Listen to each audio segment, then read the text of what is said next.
Morning and welcome back to SuperSport Park. It is a lovely Saturday morning here on day 3. It's moving day for this match, and it has been a very strangely contested match, if I say that. We've seen edges gone down. We have seen the competition with bat and ball. Batters dominate, bowlers dominate, as we see Corbin Bosch coming in.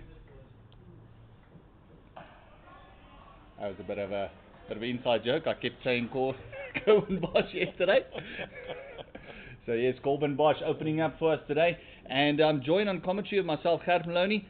I'm joined by Ken Borland. Morning, Gert. Yes, it's a few clouds about today. We had a lot of rain overnight in Gauteng, so it's wonderful to see the sunshine and quite a bit of blue sky.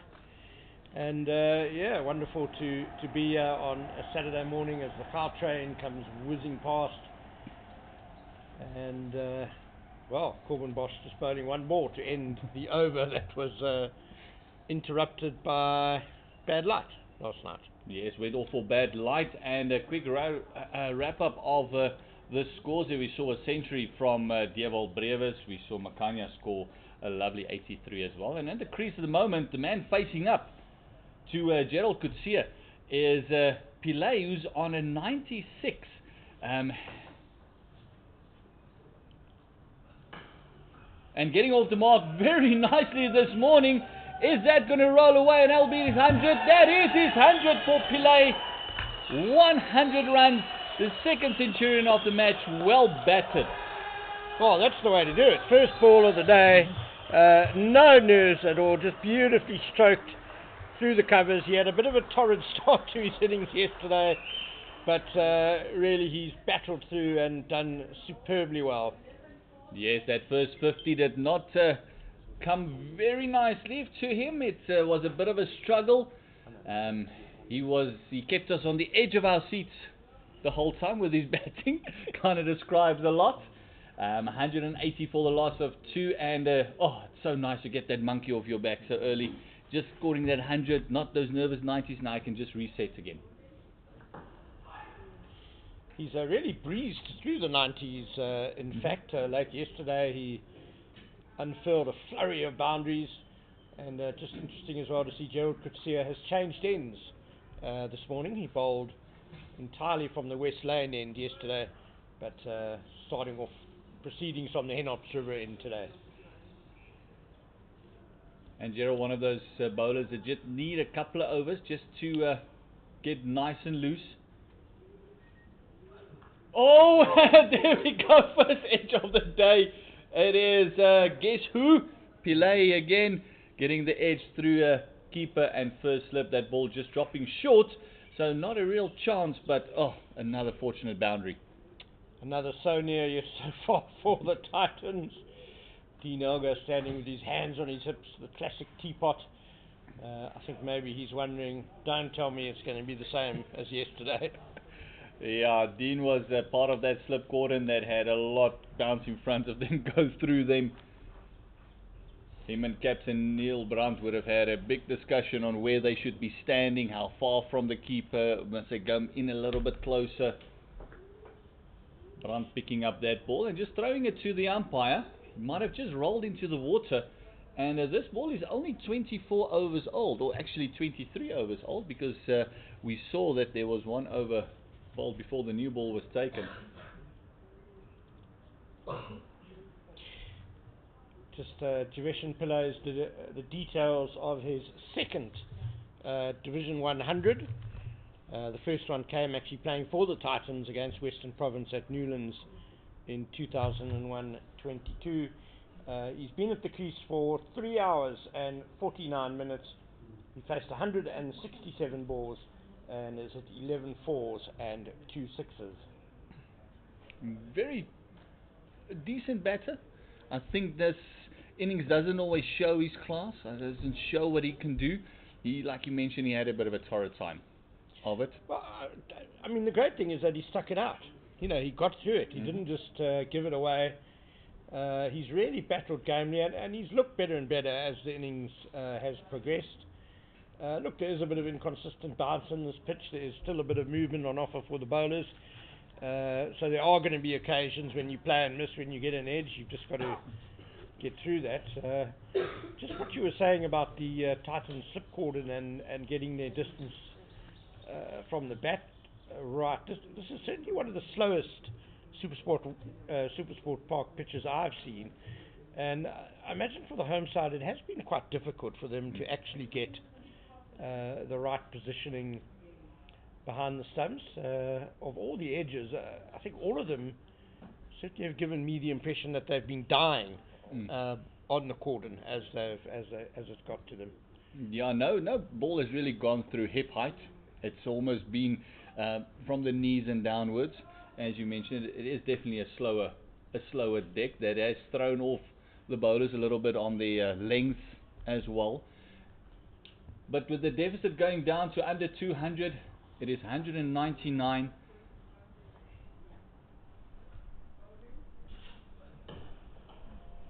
And Rosier just getting into his work, having a bit of a stare down to Pillay, who's not interested.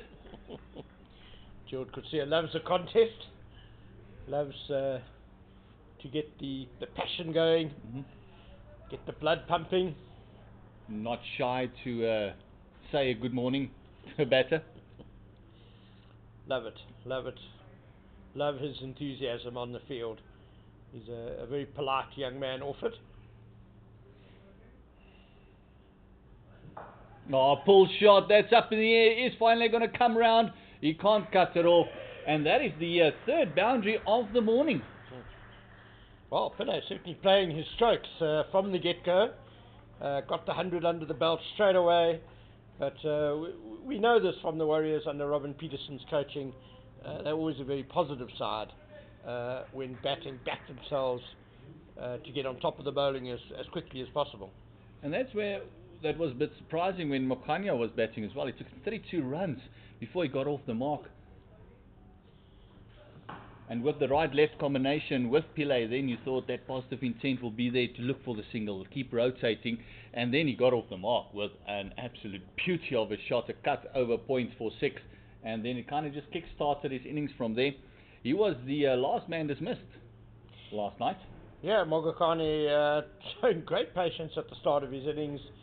It's his first class debut for the Warriors, and he did really well, scoring 33, adding a partnership of 84 with Javesh and Pillay before Corbin Bosch chapped him LBW late in the day yesterday. Both wickets to fall in this Warriors innings have gone to Corbin Bosch. The other man was Jordan Herman, who was caught at first by Neil Brunt off Bosch for 35. And as we saw the one ball from Bosch, just to finish up where they left off for bad light, he's starting his second over, or shall we say first over for today, +1. 188 for the loss of 2 wickets. This is after 51.1 overs. The partnership is 18, and Bosch and Gerald Coetzee, and we've got to mention Junior Dala yesterday as well, causing all sorts of trouble for the left-handed batters. Oh, that one is chopped down, bottom edge, gone past second slip, between second slip and gully, 4 runs. Yeah, all 4 Titan seamers really, including Claudio Bokako, bowled nicely yesterday. Generally good lines, length, asked a lot of questions and just didn't get the answers they were hoping for. As we see Bosch coming back, it's just another boundary. And the score's just rocking along a little bit. The run rate has picked up to 3.7 in this innings. Yeah, not the start the Titans would have wanted with the ball. They would have wanted to create some early pressure.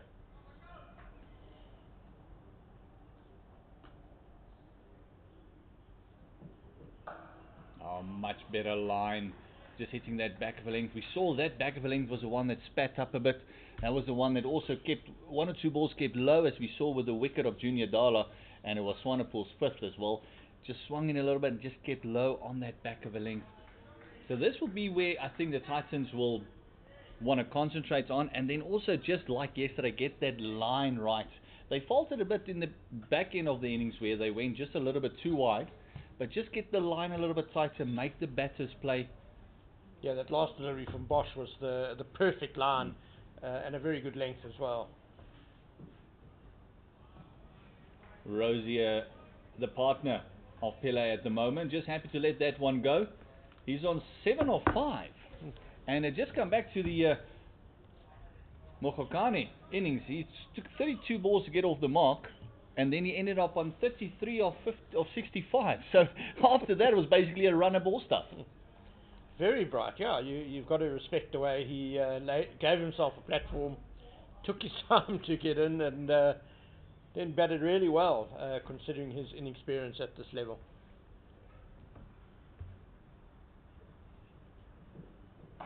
Here we go, much better delivery there.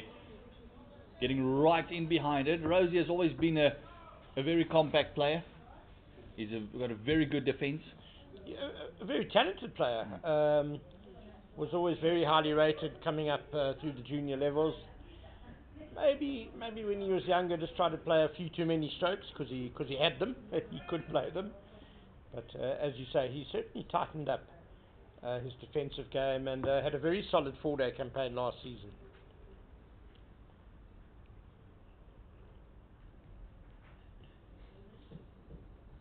There he goes a little bit wide. You can see that left shoulder just falling a little bit and just almost slinging the ball away. There's a little bit of movement as well.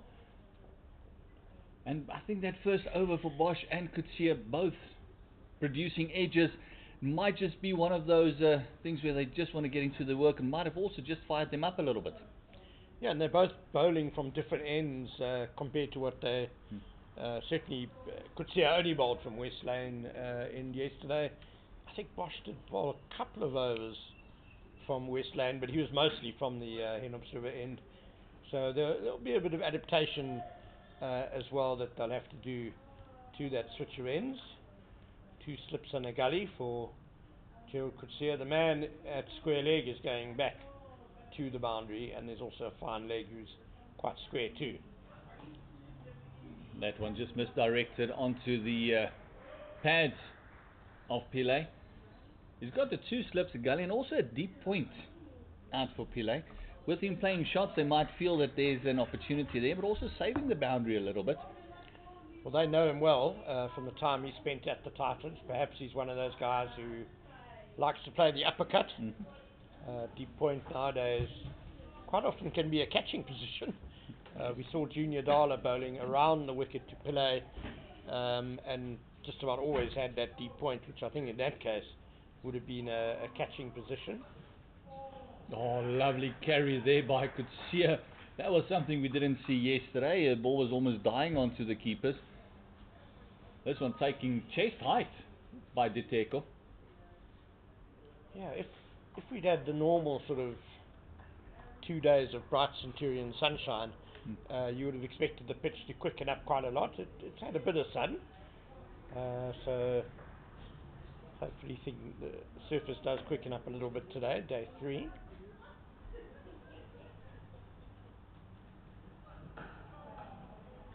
There's Krueger just getting into his work there. And as you mentioned, Rosier getting right in behind that one. Looking very solid at the moment. He's on a 7 of 9. He has got that 1 boundary to his name. It was a bit edgy in the previous over from Bosch. But Krueger was very fired up yesterday. Bowled very, very well. And as you mentioned, all 4 seamers bowled exceptionally well. Conditions did suit seam bowling, but still got to get in the right areas.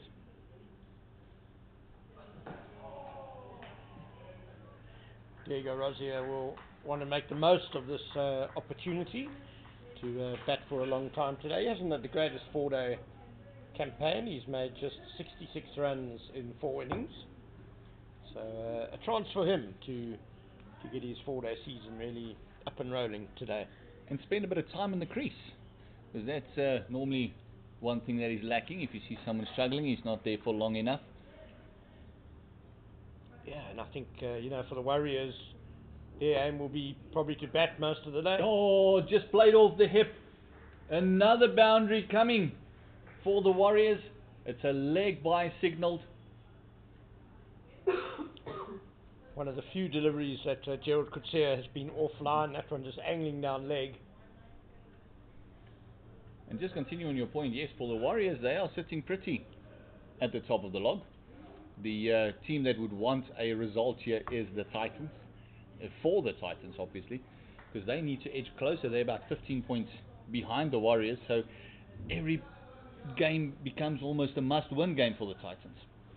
Yeah, and I imagine, if the Warriors do bat all day, they're going to score at least 300 runs. That'll give them a lead of more than 100, which will then allow them to put perhaps a little bit of pressure on the Titans on the final day. So I imagine that will be their plan, to just go as big as they can in this first innings. Try and only bat once. And also you mentioned the pressure is almost off the Warriors. They can bat, they don't need to worry about strike rate, putting runs on the board, they can just bat for as long as they can. The pressure is all on the Titans and Neil Brandt and his men, because they need to take another 8 wickets. Things can change quickly, of course, in this game. The deficit is still 186, and the Titans will be thinking of all the chances they created yesterday, and if their luck turns a bit, who knows, they could actually give themselves a handy little lead today and put the Warriors under pressure. So it's still really nicely poised on this third morning. I'm just very surprised that Neil Brandt didn't have an over or two yesterday, just to mix things up a little bit. The seamers bowled brilliantly, but it wasn't going their way. Maybe just a change in fortune, have a bit of a golden arm roll over. You never know what could happen. Your fortunes might just change. A new batter coming in, you can always bring back that strike bowlers. Yeah, and he is a bit of a golden arm, Neil Brandt. Yeah, there was a time late in the day yesterday where I did think Neil Brandt would probably bring himself on.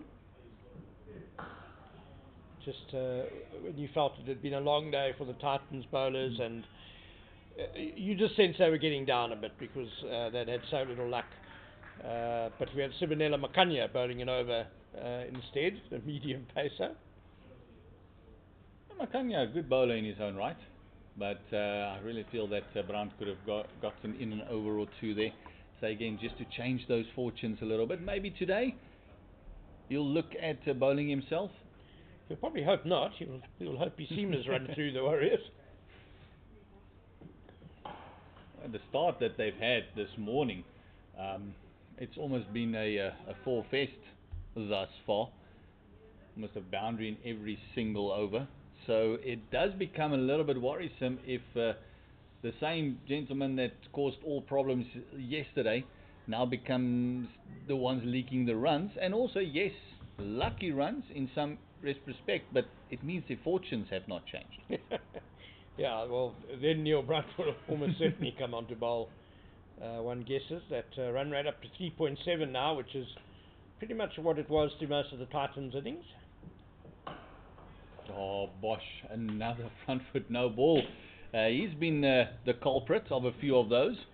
Oh, half a dozen at least, so he'll be a bit annoyed by that.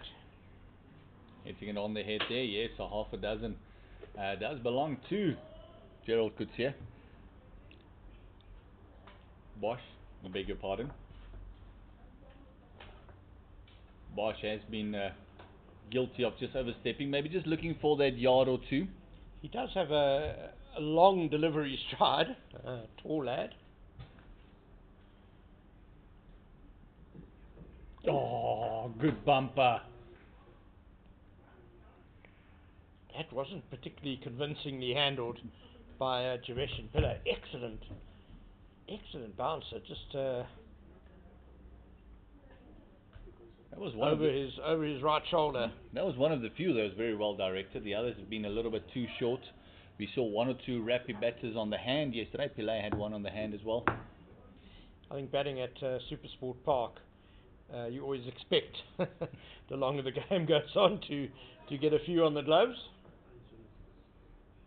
Just changing angles. Is Bosch coming around the wicket, and after that bump, I'm surprised to see that actually, because that was a proper wake-up call. Me too. I like the line of that bouncer to the left-hander. He kind of flapped at it. Pillay didn't look secure at all. I perhaps would have stayed over the wicket. Just let the batsman think there could be another one of those coming soon. And also the rhythm started getting there as well. But in the modern day, we know that as soon as a left-hander comes to the crease, everyone goes around the wicket. It does seem to be the preferred mode of operation these days. And it is a skill. It is something that you need to tweak your action a little bit. There is something different. The way you come into the crease, where you hit the crease becomes different. So it is a definite skill to learn. It is something that I'm sure they would practice day in, day out as well. It's almost like a leg spinner bowling a wrong one. It is something you need to practice every single day. I guess a lot also depends on how many left-handers you have in your team that you get to bowl to in the nets. Get a feel for what works for you against them. And also, as we see Bosch concluding his 16th over, 2 wickets for 60 runs, includes 2 maidens, and you were right, half a dozen of no balls there is his. The score is 198 for 2. Deficit still 185, and the Titans desperate for a wicket here.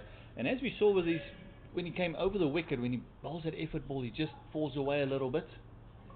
Around the wicket, you can't do that because you're into that danger area. So it does take that effort ball away a little bit.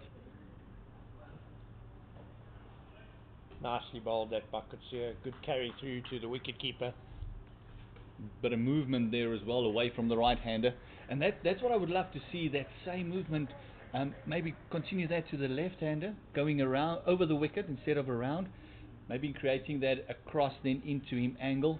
As we saw, a brilliant exponent of that was Dale Steyn, of course, doing that to left-handers. Morne Morkel, another one who preferred bowling around the wicket there again.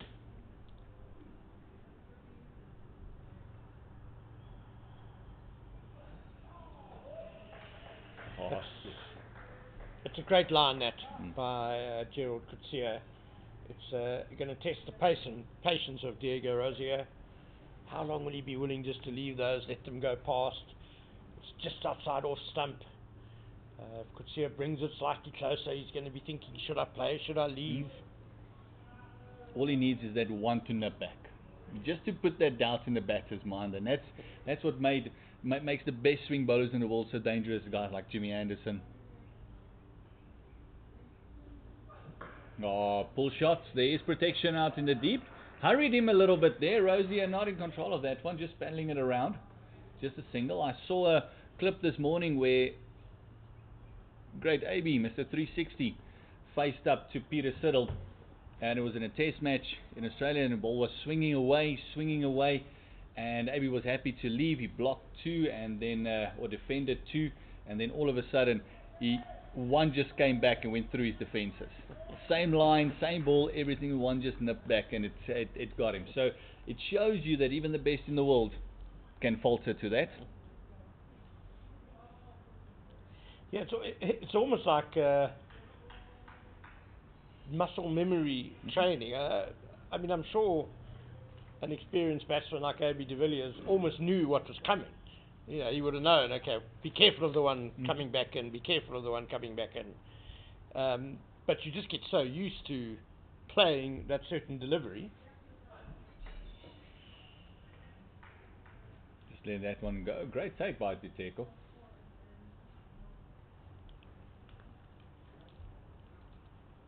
See Brandt and Elgard just having a bit of a chin wag there. Still smiling.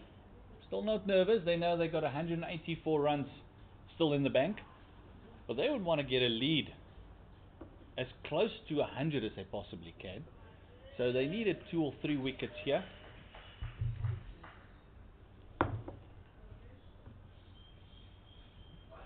Oh, lovely delivery. A lot more bounce from Krueger than we saw yesterday.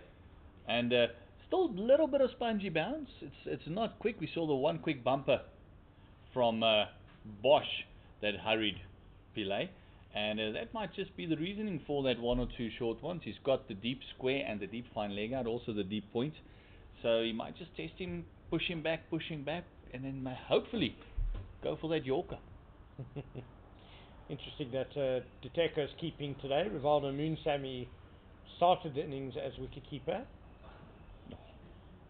but Moonsamy not on the field today, so perhaps he's picked up an injury. We'll try and find out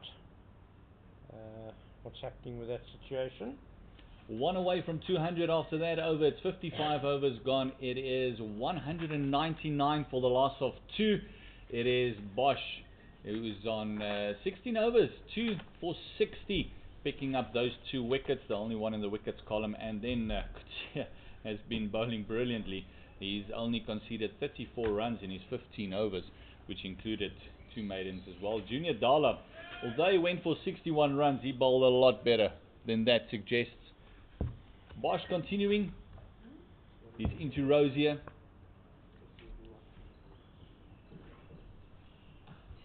And even there we see from this end as well, there's definitely a little bit of extra bounce this morning. Titans will be happy with that.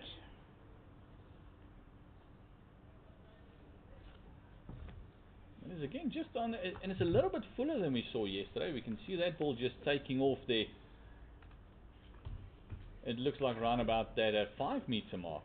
It's a little bit closer to the batsy. He left it more on line than length, and we saw where the keeper took it. It just took off a little.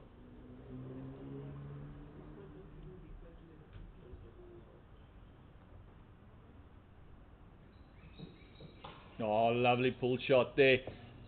Just behind square. 4 runs. Rosier, as you mentioned earlier, has got all the shots. Yeah, that one was a little bit tennis ball-y and easily put away. And it's the 200 up for the Warriors. 203 of 339 balls. 25 fours and 3 sixes coming in that innings. Partnership has rocked on to 33, and most of those runs scored this morning.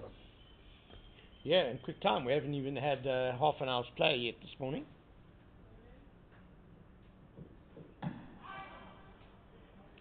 Tuck him up a little bit. Deep square out now again as well. So the field for Rosier is almost similar, excluding the deep point that it is for Pillay. They've got the deep square out and also the fine leg. They might just feel that there is definitely a little bit more bounce in it, but it's still not quick bounce. As you said, but a tennis ball-y. Ball just sits up if it's not short enough. Just on the wicket-keeping change for the Titans, I can find no record of Diteko being a wicket-keeper, but he seems pretty accomplished. So far so good. You barely notice him, which is always good for a wicket-keeper. Oh, good cricket. Just tucking that one into the vast open land. They got there close to the umpire. Only one patrolling and stopping the one on the leg side is the mid-wicket. He's in what would be known as the circle.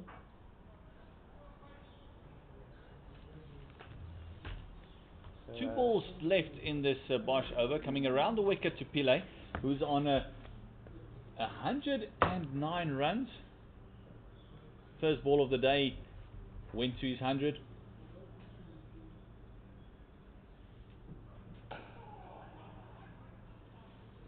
Bit of excitement there as he finds the outside part of the bat. I guess you can call him our executive producer, Leo Borner, has very kindly pointed out to me that Diteko made his debut as a wicketkeeper against Western Province in the One Day Cup earlier this season, so his memory is a lot better than mine. So he has worn the gloves before for the Titans.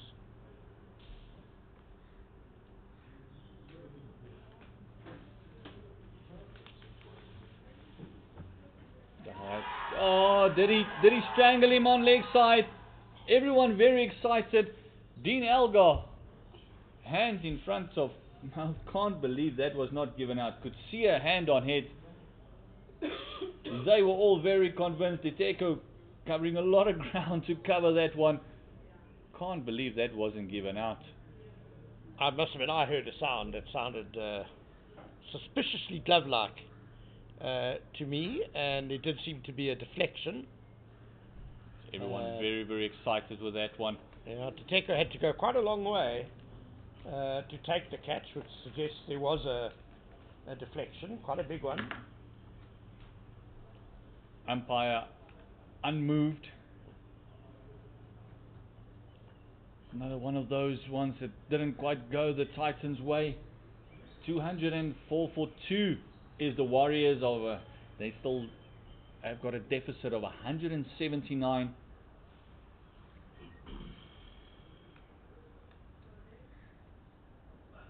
Oh, Rosier continuing with that beautiful line, and that's the one that you mentioned. Should I? Shouldn't I?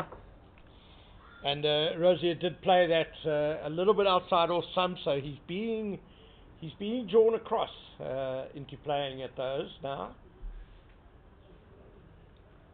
And one often talks about being positive and playing shots, but that's also what playing your shots will do. Is it will almost give you that a little bit of freedom where you want to go for the ball a bit more. You want to go a bit harder at the ball.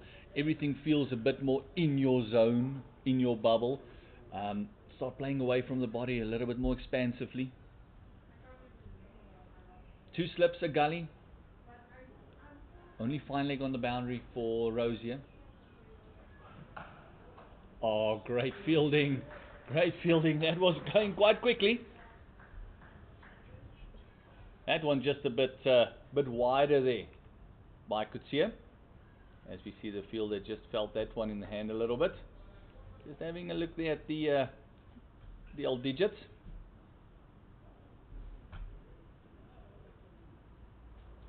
Van Heerden there in point.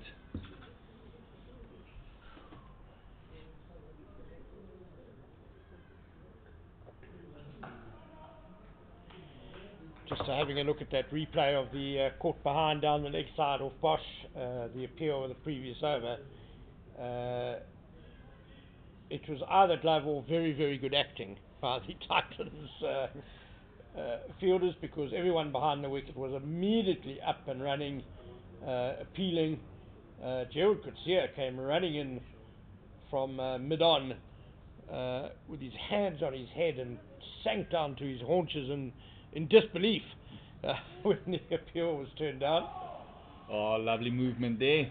That one went quite a long way. You can see Diteko actually taking in front of Neil Brandt at first slip there.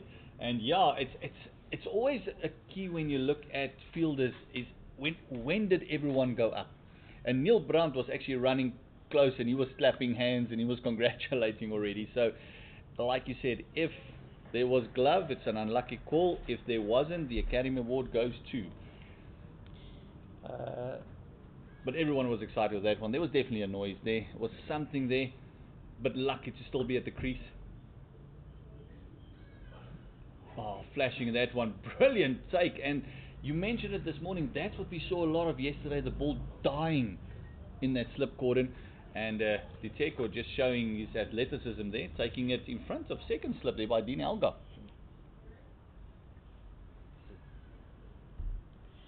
I know I've been part of slip cordons where we've perhaps worked on our acting game a bit. We've said the next edge or next appeal we're all going to go up immediately for. I'm sure you have too, Gert. Yes, I have been. I wasn't great in the slips. Me neither. But I had to hide me somewhere. Yeah, I was always handy to have close in. Was never shy to say top of the morning to you. So yeah, I was never keen on behind the stump stuff. Always been. I always liked fielding, and I always liked fielding on the boundaries and loved running. Like you said, you got to hide the guy somewhere. 205 for the loss of 2 after 57 overs. Pillay is on 109. Rosier on 14. Partnership 35. And run rate is 3.6 still a healthy run rate. Deficit 178. and it is Bosch into Rosier.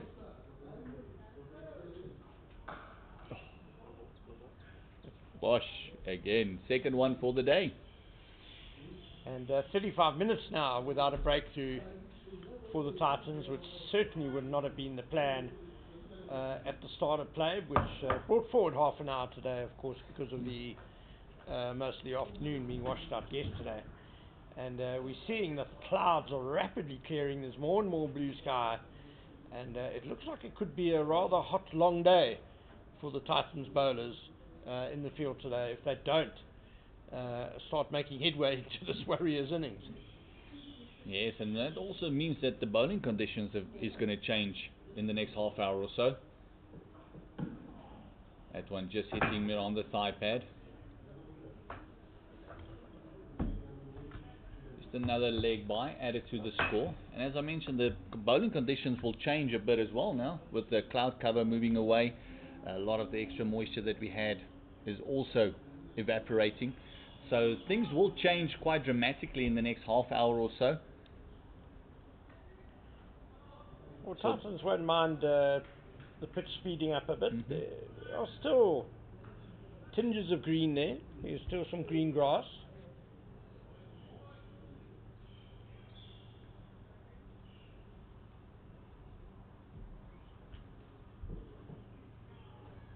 The ball is without a doubt carrying a little bit better than he did yesterday, especially from the fuller length. It is carrying through nicely. That one was about a meter fuller than back of the length. It was about the 5-6 meter mark, where we saw yesterday where they wanted that carry, they actually had to dig it in around about the 7-8 meter mark. They really had to work hard, bend their backs.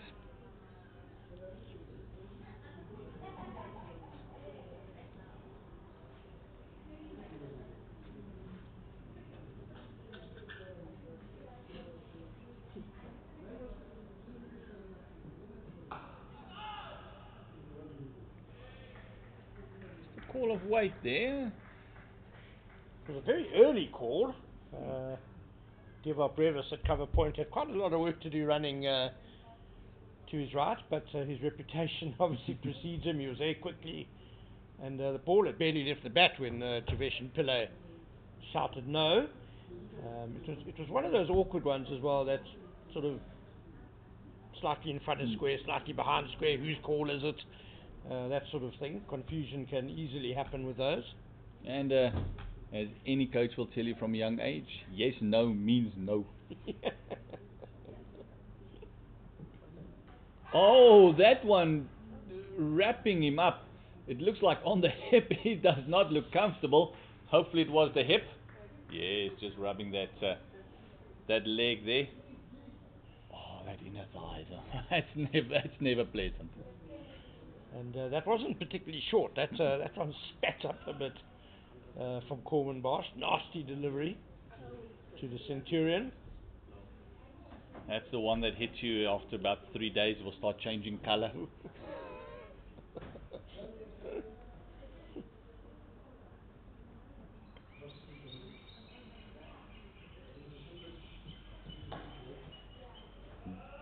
Running that first one very, very hard.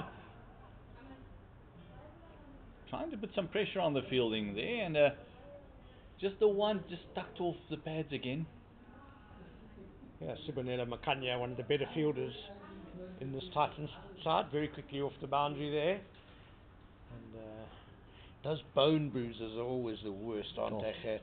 It is. When you get it on the bone. The problem is not just when you get hit, it's even afterwards. You still feel the effects a day or two after that evening when you go to bed. After a long day on the field or batting. Lovely single taken. That is better running by the Warriors. You actually feel that morning normally around about 1-2 o'clock in the morning, the alarm goes off in your body where where you got hit just go woo woo woo, just starts throbbing. So yeah, it's those ones are always unpleasant. Overgone. It is 209 for the loss of 2 after 58 overs.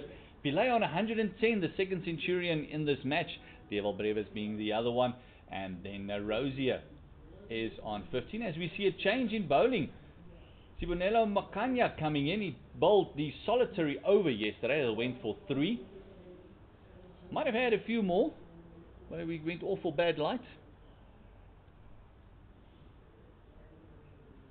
Yeah, interesting change of pace here by the Titans. In that one over, he did draw a couple of false strokes outside the off stump from the Warriors batsman. So maybe worth a try. Nothing else is happening for the Titans, so you never know. But then again, if you think what the junior Dala did yesterday, very interesting. They did not give him a go from his favourite end. This morning. I'd like to see a short cover in place.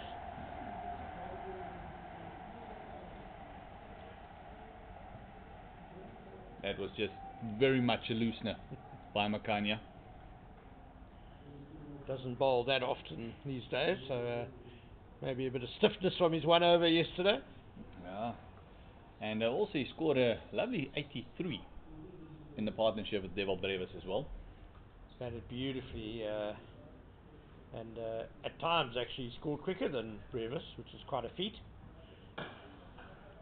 A lovely shot, piercing that offside field. Great timing, and another boundary to Rosier. I think a short cover might have cut that off, but Rosier might not have hit it there if there was a short cover in place. Just linked into that one. Beautiful shot. Valiant effort with the chase.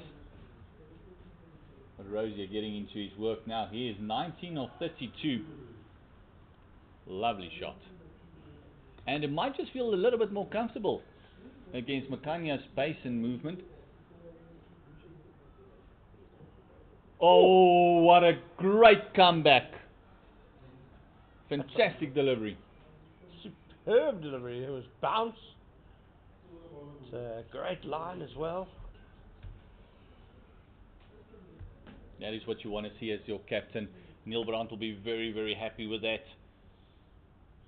Fantastic cricket at the moment. Great shot through the covers for 4. Makhanya coming back with an absolute beauty.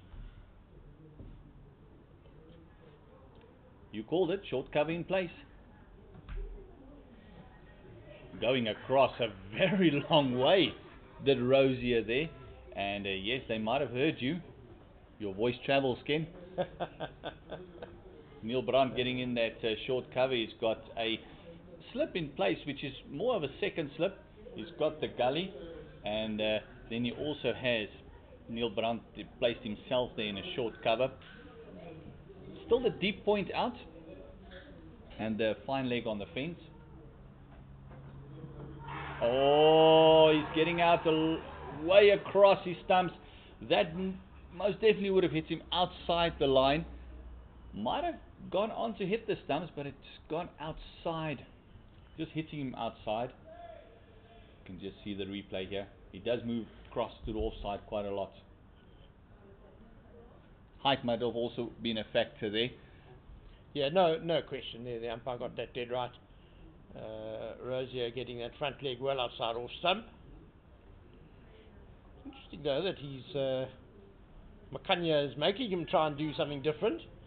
I fancy he was trying to work that through the onside with short cover blocking the gap on the offside now. Oh, great fielding there again. And you can just see with that change in field that you suggested and Neil Brandt listened to, is he's now opening up the face instead of just full-blown driving it through the covers. It does make it a lot harder to get your timing right and also pierce the gap because they got that deep point out as well. Yeah, and a bowler of Makhanya's pace and the line he's bowling just outside off stump, you know, at his pace he's going to generally pitch it up a bit. It kind of draws you into the drive, doesn't it? You kind of feel as a batsman that you've got to play the drive, but it's a shot that now carries a bit of risk. As we see a change in bowlers, Junior Dala changing ends, which is very surprising for me. Every single time he's change ends. Hopefully this will change his fortune. There's very little wind to speak of today, so I don't think that's a factor at all. He has bowled brilliantly yesterday, and I truly feel that his figures do not reflect the way that he has bowled. He has bowled 12 overs, 61 runs, but a lot went through that slip cordon.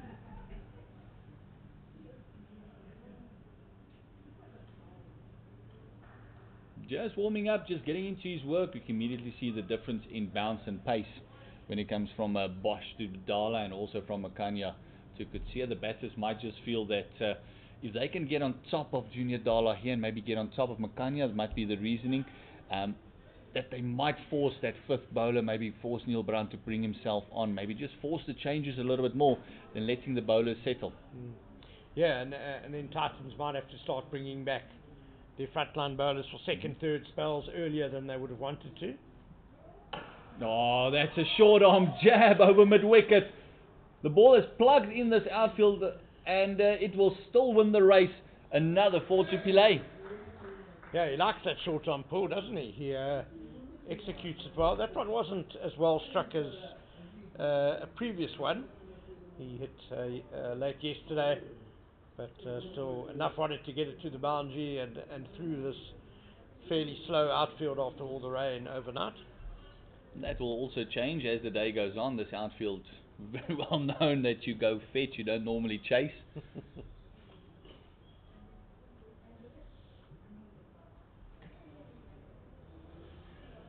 Lovely patience there by Pillay. He could have easily have thrown his hands to that one as well. It was full, it was wide.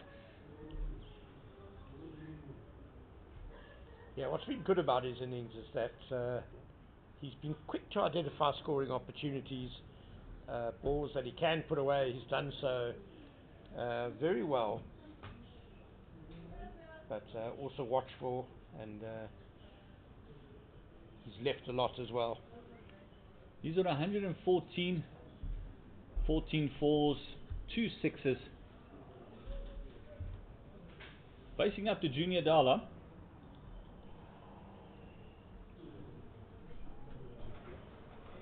Just operating on that outside the off stump. Maybe just want to get his rhythm going after that short arm jab that he received. Busy in his 13th over. Conceded 65 runs. And again, I say that's not a reflection on how he bowled yesterday. He did change ends this morning and immediately go welcome to the crease by Pillay. Partnership is now only 3 away of that 50 run mark.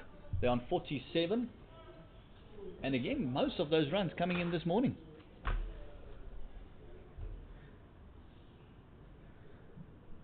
Oh, very close call. That is gone.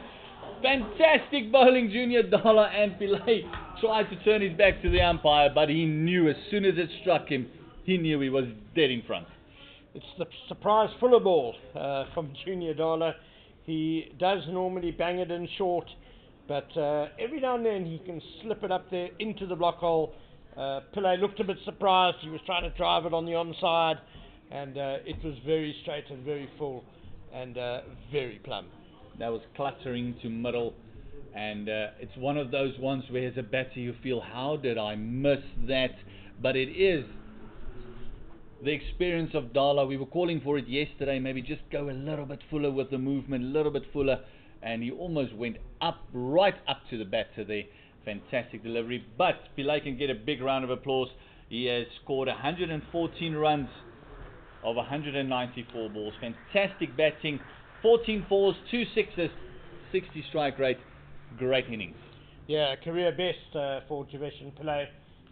Going past his 113 not out, which was for the Titans against Western Province at Newlands in 2021-22. Batted for more than 4.5 hours, and he's given this Warriors innings a fantastic platform. You mentioned this partnership approaching 50. Partnerships so important, of course, when batting, and that's what the Warriors have done really well. This top order, 86 for the first wicket, 84 for the second, and now 47 for the third wicket, with the fall of Javesh and Pillay's wicket. That's the big one the Titans really would have wanted, but another big fish comes to the wicket now in the vastly experienced Rudi Second. 8,901 first-class runs to his name, averaging 44, 21 first-class centuries. This guy is a proper batsman. Yes, and this is also one of those batters you don't want to give him time to settle. You don't want to give him 15 or 20 balls to get underway, because then he'll keep you in the field for a long time. This is the one they want quickly. You've got to feel this is the wicket. If they feel they can nip another one out here in the next over or two, they might just be on top of the Warriors a little bit.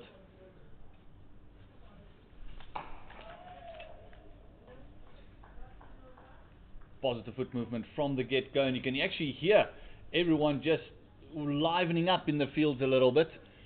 That wicket would have been a tremendous lift for the Titans, because not much has really gone their way in the field in this innings. And Rudi Second, not surprising that he's got confident footwork, first ball of his innings. He's averaging 51 this season. Has already made a couple of half centuries. Yes, he joins Rosier, who's on 19 of 36. 3 fours to his name. His first one was a bit edgy. That pierced that gap between Gully and second slip of Bosch. But since then, it's looked very, very good. Makhanya continuing.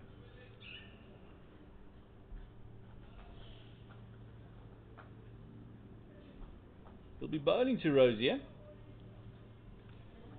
Rosier played a beautiful cover drive of him, and then he came back with an absolute beauty. 2 slips, a gully, short cover.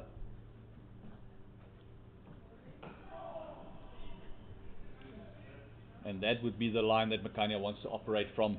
Just there, keep it on that off-stump line. Make Rosier play, especially with the 2 slips, the gully, and then that short cover there as well. Make him play every single delivery. Yeah, and with the occasional delivery keeping low as well, there's always the chance perhaps of an LBW if Makhanya bowls straight enough. Oh, Rosier missing out on that one.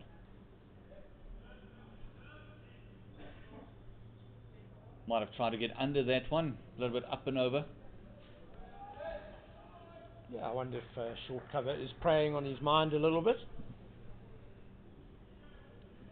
As we know, the short infielders would have jumped around and said, "Oh, you hit that in there, you're gone."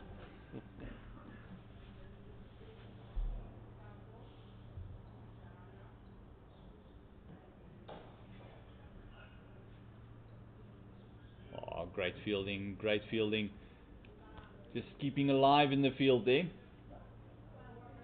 And it's one of those things where, for the non-cricketing listeners, is we talk a lot about the chat and that sort of thing, and I had to explain this to my wife as well, is we do say a lot of unsavory things to one another on the field. Speak for yourself, Kat. Cricket is not known for the best conversations on the park.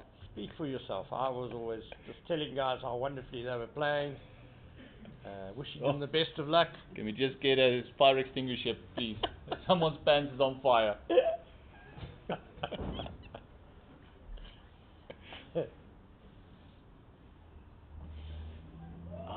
That's a bit too wide from Makhanya. There's movement there. He wants to get closer to that off stump. He wants to get it into that cordon where, and I say again, he wants the batter, especially at his pace and the way he swings the ball, just get him playing every single ball.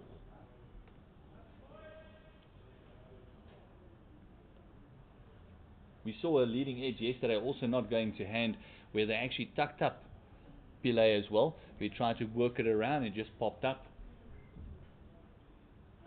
It was single taken, just dropping it down a second. And it was in that purple patch where everything was just going away from the fielders for the Warriors. Rudi Second is on the go, scoring his first run for the day.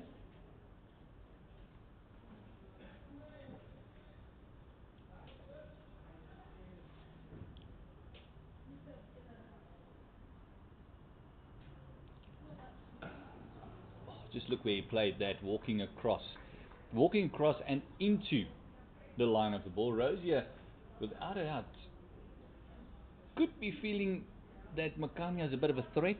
Wants to throw him off that line and length. Yeah, and he got a long way forward as well to that delivery.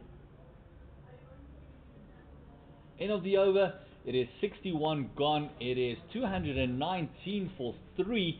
One wicket of Pillay scoring 114, going to Junior Dala. And a bit of a respite here for the bowlers of the Titans. It's two right-handers at the crease. The right-left combination is gone now.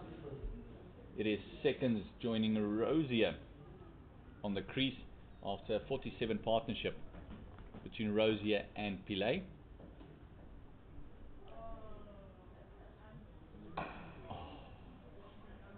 Oh, big misfield there.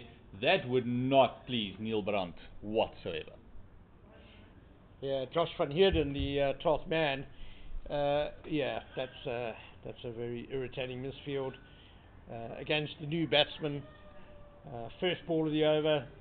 Junior Dala looking forward to working him over a bit, but he escapes. Very confidently played though, must be said, by Rudi Second. A lovely stride into the ball, full face of the bat, sweetly struck drive.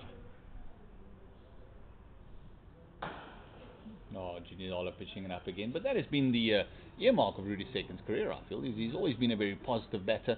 He's always looked in great positions and that sort of thing. So it is definitely one thing that he has done throughout his career. Has been a very positive frame of mind. Yeah, quality batsman. You know, one of the better batsmen around not to have played for South Africa. He was actually picked as a wicketkeeper batsman for one of the tours, but then broke a finger shortly before the tour. Ooh. That one just nipping back there by Junior Dala. Very well covered there by Rosier. And Rudi Second, it's one of those players you feel maybe in a different era, a couple of years later, a couple of years earlier. It's there's a whole array of them that we have in South Africa where just the timing of the player wasn't right. So much luck is involved as well, and the umpire at this end is one of those guys as well.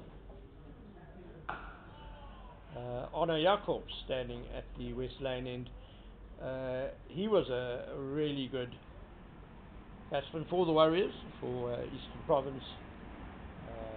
I imagine he had an average up in the 40s as well.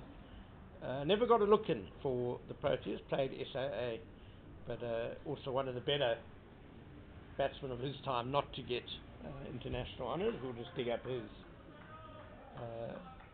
record in between deliveries here. Junior Dala into Rosier. Oh, edge found and taken! Junior Dala, you beauty! His fortunes have changed with the change of ends. It is Rosier nicking it all for 20 of 43 deliveries.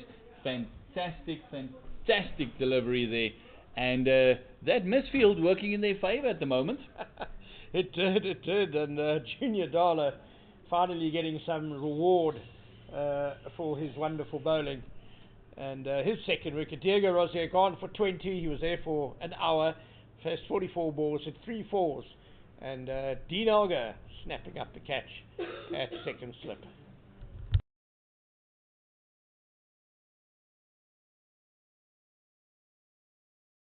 Yeah, we're coming up for an hour.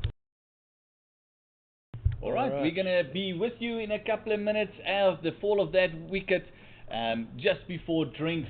It is 220 for the loss of 4. 1 ball to go in the 62nd over.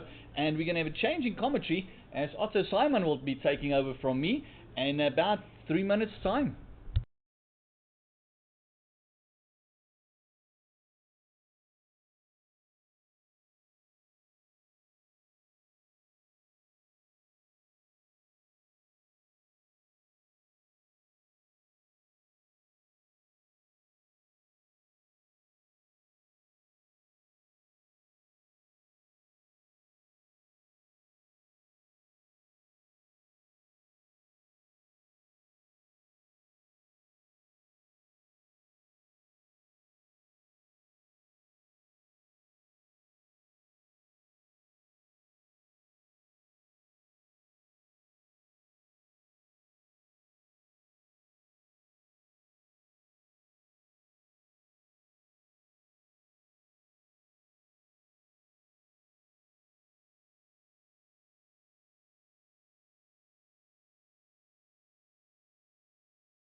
Thank you very much, Gert.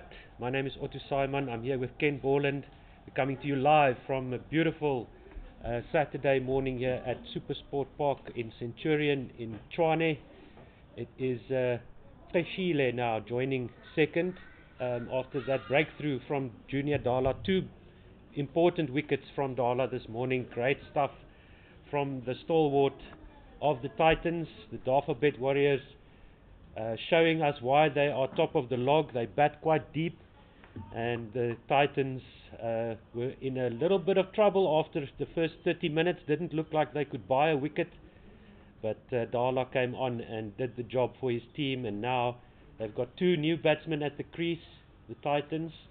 The deficit 163. They still need a breakthrough.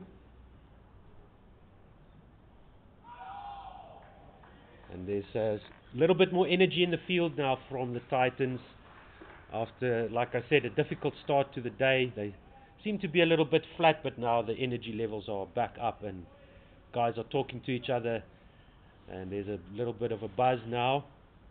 The Warriors still in a good position, and I was looking at Rudi Second's stats, and very interesting that you mentioned, Ken, that he actually got a call up, got a bit of bad luck.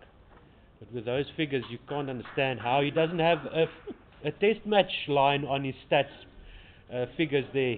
So very unlucky for him, but great to see these caliber players in action for the domestic sides.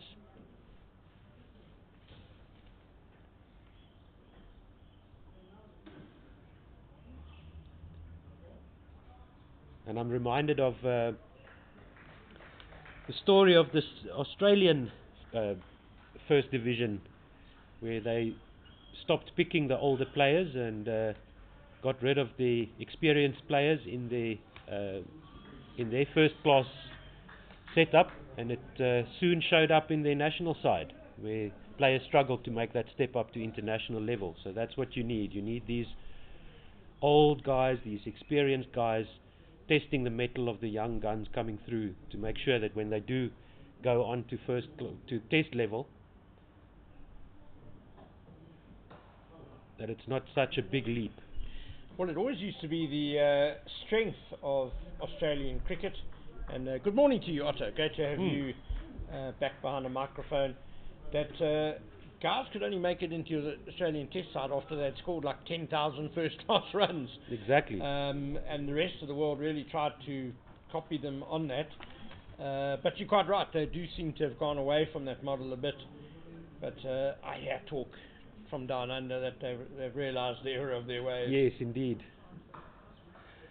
Now, this was a while ago, so that one just evaded the fielder there at backward point. So, single there to Rudi Second, and Pillay now will face his first delivery of his innings, facing up to Makhanya from the Henops River end. So Arno Jacobs, we were just going to dig up his figures, similar to what you were chatting about Rudi Second, a very good batsman who was unfortunate not to play for South Africa.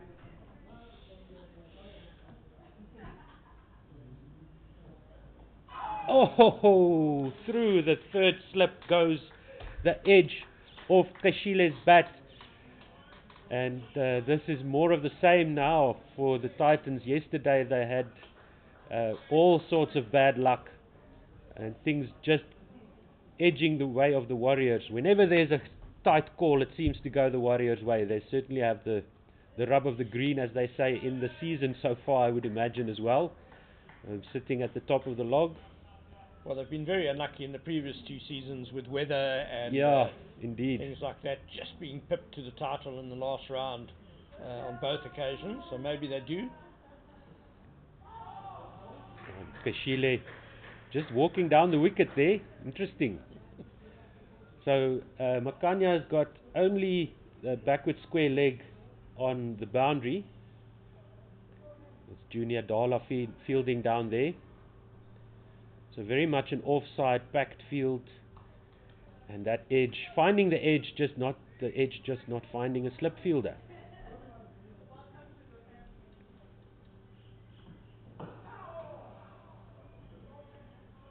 Tracking the stumps that time.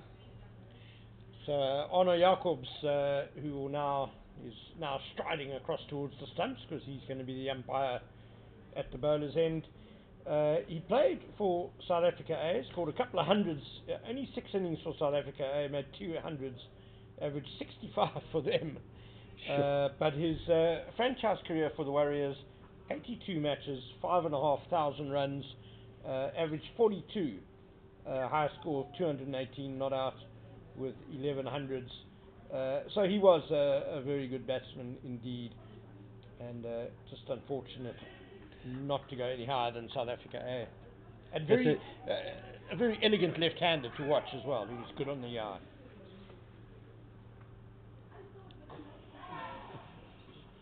So I imagine he would have been playing along with Graham Smith and Hashim Amla and Jock Cullis, those kind of that era, if I'm not mistaken. So early 2000s, around there. Yes, if I remember correctly. He made his debut in 1997.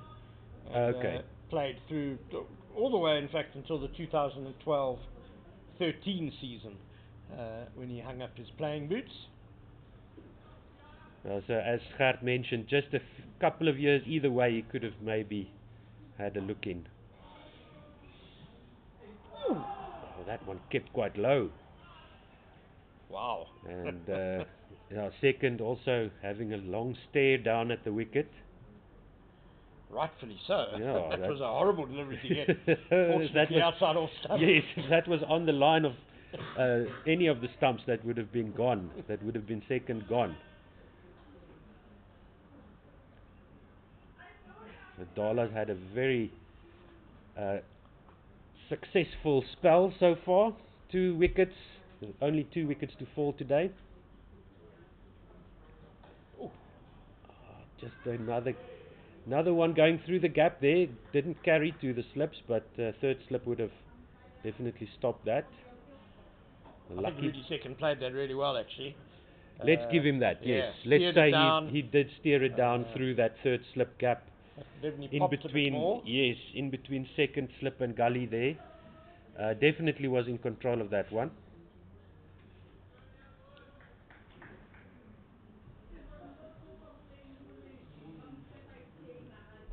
So the Titans giving a lot of space in behind the close infielders on the offside, inviting the drive.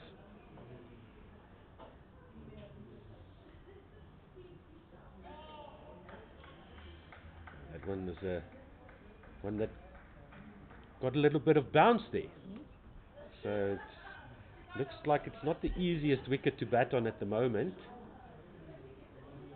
Hopefully for the Warriors' sake, they'll want the sun to beat down on this wicket a little bit more, get some of the juice out of it. And as you mentioned earlier, there was quite significant amount of rain since yesterday when they went off for bad light, and then it started raining and pretty much rained all night.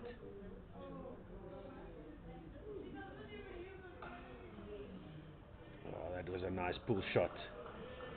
Up to the task there was Second, and it rockets through to the square leg boundary, just backward of square.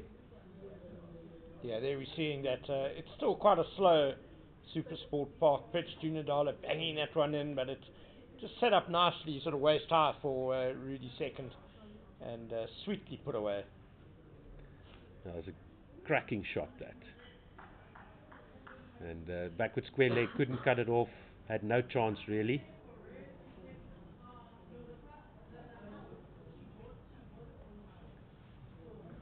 Dala just wants to keep this on that 4th stump line.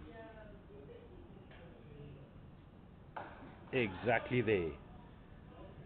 He's got the slips, he's got the cover fielders, and they're inviting the Warriors to go for the gaps in the field, try and drive it through to get that outside edge.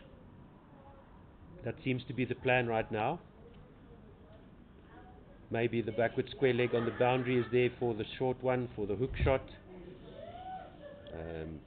And it's exactly the same field for Dala and Makhanya at this point in time. Which is a surprise considering the vast difference in pace between the two bowlers. Exactly, yes. So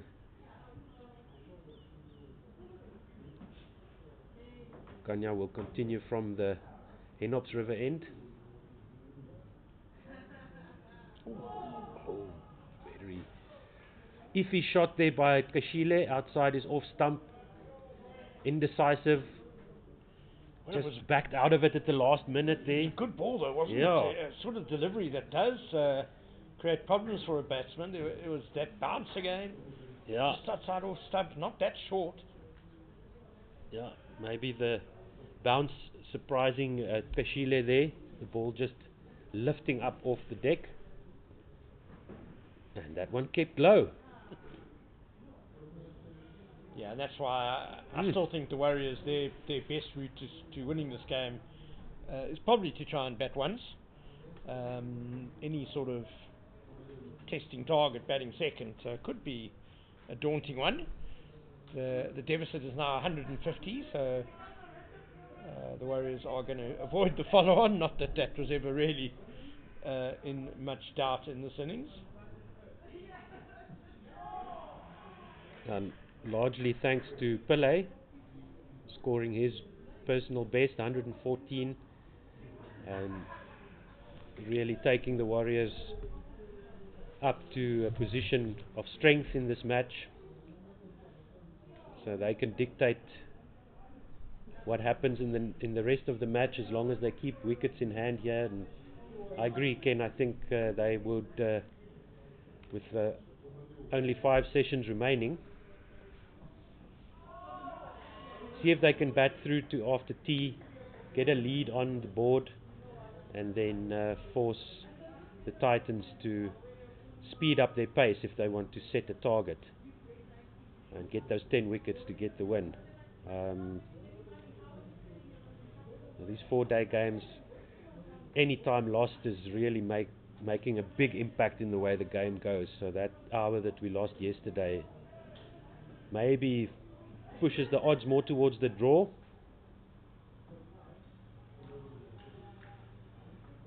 Yeah, well, we ended up basically losing 2 hours because the rain delay was... yes, yeah. There was a rain delay as well, right? Hour and a quarter, Yeah. And then we stopped play for bad light. Yeah, so you at least an hour lost before. the whole session. Yeah. I haven't had a chance to look at the forecast for tomorrow. But the rest of today seems to be okay, up to about 5 o'clock.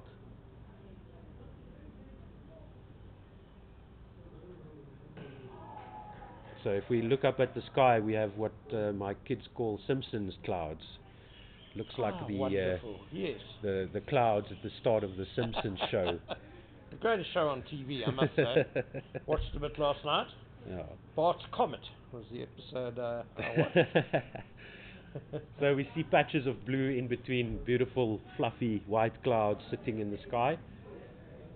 Some respite for the fielders here, and also keeping the moisture in the pitch at the moment, and that's maybe what's causing the tricky conditions here for the batters. Dala will now continue once again. No, they've got a change now with the square leg on the boundary.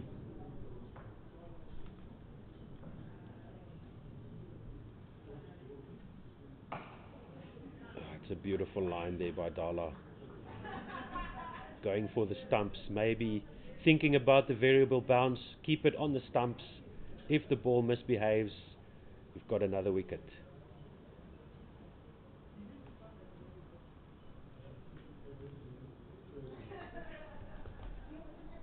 So Dala's pulled back his figures quite nicely.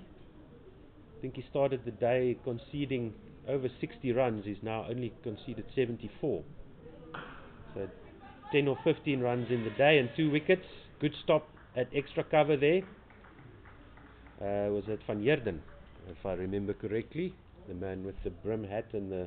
Yeah, that is correct. That's The the 12th 12th man, yeah. So he's on for Munsami, as you mentioned earlier. We're not sure why he's not on the field. The wicket keeper has been replaced.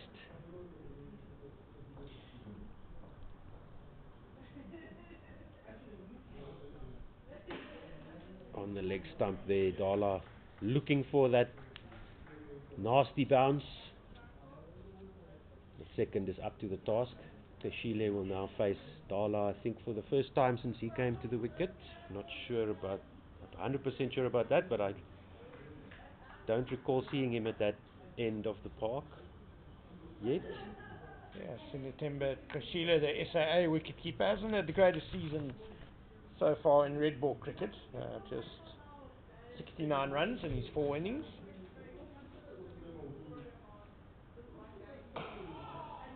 On the stumps once again. This is good stuff from Junior Dala. Pillay holding the pose on his defensive shot. It was a very solid forward defensive. Yeah, anything less than a solid defensive shot would have been a problem for the batter there. Dala with that muscular upper body sending lightning bolts down this wicket. Oh, full one there. Floaty one. Looked like it took a bit of pace off that one. Going for the Yorker, Dala. It's actually been a good spell this in terms of just how often he's also got the ball right up to the batsman. He's pitched it up a lot more than he sometimes does, Junior Dala. Getting some encouragement there from Gerald Coetzee, some tactical discussions going on from the middle fielder. Oh, that one was nicely pulled by Pillay. The surprise ball, but it's going to be hauled in. Yeah, it's almost like his first instinct was to duck there, Pillay, but then he realised it was quite slow tennis ball bounce and pulled out the pull shot. So just looking at some other scores from around the country today in the 4-day competition, and unfortunately there's not much to talk about, Otto, because it's raining in KwaZulu-Natal. So both the game in Pietermaritzburg, where the Tuskers are 147 for 5, replying to the Rocks total of 232 all out, that's delayed. And at Kingsmead also no play there today. The Lions 217 for 5, replying to Dolphins score of 245 for 9 declared. Thanks for that update, Ken. Good stop again in the covers there. A couple of guys have been slipping in the outfield lately, which shows there's still a lot of moisture about. Oh yes, and the grass here at Centurion Park is like a carpet. It's almost like a putting green on a golf course. So the fielders are struggling to find their footing. There is play down at Newlands, Otto, you'll be happy to hear. So that game between Western Province and the Dragons, as I think Pillay is having his shoelaces tied. Western Province scored 345 all out, which gave them a lead of 109 on first innings. George Linder, the hero there, with 88. Kyle Simmons made 52, and there were half centuries earlier for Yassine Valley and David Bedingham. Miguel Pretorius continued his fantastic game, half century with the bat and 6 for 78 with the ball. Unfortunately, the Dragons have slipped this morning to 173 for 6. So that means that they are effectively 64 for 6 in the second innings. That's after an opening stand of 89 between Lesego Senokwane and Grant Makhanya, who both made 40s. But since then, a couple of wickets each for Onke Inyaku. Nicely timed off the legs there. Pillay sends it through to the deep mid-wicket boundary. Very nicely timed there. Straying in length and line. And paying the price is Makhanya that time. One of the few balls he's actually strayed leg side. He's done a really good job. for the Titans in his 6th over now. Only 19 runs conceded, well below the run rate achieved. 3.6 is the run rate right now, 142 is the deficit. So the And Titans... he's beaten the bat a couple of times, hasn't he? Yeah. And again, with that cross bat shot from Keshile, trying to smoke that through the covers. The invite of the vast open space on the offside almost being accepted there by Keshile. That is the short side of the boundary as well, as we look down from the West Lane end towards the Enops River. The offside here is the shorter side. Another one keeping low. It's still a fairly substantial boundary, not particularly short, but yeah, definitely the other side is a lot bigger for this match. Just a reminder, this broadcast is brought to you by Cricket South Africa, the Titans, the Momentum Multiply Titans, and pitchvision.com for live scores and a whole plethora of live cricket especially, and other sports as well. And you're most welcome to contact Pitch Vision. They can cover your club cricket game, they can cover your school sports game for you. Very agile team, very professional, keeping score, bringing you the visuals here as well, and we're very privileged and honored to be on the air with them, giving you some commentary as well.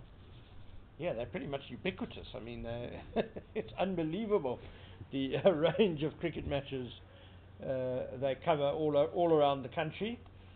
And yeah, that's just cricket, as you said. Oh, it's great stuff, and we see a lot of people commenting on the YouTube feed. I saw yesterday as well, thanking Cricket South Africa for bringing some cricket to the normal public, people who can't afford the premium subscription that's required to watch cricket these days. So very grateful, lots of grateful cricket fans out there watching on the Cricket South Africa YouTube channel and all the other feeds that are going out there. So this is great stuff, and really good to cast an eye on the First Division in South Africa.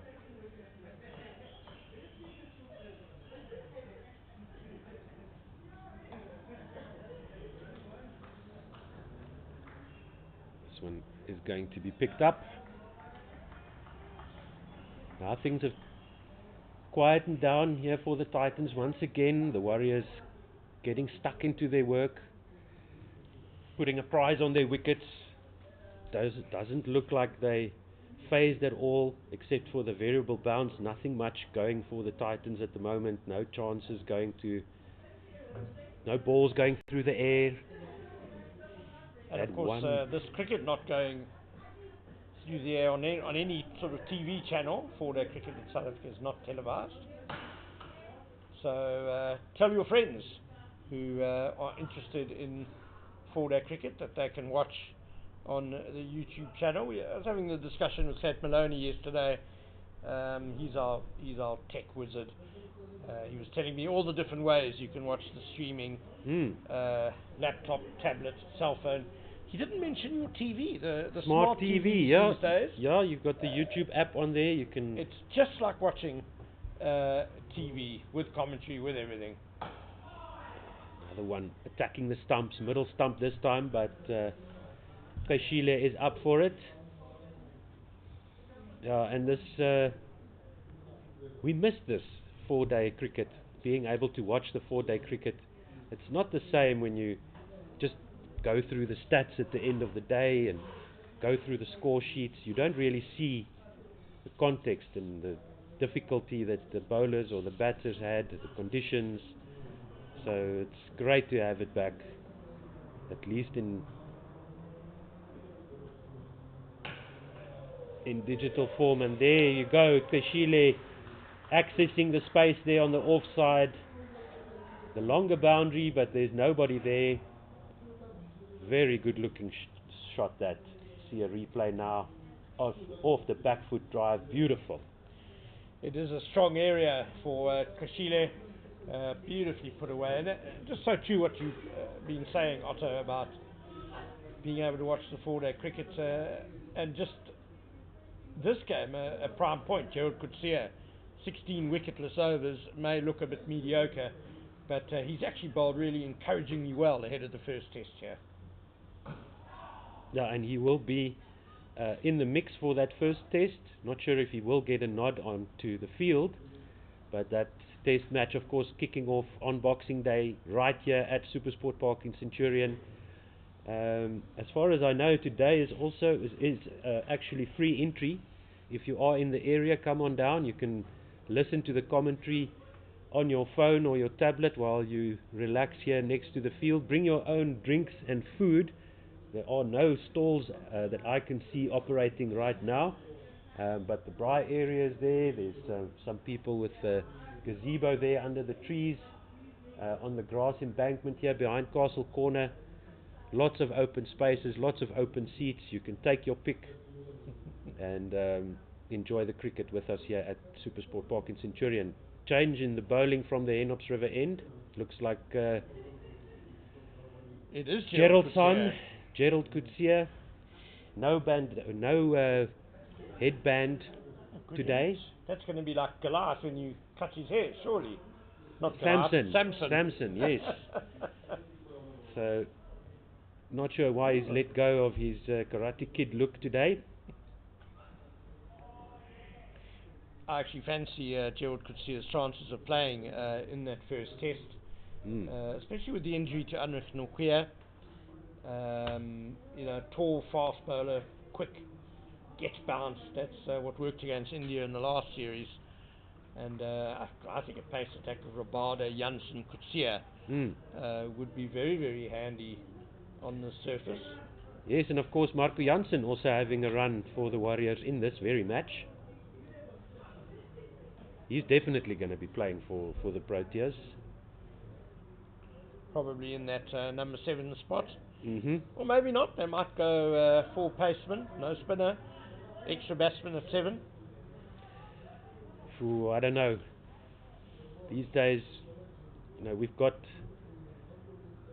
some wicket-taking spin options for the Proteas, but maybe with the way this ground plays. Oh, nicely played there by Second. Off the back foot, punched and through to the third man boundary. And that is 250 runs up for the Warriors. 4 wickets down, 419 balls in the innings so far, 33 fours and 3 sixes, and this partnership now up to 30 with that 4. 133 is the deficit. Run rate achieved 3.6. Nice line, nice length, good defense from Second. He's on 18, as you can see on your screen there, in the 69th over of the innings. Yeah, just thinking ahead a bit, 11 overs and 2 balls until the second new ball is due. We've got an hour and 10 minutes until lunch. Maybe just a thought for the Titans is for Neil Brunt to bowl, get to a few overs quickly, and then maybe they can have 2 bites of the cherry with the new ball, a bit of a burst before lunch and afterwards. On the stumps there from Krueger, getting the reaction from his teammates. Nice to hear the energy in the field. The Warriors here, as I said, just getting stuck in, making it difficult for the Titans' bowling attack, not giving them any chances whatsoever. You get the idea that the Titans will have to pry them off of this wicket like a mussel off a rock there in the Nelson Mandela Bay. I don't know if they do have mussels there. I imagine they do. Nicely left there by Rudi Second, outside off stump. Yeah, the Titans have had to work really hard Yeah. for these 4 wickets in this inning so far. No, it's been really good to watch the Warriors making it hard work for the bowling attack. Now Claudio Bukaku into the attack. He's bowled 11 overs in the match so far, 34 runs conceded. So nice economy rate, just about on the rate achieved from this West Lane end. Let's see what he can do. He's got a man going back onto the boundary at point. Other than that, exactly the same field for the Titans as before. He was very tidy in his first 7 or 8 overs, Claudio Bukaku. Just waned a little bit late yesterday, conceded a few quick runs. Nice flowing action through the crease. Just a bit offline there for his first delivery, which is understandable, but gets away with just the one. Yeah, luckily straight to the fine leg on the boundary, who's quite a square fine leg.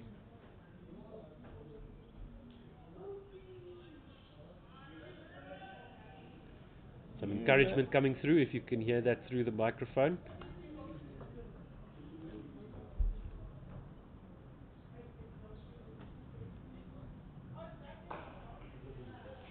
And there's the man at point cleaning up for the Titans, another single. Otto, do you still call that a fine leg, or are you one of the people who go long leg? I'm always a bit confused as to what the difference is between long leg and fine leg. Yeah, I noticed that as well. There's quite a few fielding positions where I would have thought that you would call it something else. I would say that's a backward square leg. Fine leg would be, okay. Well, that's a. He is very square, so I can see why you are thinking backward square leg. Fine leg would be more like behind a leg slip. Classic fine leg, yes. Yeah, would be where that momentum multiplier. Exactly, yeah. Is. So fine referring to the angle, not the appearance of the fielder. Yeah, yes. But I think he's quite a square fine leg. Yes, forward. Fine leg forward of square, you could say. What is or backward of no. Yeah. Call it what you like. Yeah, you know what I'm saying. Yeah. Another one cleaned up there at point, 2 runs taken this time. That fielder could have probably attacked the ball a bit more, got it back a bit quicker to save the extra run there. Another partnership just developing here for the Warriors. 34 now between Second and Kashile, and they're doing it without too many alarms either. Exactly right. They are showing, once again, why they are top of the log. These guys can bat.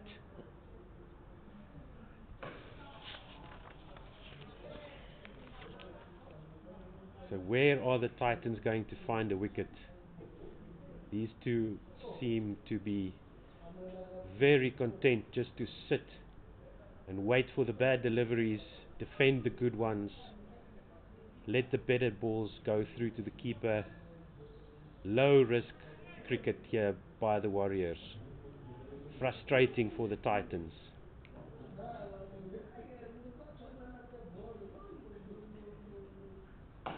Oh, what a shot. What a beautiful shot there by Kashile. Races past the diving extra cover, and there's a replacement fielder here. Just watch that replay. Beautiful pose held there by Kashile as well. Wonderful shot. Yeah, worthy of the pose being held there at the end of the over. Just looking at the log situation before this round of matches, and specifically the bonus points. In terms of batting points, the Warriors have gone at 10,74, which is the third most amongst the teams. Northwest playing their home games in Potch, which is always very batting friendly. They have the most, 16,36. But the Warriors also 11 bowling points, which is second best, tied with the Lions. The Titans have got the most bowling bonus points so far this season with 12. That's very interesting. I'm still not up to speed with how these points are allocated exactly in my mind. So you can see that there are here we go. Ken has pointed them out to me. So let's just go through that quickly for those of you like me not 100% sure how it works. Bonus points are awarded on the first 100 overs of each team's first innings as follows. On the batting side, 1 point on reaching 150 and 0.02 points for each run thereafter. So that's only in the first 100 overs. Yes. Right.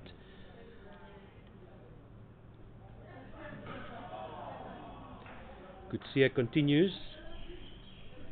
And bowling, 1 point for taking 3 wickets, 2 points for taking 5 wickets, and 3 for 7 wickets, 4 for 9 wickets. All of this in the first 100 overs of the first innings. Okay, so that pretty straightforward actually, not that complicated. Takes a little bit of getting your head around. So in the Titans' first innings, the bonus point situation was the Titans got 5.06 batting points. Oh, that's an edge. That's through to the keeper. Krueger's got his man. Second has to go for 19. And it's the second bowling bonus point for the Titans, just as we were talking about it. Excellent work there by Gerald Krueger, jumping through the air in celebration after that edge goes through. And very enthusiastic celebration there. Nice to see that from the Proteas man. Well, it was a fantastic delivery as well, leaping off the surface, going away from Rudi Second, who was sparring at it and caught behind by the stand-in wicketkeeper Modiri Lateka. And if you're a boxing fan, Otto, then I guess you can say seconds out. No, it was just a waft at it there by Second. Yeah, he followed the bounce and the movement, didn't he? The hands couldn't resist. And so a second bowling bonus point now for the Titans to go with their 5.06 batting points. The Warriors collected 3 bowling points in the Titans innings. And so they've got 1 batting point for getting to 150, plus another 108 runs added on to that, times 0.02. So they've got 3.16 batting points now as well, which takes them to 6.16 for the match, and the Titans are on 7.06, just about a point ahead in the bonus point race at the moment. Thanks for that, Ken. That's very good to know. And to the wicket comes Patrick Krueger for the Warriors.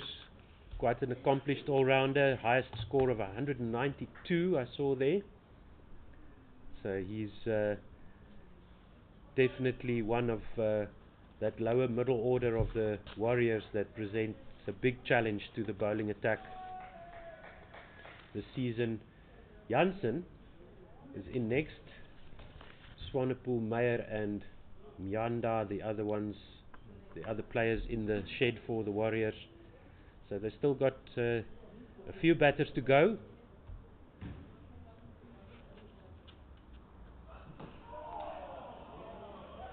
Nice attacking delivery, first up by Krueger, going for the stumps. Krueger is up to the task that time. So that was a 38-run partnership between Rosier and Second. It just got extinguished. 125 is the deficit. And we've got 86 overs left in the day. As I mentioned earlier, it looks like we're going to go through all of them, or we're going to have most of them bowled today. I hope so. There's a 30% chance of rain coming in at around 5 o'clock. I think bad lights might have a say as well, just considering how heavy the cloud cover is at the moment. Yeah, it's about at a 60-70% cloud cover right now. More than half of the sky is filled with clouds. Good news for the fielding team. And it's back to the standard field for the Titans, the one they've been employing all morning.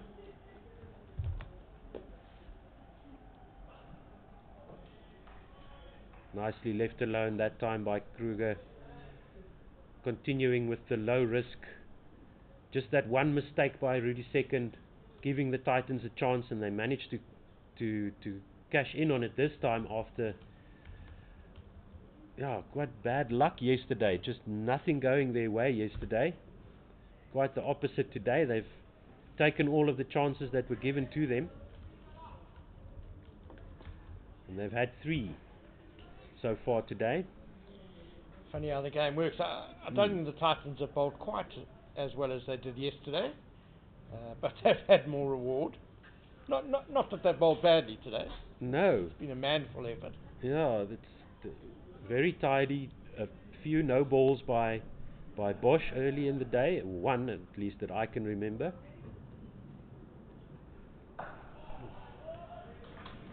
Lukaku forcing the shot there, forcing the batter to play. That's what you want to see from as a bowling side's captain. Well, and that movement back into the right-hander, that came in quite a long way. It's the 72nd over with this ball. So still something on offer for the bowlers. Oh yes, most definitely. Mix that in with the variable bounce that we've seen. It's tough out there for the batters right now. Oh, what a peach of a delivery. And a no ball, but luckily for Lukaku, that didn't catch an edge. Otherwise he would have been even more upset with himself. That is a front foot no ball. Extras now up to 17. 8 no balls, a wide and 8 leg byes conceded by the Titans so far. But that was beautiful. Inviting the shot, forcing the shot, just beating the outside edge. It's down onto the leg stump this time, but there is protection. Down there at that, not quite sure what to call it, backward of square, fine leg type of fielder. And then there's a square leg on the boundary as well. That square leg fielder has actually taken a position about halfway to the leg side boundary,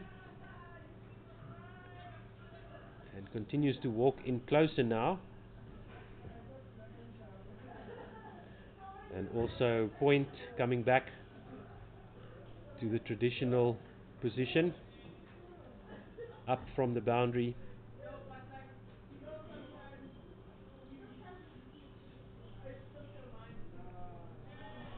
Left alone this time by Krueger.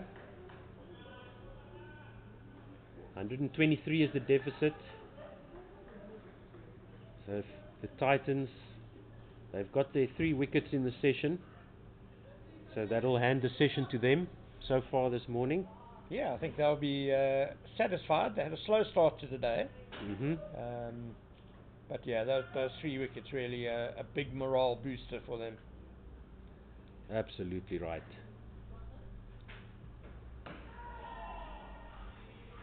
Nice line and length there by Lukaku. Bowling to his field as well. He's got the 2 slips. He's got the offside covered. Keeping that line outside the off stump. So that's, I mean, if it had been 260 for 2, the Titans would have been in all kinds of worry, scratching their heads and wondering when is their luck going to change. But thanks to Dala and Krueger, that is not the case. It's a beautiful back foot drive again there, this time by Krueger, through to the extra cover boundary for 4. Lovely way to get off the mark. That was a super shot by Patrick Krueger. Someone who was in fantastic form in the One Day Cup for the Warriors, so he'll have some confidence. Now he's off the mark with a beautiful back foot extra cover drive. Magnificent.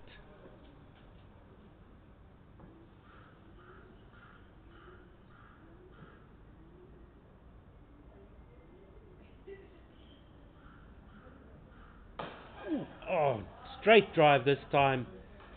Inside half of the bat, but excellent stroke by Krueger there. He's going to be getting rid of his jersey. Well, Bokaka was nearly in business there with a return catch. There was a very late movement back into the right-hander that took the inside half of the bat, as you mentioned, Otto.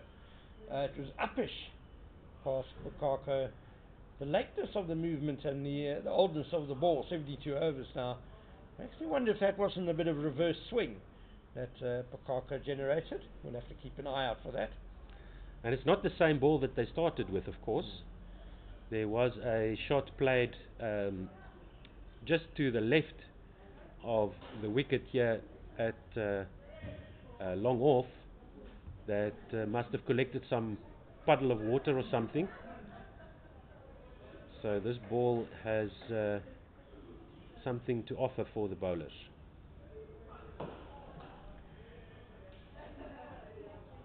So Krueger was lucky there that he did get that to the onside of the wickets, because if that went straight back to Bokaka, he could have had an easy return catch. Yeah, he stuck out the hand, but it was well enough timed by Krueger that it was past him by the time the bowler did that. So luckily this ball did not manage to find the water. You could see onto the stumps here of Pillay, who's on 22, as you can see, partnership into the double figures with that on drive from Krueger that went for 4. 115 the deficit now, and the rate achieved back up to 3.7 with those few boundaries.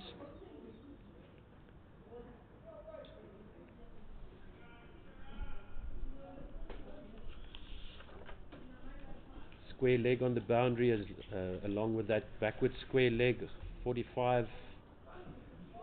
Oh, nicely done. Swaying out of the way there.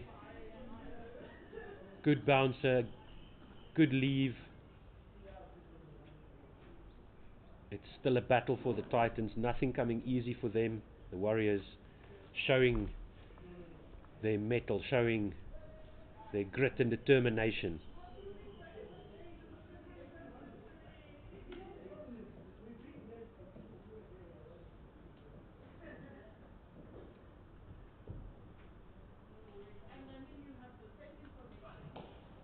Nicely clipped off the legs. There is protection there. Coming back for the second, and they'll make it comfortably. Good running there. Applause coming from the Warriors changing room.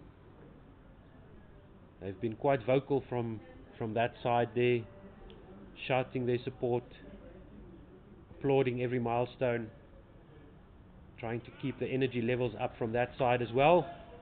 The Titans are in a fight here.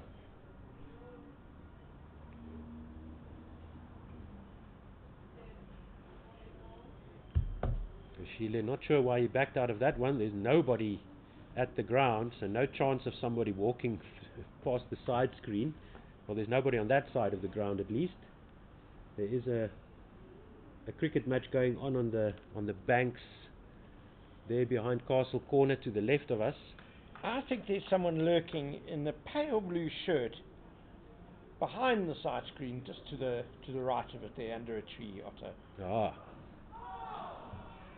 Nice leave by Pillay.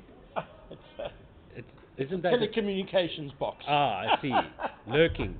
Not living at all. It's lurking, indeed.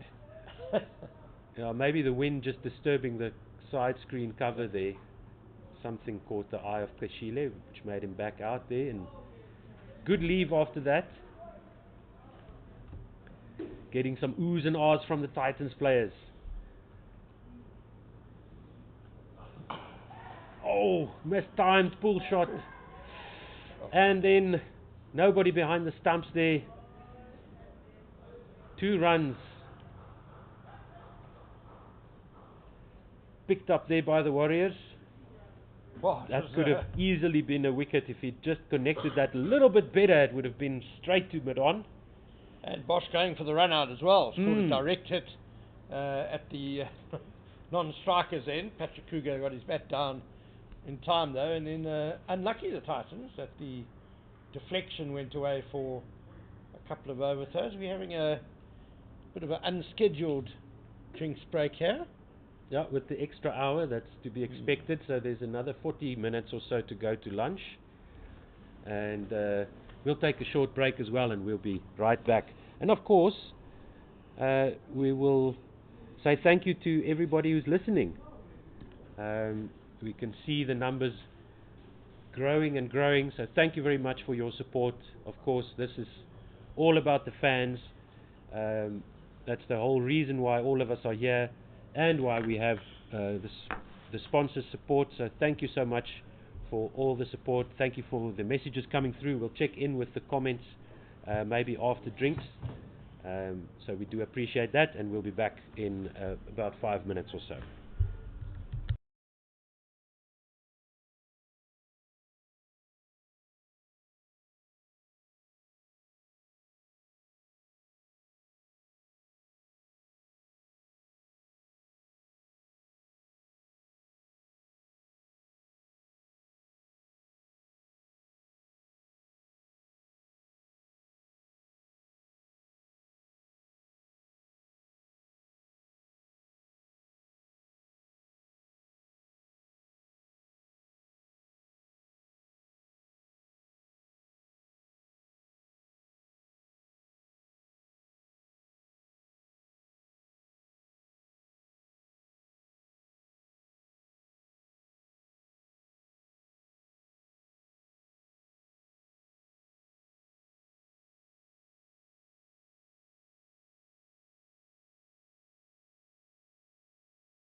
Second one in this spell from Bukaku. Now say, you can scorers, hear the scorers. Didn't see the signal there. Making sure that gets onto the books. And the extras is almost an extra batter now for the Warriors. 18 now. 108 is the deficit. Much better ball. And with that long stride, Makako has the tendency for that front foot no ball. Yesterday didn't bowl 1. Today already on 2. The big giver of the no balls and the culprit of the front foot no balls was Corbin Bosch. He bowled 7 of those front foot no balls, just going for that extra yard of pace.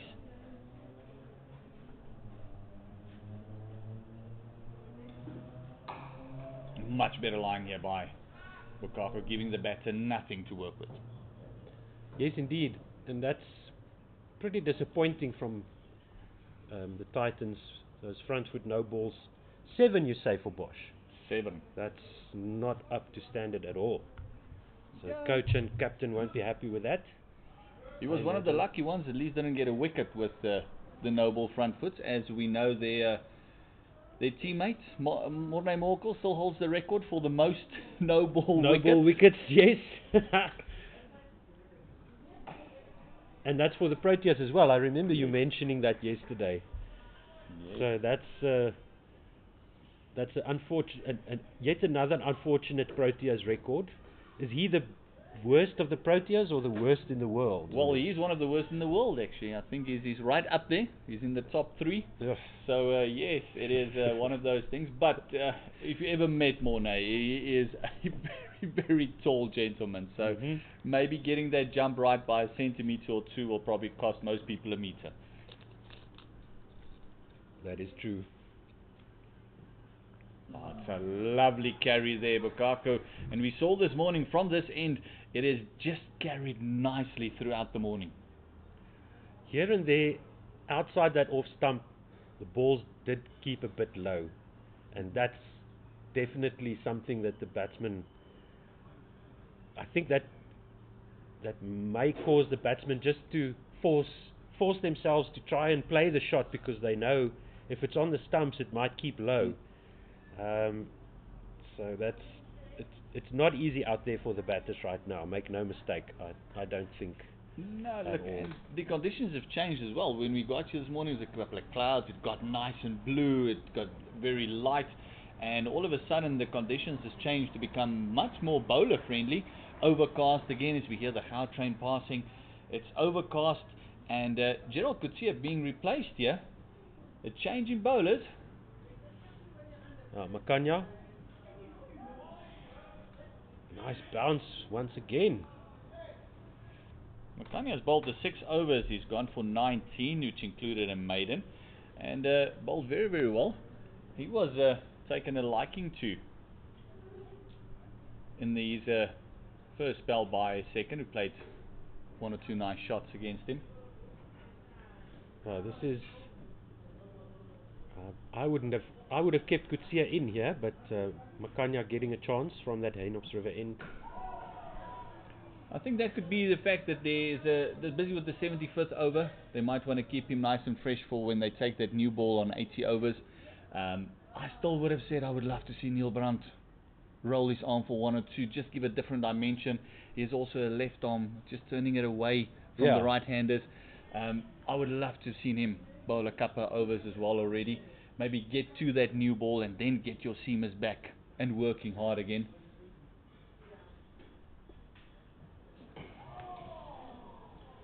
And as Ken and I discussed earlier, it's tough work here for the Titans. They've been forced to work for their wickets. Nothing being given to them by the Warriors, by the Dafabet Warriors, I should say.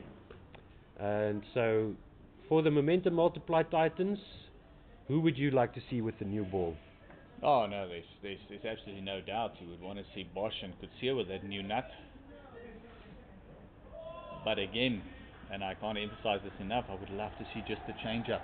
Would love to see, even if they give Dean Algar an over or 2. He's a senior statesman, not inclined to bowl these days anymore, but he does have that tendency just to do something else, just to do something, all his experience, and just change things up again, because if you slow it down completely and then all of a sudden introduce Coetzee and Bosch again, it might just liven up everything a bit. But that new nut is going to be absolutely crucial for the Titans.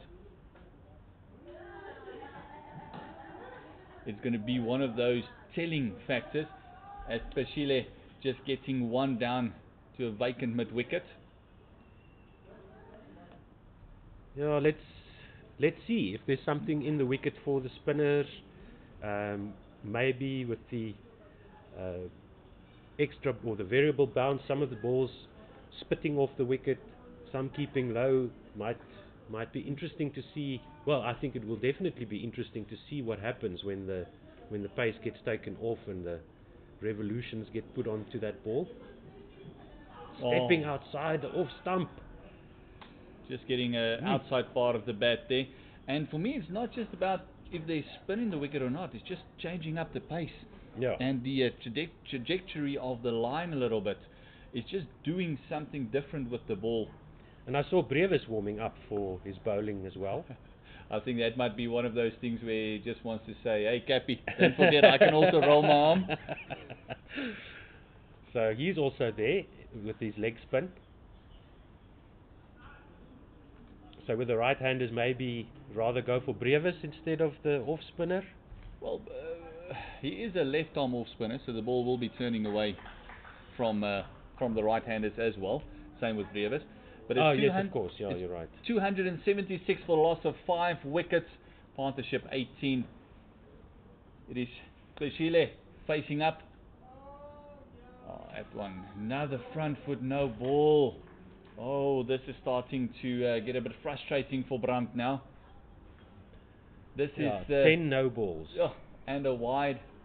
The comments of Krueger.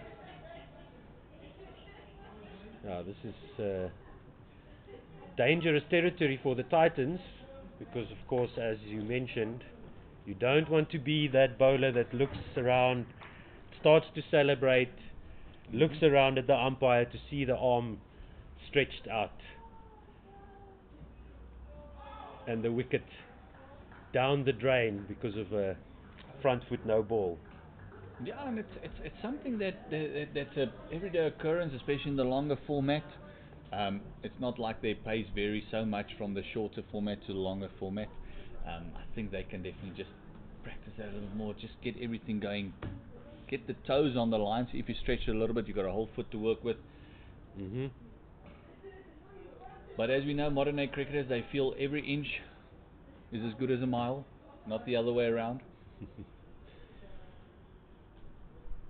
That's a much better line, much better length. Extra coat of paint on the stumps would have seen Pillay gone there. And I think Pillay is very clever here because he's just batting on off stump as well.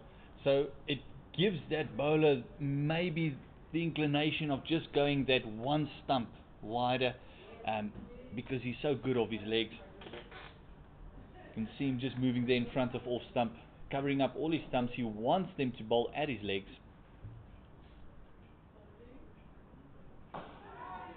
Just like that, and you can hear the excitement from the bowlers, from the fielders.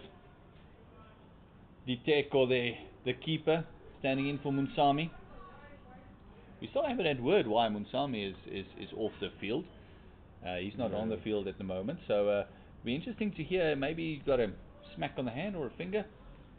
Could have been in the warm-ups or maybe in the warm-downs yesterday. It's going to be critical for them when it comes to the batting as well. Don't want to be off the park too much. Or for too long, it might just influence where he can come in and bat. But you can hear the exuberance out on the field. Everyone is excited. Every single ball almost gets an ooh and an ah and a something going. That's good to see from the Titans, keeping the energy levels up.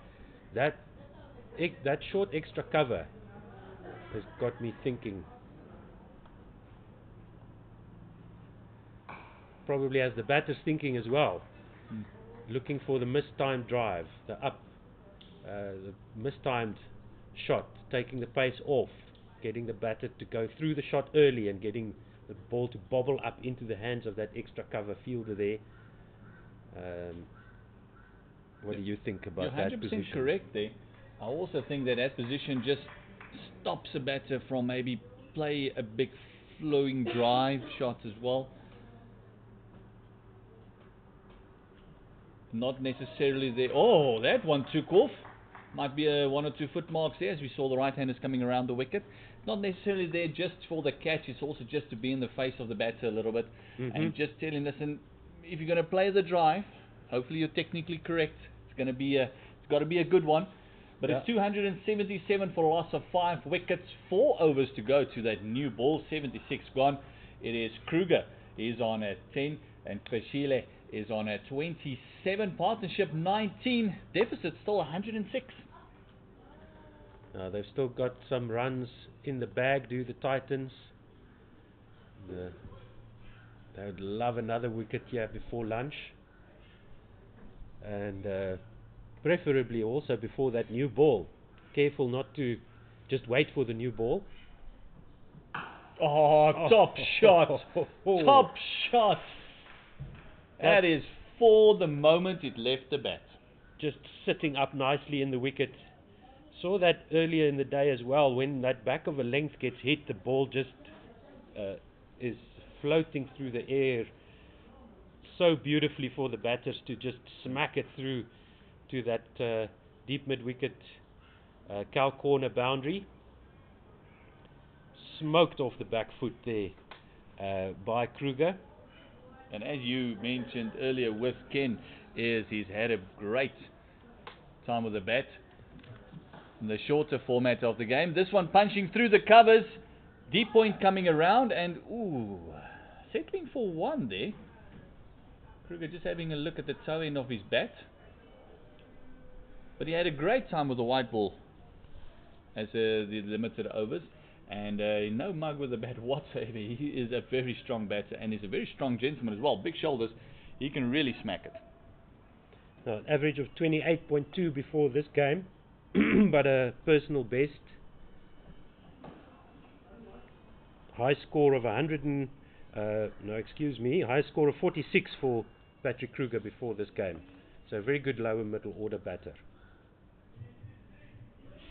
And if I'm not mistaken, he's got a decent strike rate as well. He's one of the guys that will go a little bit harder at the ball. Let's see the strike rate here. I'll find it for you. We'll have a look at that strike rate now.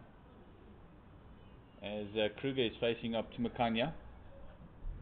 Another single to Pillay, who's on 28 of 49. Krueger 15 of 17. And that's what I meant about that strike rate. He's not scared to play shots. He enjoys, and he's a strong lad. 4 fours in that 15 already. So just bringing up Patrick Krueger's figures here for us. That short extra cover still there. Oh, another short arm jab and another 4. Krueger is taking a liking at the moment to Makhanya. He's enjoying the going a bit shorter at him. As we see this one just not that short, but lovely flow of the bat. Just a whip and a short arm jab, another boundary through mid-wicket. 58.07 strike rate for Patrick Krueger at first class level before this match. And that is obviously not his first day career. No, his first is if you look at his limited overs, that will be a lot higher. Yes. We can just see with the shots that he's played already. Makhanya just kicking the turf there. He is not happy with the over he just bowled. Not the plan set out by the captain, but that means the deficit has gone down to 96. It's under 100 now for the Warriors. It is 287 for loss of 5 wickets. And the Dafabet Warriors is taking the game deep, and with every single quarter that goes on, taking the victory away from the Titans, which they desperately need. Yeah, indeed. It's something you mentioned earlier as well in today's play, that the Titans are the team under pressure. They're the ones that need the victory. A draw here or a loss will probably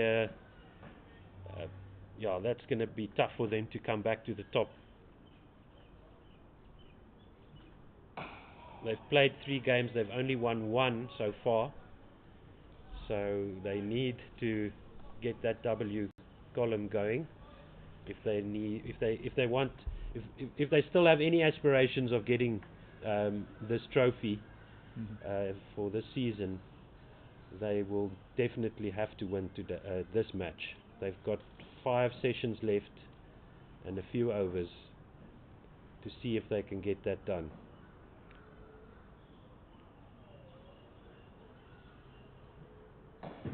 That's a lovely shot through mid-wicket. Just leant into that one, an easy 2 for the batters. Now that looked like it was going straight to the deep mid-wicket boundary, but just not enough on it. But a good looking shot, nicely timed. 94 runs is the deficit now. And the partnership has moved on to 31. Another good partnership for the Dafabet Warriors. It's been the hallmark of their innings so far, just piling on the runs in partnerships. There's that mid-wicket short extra cover fielder. Straight to him, the captain Brandt there. And you mentioned the log. If we look at the log, the Warriors sitting pretty. The top of the log, they're almost on 60. That's before this match, it's before their bonus points and everything. But I think the most important thing to look at would be number 2, 3 and 4, with the Titans being 4th. They are only about 6 points behind Northwest Dragons, who's laying in 2nd position. Oh, lovely shots off the back foot. Oh, so sad when that only goes for the 1. But a great field placing by Brandt. Just getting back to the log, so it will be important for those number 2, 3 and 4 just to get the spot into that final. See what's going to happen there, with the Warriors on a 59.7 before this game, and the closest to them is the Northwest Dragons on 50.36, then Dolphins 48.74 and Titans 44.6, and those 3 will be kind of battling it out for that final spot. Oh, that is picked up. Lovely shot. You gotta love it. It is 6 runs. What a magnificent shot. We'll see a replay of this one. Just thank you very much. Bit over pitched, outside off stump, clatters into the advertising boards next to the field here below us. Bukaku and Makhanya struggling here for the Titans, leaking runs, leaking boundaries. 87 runs now, the deficit. That is fading fast here for the Titans. The Warriors still have 5 wickets in hand. And you could see with our lovely single taken, that ball spats up, hit him on the splice, and the awareness of Krueger to send Krueger through. As you see that Krueger is taking a liking to the bowlers at the moment. It is another over gone, an expensive over. There, Krueger moved on to 26 of 22. Krueger just happy to give him the strike at the moment. As we said, it is white ball cricket with that shot. You can see that he's a very strong man. 297 for the loss of 5 wickets. 2 overs to go to that new ball. And they did exactly what you feared earlier on. They're just waiting for that new ball at the moment. Yeah, it looks that way. And now I'm going to join you in calling for a change of bowling because Makhanya and Bukaku are really struggling now. They don't look like they're in that rhythm. Not looking dangerous at all.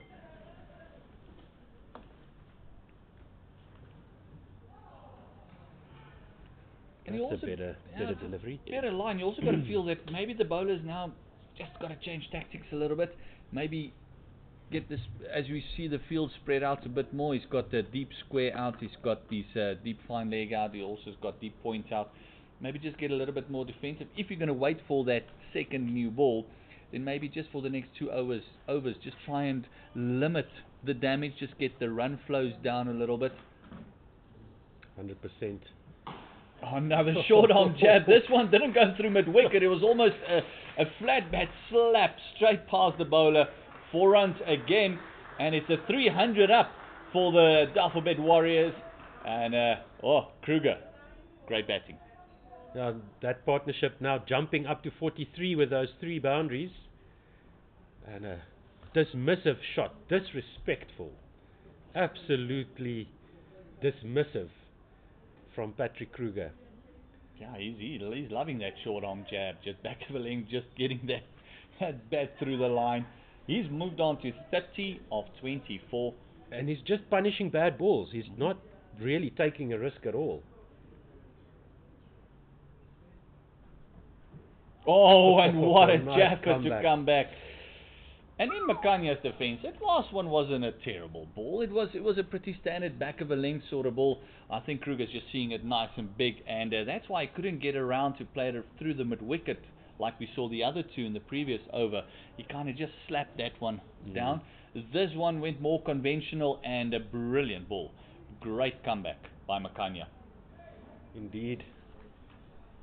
And once again, that back of a length there's no pace coming through off the wicket. Oh, as you better. mentioned, hello.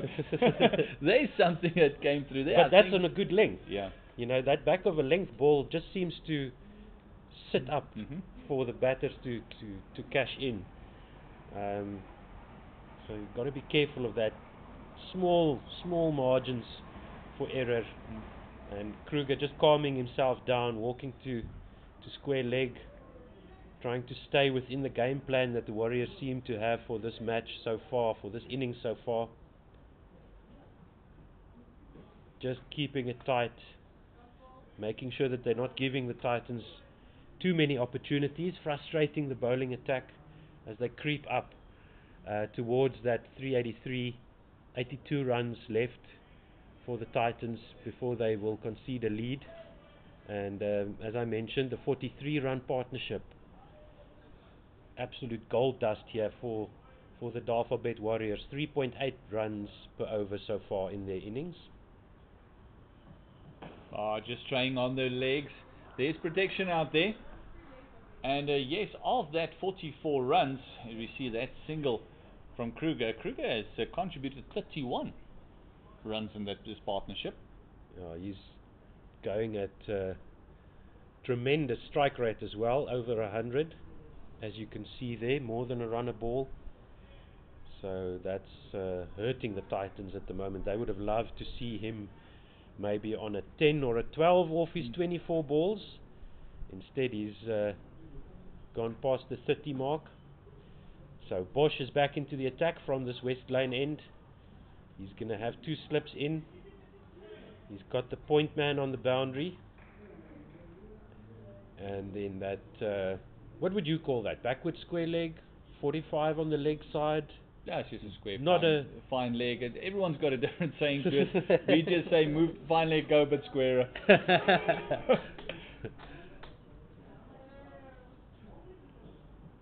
It's one of those positions that it really doesn't have a name because it's kind of in between. It could be Coetzee down there just warming up, as we see on the far right. Yeah, like I heard you and Ken said, it's a long leg, it's a square leg. As a bowler, you kind of just want your square leg a bit squarer, your fine leg rather. So it's more of it could be a deep square leg, but it's not quite there. So everyone's got a different opinion on that one. It's more there for the one they stray on the legs, and then also that mistimed hook shot that might just get a top edge. But we've only seen 1 or 2 good bumpers. I know. I was about to say, there hasn't been a lot of short-pitched bowling yet. So that fielder there on the backward square leg or forward of square fine leg is not a wicket-taking option right now. Yeah, with the old ball, I think it is going to happen. It's also there to cover a bigger area on the field as well, so you can actually cover behind square, you can cover fine leg. The position, that one spat up a bit. We saw this from Coetzee a lot. Yeah, surprised by the bounce there. Krueger shaking his hand. Seems to be okay. The So Centurion Pillay also had still- one or two right yeah. on the hand there as well. Still not an easy wicket to bat on. And Krueger just cashed in when he got his opportunities to jump to that 31 score. Three Bosch has balls. calmed things down a little bit, so that's good call from the Titans captain, I would say, to replace Bukaku here from the West Lane end. And also gives Bosch an opportunity just to warm up before he takes that new ball. Yeah, and keep it behind the line, Mr. Bosch, please.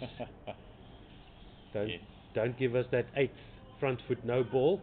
Might just be the one that carries the edge through to the keeper or the slip. So you've got to be careful. Show the captain that he's got the discipline to earn the right to take that new ball. Last over before the new ball is available.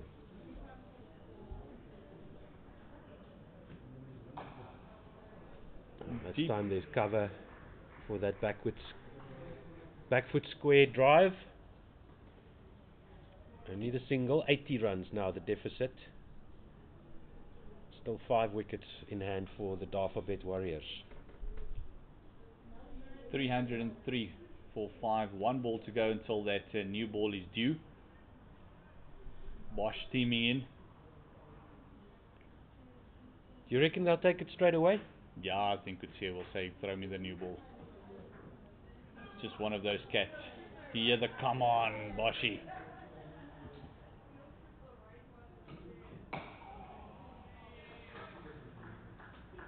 So let's see, what is the Titans captain going to do? Yes, on comes the new ball. Looks like they're taking it straight away. Good call. And off comes Rosier's cap. And No this is- headband. No headband today, but this is something that's going to be very important for the Titans because they now need to make this new ball work for them. Yeah. 7 minutes to go to midday. We expect lunch to be taken at 12 o'clock, maybe at 10 past. So that means lunch at 10 past 12, 17 minutes to go to lunch.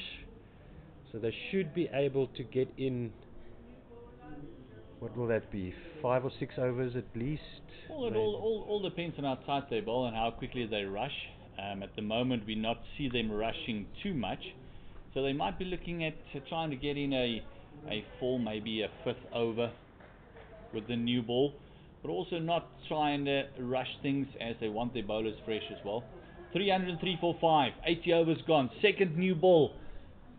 It is Krueger facing up to Gerald Rosier, who's on 1 for 43 of 19 overs.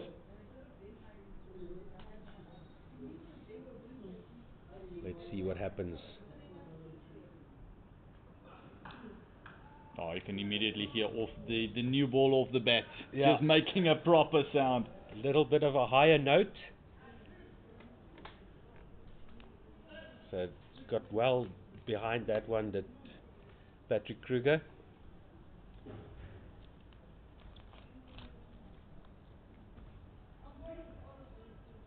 Gerald Rosier just walking back, just wiping off his hands, wiping off the ball, for a little bit of moisture. We saw 1 or 2 fielders slipping a bit. Krueger facing up to Rosier. Nice. Bit of a wayward ball there. Front Yeah. shoulder just dropping a bit. But that one's moved a bit off the wicket, I imagine. Yeah, he slung that one a little bit. It's not upright there, so it did move a little bit as well. But also the little bit of the sling of the arm, it just goes with the angle. We'll keep an eye out for swing, see if the ball is doing something through the air. Conditions still very much favouring the bowling side. Yeah, nice and cool. Oh, outside part of the bat. Finding the point fielder. 2 slips, a gully, a backward point, cover. Huge open space there on extra cover, and then Junior Dala on a wide-ish mid-off as well. So that's a very straightforward plan. Keep that extra cover nice and open. Show the batsmen where the runs can be scored. For one team driving. Try and get the drive going.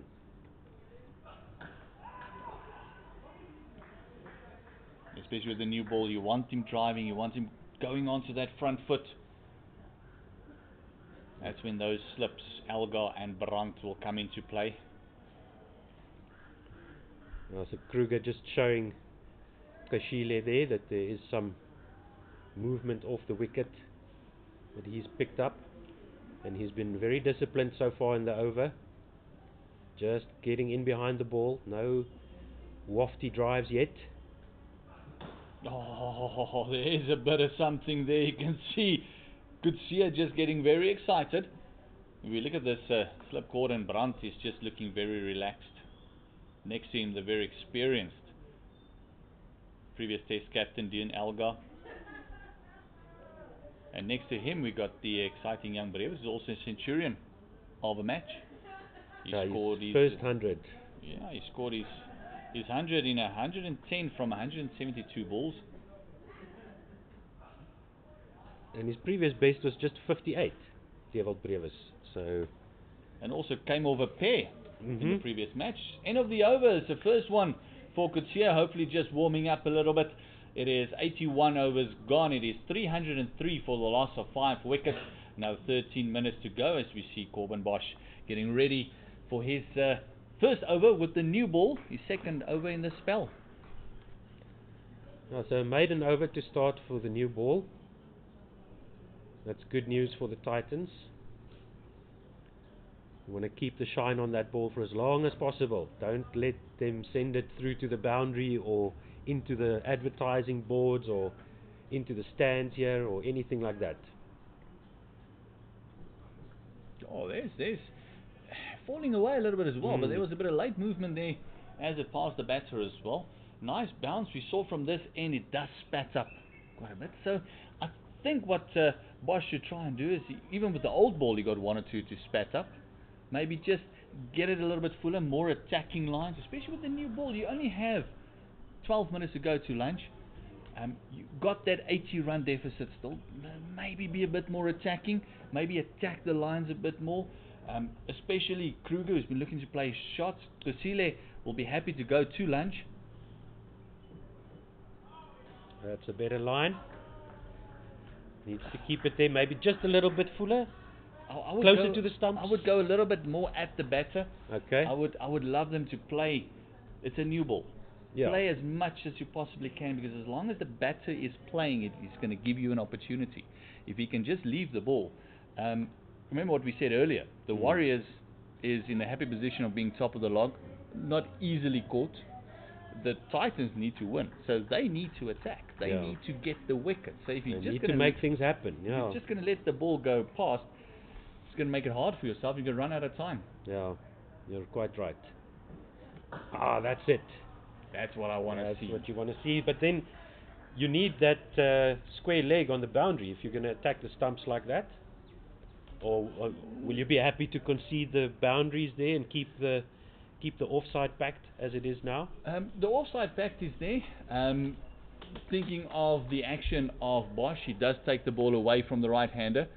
So to get it into that square leg fence is going to take a bit of a shot.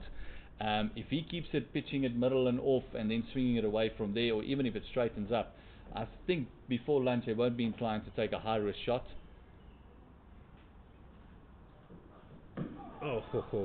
There's what I want to see. I want to see them be more attacking. So from the Titans' perspective, attack a bit more. You need the wickets. The Warriors can be happy just to let the ball go. They are very happy to run out time, because they know the more time is being spent in the crease for them means the less time for the Titans to get a W. You're quite right. It's slipping away from the Titans here. They need something drastic to happen now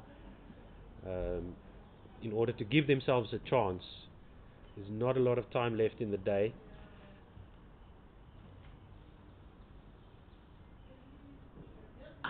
Excuse me, in the match. Lovely shots off the back foot. And that new ball is just racing across the fielding. And deep point just couldn't get around. Made amazing ground to get there. Lovely shot. Yeah, well timed, sweetly struck, and Gert is going to get us the name of the fielder on the boundary there. It looks like Kleinfeld was the one who did almost a fantastic job there, all the way from deep point, going through to the covers. But what a shot! And the Titans wouldn't mind that. It was a proper cricket shot. It was a decent ball. That is way too short. Oh, That is 6 runs. And Kushile is not hanging around for lunch. He's on 41 of 60. That ball just sat up there to be hit. 55-run partnership is brought about by that 72 balls, 6 4s and 2 6s. And Kushile contributing 20 runs, 3 extras and 32 runs for Krueger, obviously. And the deficit now down to 70. This is now where it comes in. You want that attacking line, but the length becoming important. If you're just going to let it sit up, then it becomes almost, doesn't matter what you do, you're going to get punished. The previous shot was a brilliant shot off the back foot. Lovely cricket shot, good ball. Stay patient, be there. Oh. There we go. There's that big waft into the covers. Krueger wants to get into the action as well. He's facing up to Gerald Coetzee. Now he's going for that gap at extra cover. Good signs for the Titans. See, Coetzee's got the man at square leg on the boundary, but I don't think that would have made a difference to that 6 that Kushile hit off that final ball.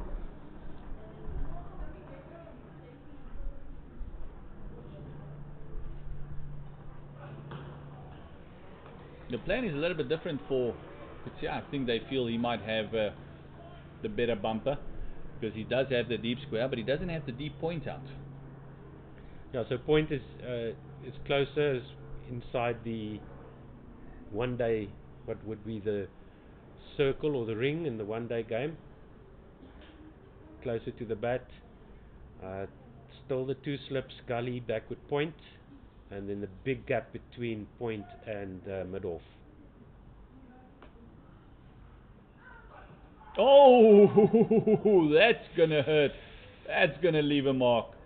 Oh, where did that hit him? Coetzee is just asking to please come and have a look. That is going to leave a mark. Looking at the replay. Oh, that just looks like it's either on the hip. Oh, that's uncomfortable. Oh, that might be on the elbow. Oh, just the umpire pointing there to his, yeah, to his just underneath the elbow. Yeah, that's on the bottom hand. Oh. So he doesn't have a protective gear on that back. What would be the arm that's behind the front and the bat. So he's got a dead arm. He's shaking his hand, as you can see there. So that I think that struck him close to the elbow on his forearm, and that hurt. That hurts. That is not a nice place to be hit. You can actually see even Coetzee just having a look there, and there's not a lot of meat in that area of your body. It's a lot of bone. Yeah, that is not nice. He's walking towards the physio. Just pointing. Oh, that's a nice nut there on the arm as well. Oof. Out comes the magic spray to do its magic. The worst part about that magic spray, it really does help. But when the life comes back after that, oh my gracious, that's even when the worse. feelings return. It's like when he goes to bed tonight, you'll see when that feeling comes back, you'll just see Gerald Coetzee coming at him again. Yeah. It's 313 for loss of 5. Deficit still 70 runs. It is a great partnership here by Coetzee and Krueger. It's 55 between the two of them. Now, I'm almost at a run a ball. That's been great work from these two to just twist the knife a bit here before lunch. Make sure that they deny the Titans a wicket. Krueger is ready to continue. So Facing up to the man, just hit him. yeah, just still shaking the hand a little bit there.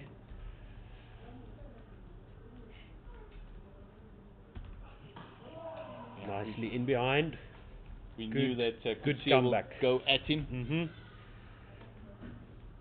So he's showing his mettle here, Patrick Krueger. Still shaking the hand. No, that's definitely already left a mark. You could Oh, you say you saw Yeah, it looks some swelling there already. Yeah, that's it's one of those. not Anyone who's had a comfortable. hit on the shin before, mm-hmm. when you walk into your furniture or anything like that, that feeling that you have, that nauseous feeling when you hit the shin, and that little knob that just appears there. Mhm. It's exactly how his front arm feels now, to give anyone who hasn't been hit there before an idea. And also with that delay, we might only get one more over in from Bosch. Yeah, 3 minutes left to 10 past the hour when we expect lunch to be taken. Oh, bumper. There we go. Well, maybe a short square leg in there as well. If Kutsia gets another go at Krueger, maybe after lunch, well, by then the fear factor might be a little bit less. So, good contest here between Kutsia and Krueger. And it is 313 for loss of 5. I think this will be the penultimate over just before lunch. It's another maiden by Gerald Kutsia with the new ball, so he's using it well, protecting the new ball well. That is his 5th maiden that he's bowled. 1 for 43. Oh! What is lunch? Must be the question for Kusile. He's moved on to 45 with a streaky Chinese cut inside edge past the keeper and between himself and the stumps. Yeah, that's once again things are just going that Warriors, the way of the Dafabet Warriors. Titans working hard for the 3 wickets that they've got in the session so far. They would love one more, and that is unfortunate for, from the Titans' point of view. Kashile will take it, of course, with a smile. Now letting that one go through. That one just rising up on him. He's 45 of 62. Krueger 32 of 45. At one stage Krueger was 31 of 25. So they've pulled that back nicely. New ball doing its job. Corbin Bosch 2 for 83, busy with his 21st over. It's been hard yards for the seamers for the Titans. Getting some encouragement from his teammates now. And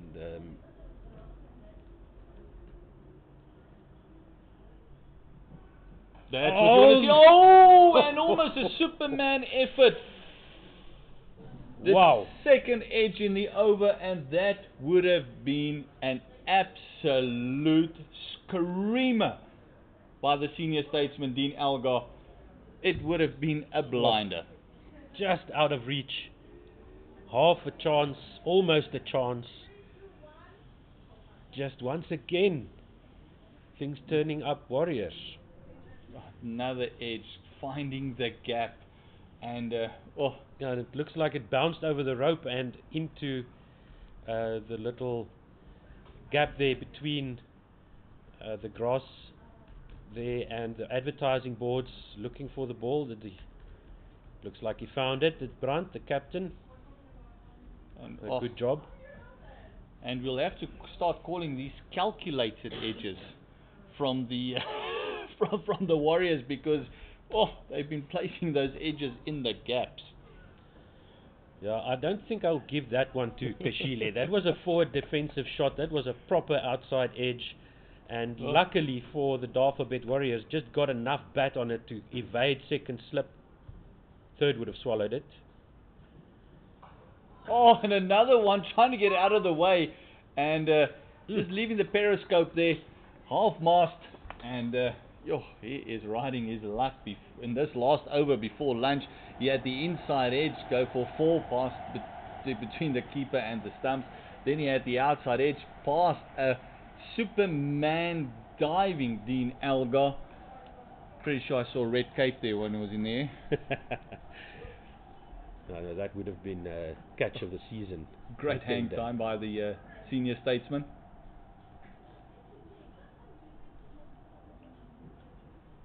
Oh, wow. That might have been, I think that might have been the foot marks from the bowlers coming around the wicket, because that just took off. Yeah, and Kashile going to have a look at where that pitched. Doing some gardening. 1 ball left before lunch. Diteko actually did very well. He's not a tall gentleman. Yeah, that ball kept climbing, so he did very well just to get glove on that one. As we see a third slip coming in there, opening up the cover region. Only an extra cover covering the whole cordon. Is he going to go for the drive? What's going to happen? 1 ball to lunch. Oh, lucky. Great ball by Bosch. A good leave, we shall say there for Kashile. Unlucky for Bosch there. 2 occasions, could have had him played on, could have had him caught at second slip. And the Warriors still in control, I would say. Yeah, I think they'll be happy of the 2. Yeah. Only 5 wickets down, deficit of 62, and more importantly, a partnership of 63 runs between Kashile and Krueger. So fantastic efforts here by the Warriors. To recap quickly, we had Pillay this morning scoring his highest score of 114. First ball of the day, going for 4, and him getting to that 100 mark. We also had a brilliant innings by Herman yesterday, already gone to Bosch for 35. Makhanya 33. Rosier looked dangerous while he was at the crease for his 20, and then second was the last wicket to fall for 19. But Kashile is on 49 of 65, which includes 7 fours and 1 6, and Krueger 32 of 45. Great partnership at the moment as we head into lunch. Yes, indeed. So once again, this broadcast is brought to you by the Momentum Multiply Titans, Cricket South Africa, and pitchvision.com. Thank you very much for all your support. Thank you very much for listening. And we thank the sponsors and everyone involved in the broadcast here, the team sitting here doing the scoring, manning the cameras. Great work, guys, and we really do love being here with you and look forward to having your company after lunch. Warriors in charge, even though the Titans took 3 wickets. They are the team that won't mind the draw, might even take a loss if, well, they'll definitely prefer a draw, but the Titans need the win, and we'll see what happens after lunch. Enjoy your lunch. We're going to wet the goggles, have something to eat, and we'll be back with you in about 40 minutes.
Welcome back to SuperSport Park in Centurion for this third day of the CSA 4-day series match between the Momentum Multiply Titans and the Dafabet Warriors. We had a very entertaining morning session. The Warriors going from their overnight 176 for 2 to 321 for 5. So the deficit is just 62 runs now. And we've seen a really entertaining partnership between Sinetemba Kashile and Patrick Krueger of 63. Gerald Krueger now, and he starts down the leg side to Krueger. Wicketkeeper Diteko fumbles but recovers well. Modiri Diteko has been behind the stumps all day for the Titans today because Rivaldo Moonsamy, the first choice wicketkeeper who kept yesterday, is unwell. And definitely not unwell. He looks very well to me. Good afternoon, Gert Maloney. Afternoon, Ken. As we see a single there, I'll spend enough time in the sun to be well done. Doubling up is the batters, and this has been a earmark by BBC as well. Positive cricket all the way through. Yeah, Patrick Krueger is such an exciting cricketer. He doesn't waste time. If he's batting, always very positive and very aggressive, and he's shifted the momentum back the way of the Warriors with some very good support from Kashile. So a couple of runs for Krueger there. He goes to 34.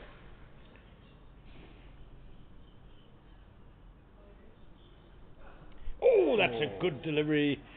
And a loose drive. There was extra bounce there from Gerald Krueger. Fantastic line just outside off stump from him. It was nice about Kashile and Krueger coming in later, and not forgetting we still got Jansen coming in, we still got Swane coming in. The top order has always given them this foundations to launch from. We saw the 114 from Pillay, Herman's 35, Mokhokane 33, Rosier 20, Seconds 19, all in the double figures. That's that same line by Krueger, but a better stroke this time from Krueger, not as ambitious. Just prodding it away on the offside. Yeah, and just getting players like a Krueger, who's a very positive player, the foundation to actually play his game. He doesn't have to play within himself. He's not struggling, and as we saw, he's got a lot of power. He's a strong lad. Yeah, all about partnerships in cricket, and just running through the list of partnerships for the Warriors. You can see why they're in this good position. 86 for the first wicket, 84 for the second, 47 for the third. And that's nicely pulled away by Krueger in between mid-on and the deep mid-wicket, running away towards the cow corner boundary, and that'll be 4 more runs to Patrick Krueger. He goes to 38 and picking up where he left off before lunch. Yes, he's fancying that short arm jab. That's about the 4th one he's played. 3 of them has been through mid-wicket, and 1 was a disdainful slap through mid-on. So that's the first one he's actually played from Gerald Krueger, and he's just rocking along. He's at 38 of 50 deliveries, so he's that includes 6 fours and 1 big 6. And the bouncer from Gerald Krueger called a wide by umpire Olivier. Bouncing too steeply there. Just continuing with that partnership list, there was a bit of a wobble between the 3rd and 4th wickets, just 3 runs added there, but then 38 between second and Kashile, and now this partnership for the 6th wicket has already grown to 70. Here just asking him to maybe pull again instead of the short arm jab, go for the fuller pull. He does have cover on the deep square fence. Oh, beautifully punched down the ground by Patrick Krueger. Just a little bit too full by Gerald Krueger, and it's sent straight back past the bowler. Lovely way to end the first over after lunch. And one very much dominated by the Warriors. They scored 11 runs in that first over after lunch. And there is still not the most beautiful shot in cricket than that arm drive. It is a shot that you can't force, you can't muscle. It's all about timing, your shape, and what a glorious shot that was, and that's 2 in the over for Patrick Krueger. I wonder what they had for lunch. Our lunch was spectacular, but they got some extra oomph in theirs. And Corbin Bosch will continue with the second new ball from the West Lane in, same as Krueger, with those 2 slips and a gully. A man at deep point, a man at fine leg. There's no deep square leg for Bosch. He's bowling to Krueger on 49, so a little landmark beckons for the Warriors wicketkeeper batsman. Slashes away over where third slip would be, away for 4, and that is Sinatimba Krueger's first half century of the campaign. And he started off with one that went through the slips this morning, and he got his 50 in the same fashion, and he's also put the foot on the gas, as we see him 53 of 67 deliveries, 7 fours, 8 fours, and that 1 big 6 that he actually picked up from Bosch, just flicked him off the hip for that 6, and both these have gone, the partnership has gone in quick time as well. Yeah, it's been a very positive partnership, this, and a very much a momentum shifter. Great comeback from Corbin Bosch. Just that awkward length again. Krueger tried to play it off the back foot, but he was well beaten there. No, it was all ends up beaten there, and that's the comeback, and those are the little things that has not gone the Titans' way. It is deliveries like that. It's just kept beating the outside edge, beating the batters, and just not getting the wickets that they require. And as myself and Otto discussed earlier in the broadcast, is all the pressures on the Titans because they need the result in this game. Yeah, they just 47 runs ahead now on first innings. And again, off the outside edge of the bat, past gully. I think the deep point will get around to cut it off. He does. And a comfortable 2 runs for the Warriors. Matthew Kleinfeld doing the work on the boundary. He's put in some meters there. That was 3, was it? I think, because yes, Sheila is still on strike. The scoreboard just momentarily showed Krueger. Sheila on 55 now. 338 for 5. Much the same cloud cover as in the morning here at Centurion. Oh, that ball just died a little bit after we saw 1 or 2 that spat up, but a little bit less of an effort ball there by Bosch as well. I think he's just trying to get his rhythm after lunch, just trying to get that line of length going. And the batters are here going to make it very difficult for them because they're playing in this positive frame of mind where they feel that, listen, that 45 we can work off very quickly, still 5 wickets in hand.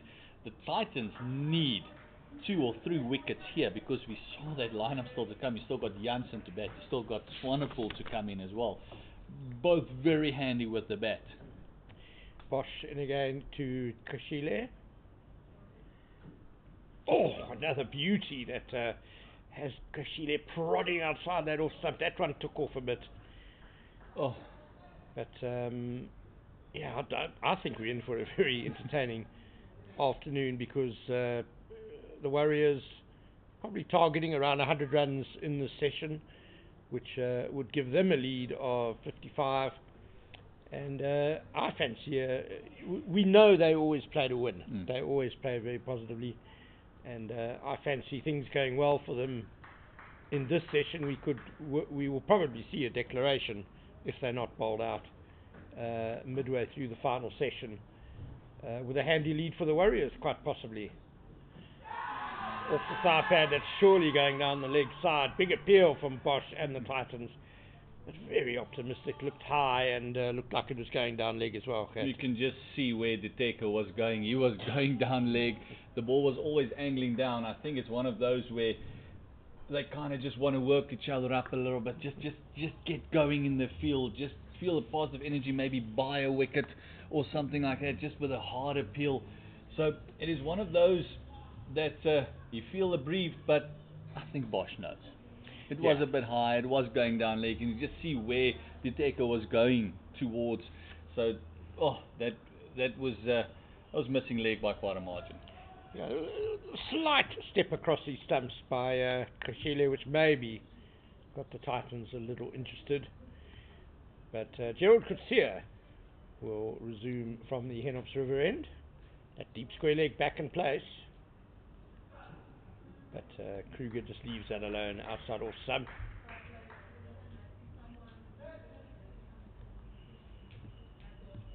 And the race against time is now on for the Titans. They need those 5 wickets to fall, hopefully before tea, to give them a session or so to work off if a deficit, if any. And then also try and set up a win. Maybe leave a carrot in front of the nose of the Warriors. As you said, they always play to win. Maybe leave them a 200 or 180 to get in a session or two. Beautifully bowled by Krueger, and it dropped short of wicketkeeper De Teko, who tried his best diving forward, but found the edge, but just died on its way to the wicketkeeper. I think it might have been off the edge and onto the body, actually, of Krueger, which then took the pace off the ball. We've seen 1 or 2 from this end actually die on the keeper, taking it on the bootlaces. This might have just been one of them. Krueger jumping up in frustration at how close he was there. In he comes again. Oh, it's a beautiful delivery again. That bounce off some Krueger wafting again. It's all action cricket at the moment. Yes. Warriors trying to be positive, score runs, get that run rate maybe up to 4. They're on 3.9 at the moment.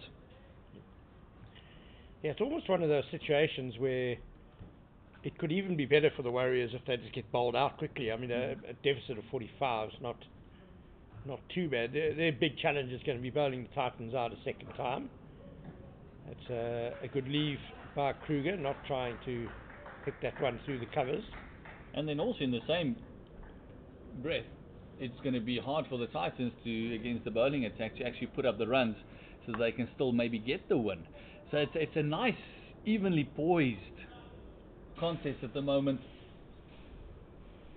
Yeah, the Titans will have to bat very well to get into a position where they can declare. You also don't want to gift the Warriors a victory to put them way ahead on the log. Nicely driven, and it's beaten cover, who sets off in pursuit, running very quickly. Good bit of fielding there to bring it back just before the boundary by Corbin Bosch. But they threw for a couple. Krueger goes to 44, 340 for 5. And this partnership has rocketed up to 82 now, coming in very quick time. They're not wasting time. Deficit of 43. Neil Brandt's got to think, what do I have to do to get a wicket? Well played by Krueger, down through the gully. Backward point makes a diving stop and a single to end the over. Krueger will keep the strike on 45. The Warriors 341 for 5. Trail now by just 42 runs. And diving stop Makhanya. Oh, he's such a good fielder. He's quick around the fringes. He cuts off the angles very quickly. And a frustrating over for Krueger. As you can see him literally marching back to his fielding position. He got the edge, and I looked at the replay there quickly. He got the edge. It was just a very fine edge that just died on De Teko. It was about a half a meter short. So no body, he didn't hit the batsman's body at all. No body. It was just one of those that squared up the bat to complete just a faint outside edge, and it just died on the keeper. So it's one of those that goes a begging, but the Titans have had so many of those in this innings. Bosch continues from the Henops River end to Krueger, and that might be out. He's played all across that one. Was there a bit of bat because the Titans kind of ended their appeal quite early? I think it's a position that Krueger is in. He bats with that little bit of an open front leg, and he just didn't go anywhere. His feet didn't move. He kind of got caught on the crease there, and Bosch just angled that one in, and This was it was almost a better appeal than the last one they had, but stifled. Definitely. He must have got a little scratch on that, I think, otherwise the Titans would have been a lot more prolonged in their appeal.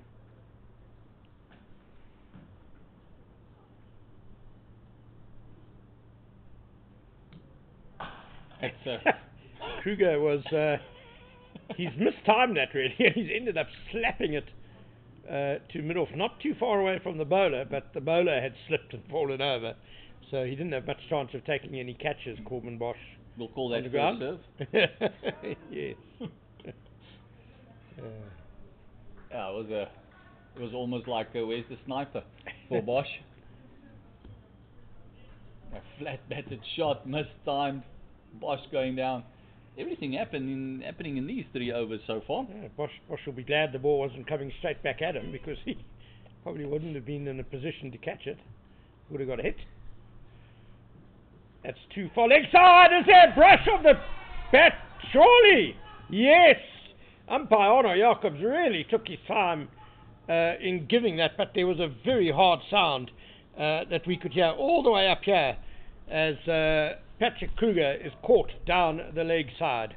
And of all the fantastic balls that they have bowled, that is the one that takes the wicket. It was a half tracker going down leg. He could have helped himself with only the deep square and the fine leg out. It was easy pickings, and Krueger gifts them a wicket after surviving some brilliant bowling. He's out for 45 of 59. That's the game, isn't it? It's often the bad balls that get the wicket, and credit to stand-in wicketkeeper Modiri Diteko. A very nice catch diving down the leg side there. Krueger gone then for 45 off just 60 balls with 7 fours and a 6, and he's done a super job for the Warriors. And picking up the cudgels now is the very tall figure of Marco Jansen, coming down the many steps here at SuperSport Park, and a greatly improved batsman, Marco Jansen. First class average is 21, but he's more dangerous than that, isn't he, Kat? We have seen in international cricket, I think his international career is better than his domestic career at the moment. And he's got long levers. He's a very positive cricketer as well. If they give him anything, he would go for it. And we mentioned it earlier, this is a long lineup that they have. They still got Swane to come as well. And you mentioned those steps. For him it was about 4. Very tall man, and as you can see on the screen, Ashley had a bit of a chat to Rosier there. I think this will be the wicket that they want now as well. They don't want Jansen settling in, because if he gets going, they could be chasing that 100 even before tea. Yeah, very dangerous batter, Marco Jansen. The ball still pretty new in the 8th over with this second new ball, and there is still some assistance out there for the bowlers. Yes, it always helps if STW takes a wicket.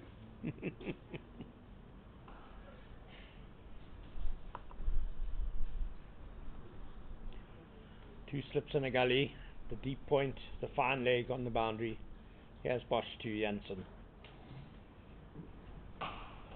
Good start, but nicely played by Marco Jansen. Covered the movement well on off stump there. Do you feel they would? I still say you need the wickets. The ball is new. Make him play as much as you possibly can, especially with the new batter coming in. Don't give him anything to leave. Not that Marco is a big lever of the ball, but don't give him anything to leave. Don't give him time to settle. And I'm sure that Algal will be in his ear as well. They know each other very well from the Protea setup. I don't mind bowling outside off stump, as long as it's not too wide. If you're going to bowl outside off stump, at least make the batsman make a decision on whether to play or leave. You can build a bit of pressure that way.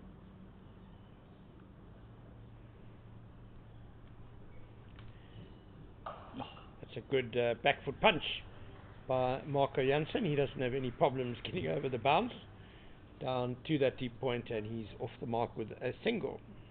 And I like bowling outside the line, as you said, as it will make the batter think of what he should do. I think just the modern day cricketers, they go a bit too wide. They almost bowl defensively at stages. If you look at the best bowlers in the world, Glenn McGrath, Sean Pollock, Malcolm Marshall, the big key was they made you play every single delivery. Oh, that kept very, very low. And Senatimba Kashile has done outstandingly well to keep that one out.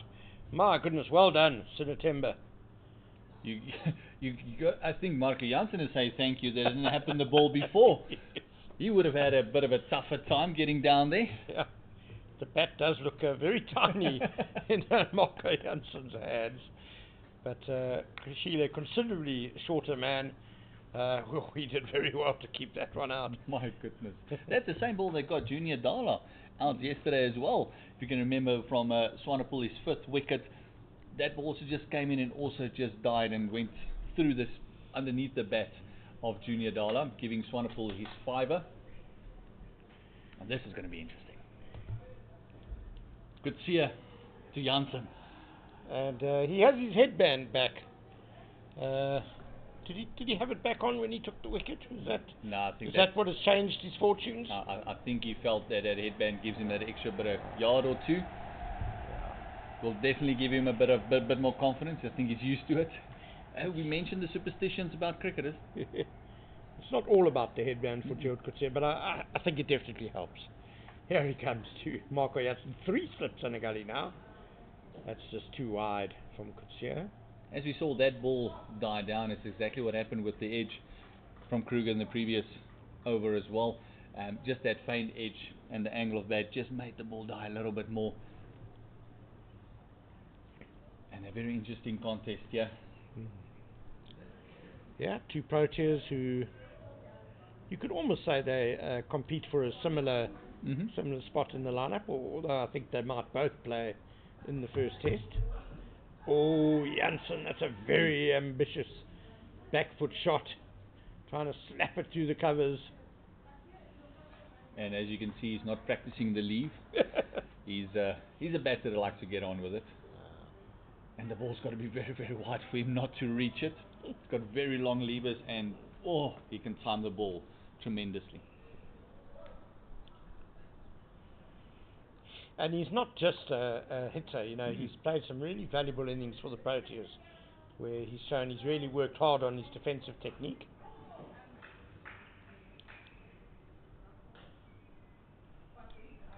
But again, I enjoy where he's batting for even for the Proteas, even now for the Warriors. It's that space where you can actually have a positive cricketer coming in. As you said, he mentioned, you said that he has played a couple of great innings in the test side and that sort of thing, but he's still positive. He's still trying to look to score runs. He's still trying for that single. He wants to get off the mark. He wants to get going as well. That was you need in the middle order of a match.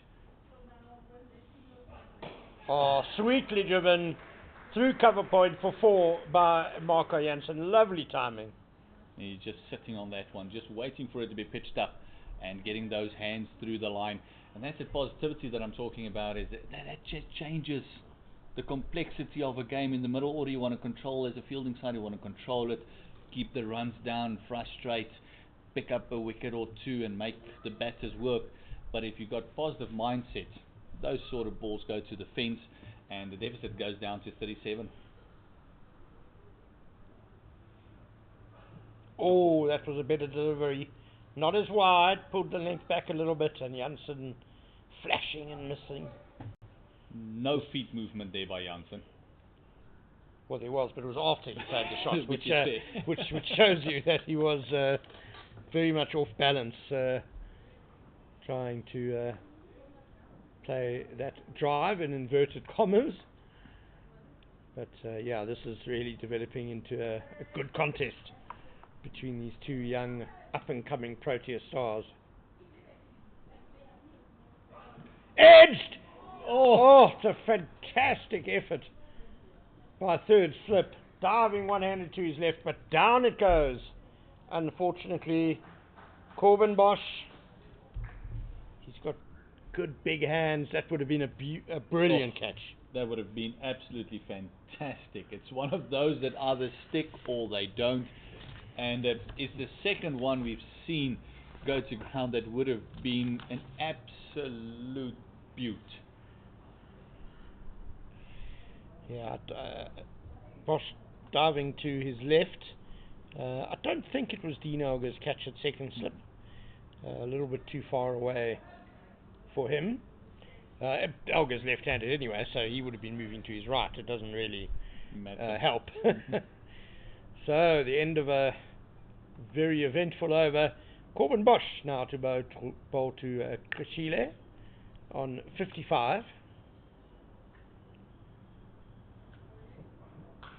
Slashed away, over gully, couple of bounces and into the fence. 4 more for Pillay and 350 up for the Warriors.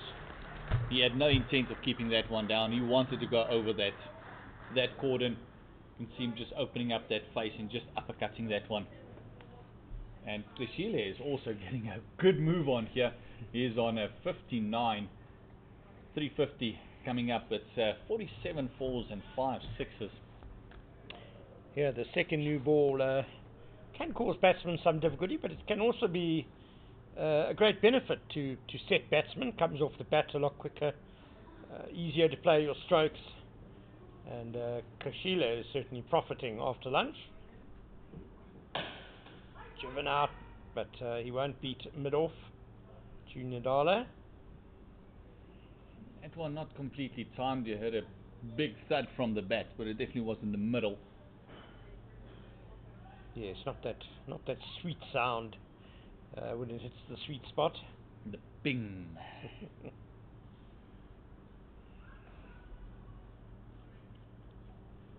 The deficit just 33 now.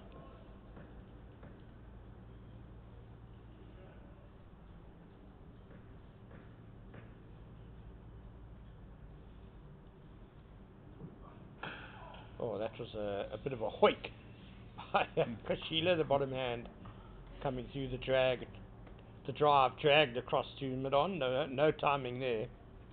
Yeah, he might just be trying to hit it too hard now. You can hear that thud on the bat, not timing it. Maybe just settle down a bit. There's enough pace. The ball is hard enough just to time it, just caress it. The approach, though, from Pillay is certainly a very aggressive one.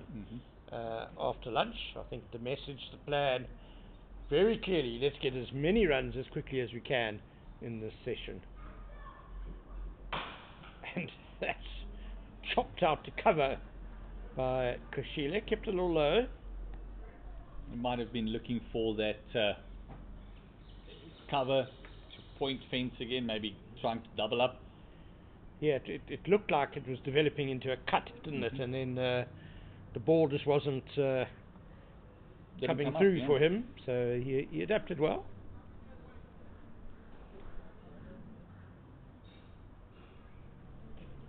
So 59 of 77. Marco Jansen joining him.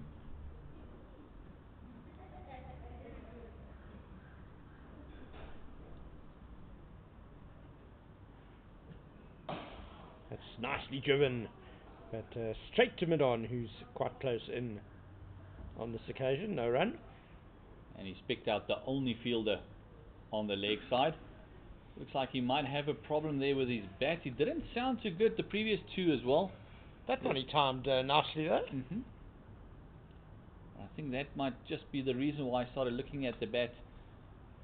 Looks like there's a crack just on that toe. Yeah, on the bottom he's looking at the bottom of his bat. Jansen looking down to see what's going on. Way down. So 350 for 6, just running through this Warriors first innings.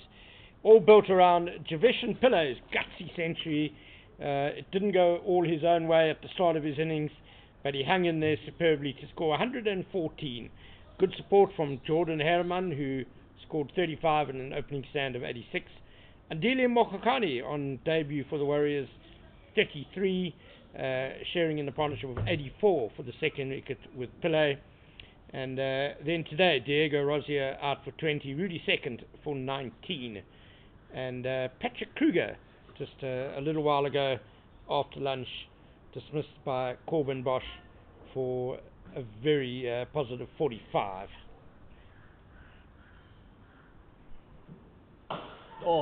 Uppishly driven, but far away from the bowler, and beautifully struck, straight down the ground for 4. What a shot. And it was uppishly, but there was no chance for Bosch to get that in. Look at that shot. Just stand and deliver, just on drive. Beautiful timing. New bat working wonders already. Fantastic shot. Yeah, you spoke, Gert, earlier about the on drive being such a classic shot, and one of the things about the on drive that has to be in place to play it really well is balance, and Krueger showing fantastic balance there. Send the ball back from whence it came. A balanced head position is another thing that's very important. You need to get in line with the ball, and see, Krueger just moved across a little bit just to get in line with that ball. Great shot. Yes. Good start to the Gerald Krueger over, bouncing over the stumps. And Jansen's feet isn't quite moving at the moment. He's getting caught in that crease. Yeah, he kind of shuffles around a bit, but not really coming particularly far forward or really going back either. I guess if he really goes back, he'd be in danger of being out at wicket. A replay, beautifully bowled by Gerald Krueger, bouncing and seaming away over the off stump this time.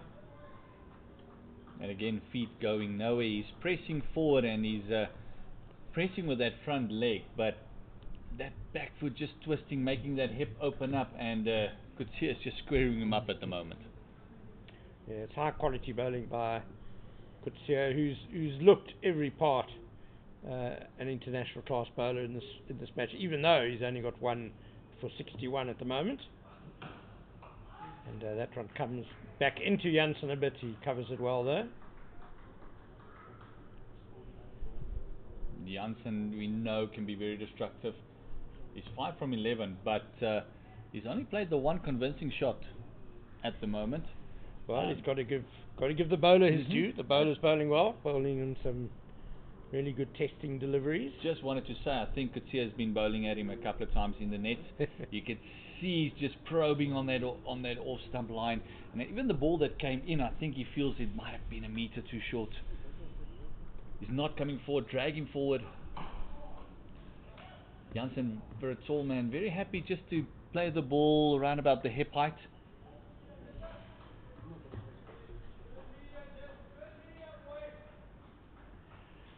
Three slips for Krueger and a gully.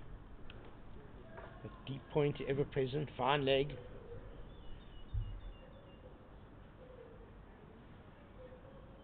And that slip cordon made of Brandt, Elgar, Bosch and Brevis in the gully.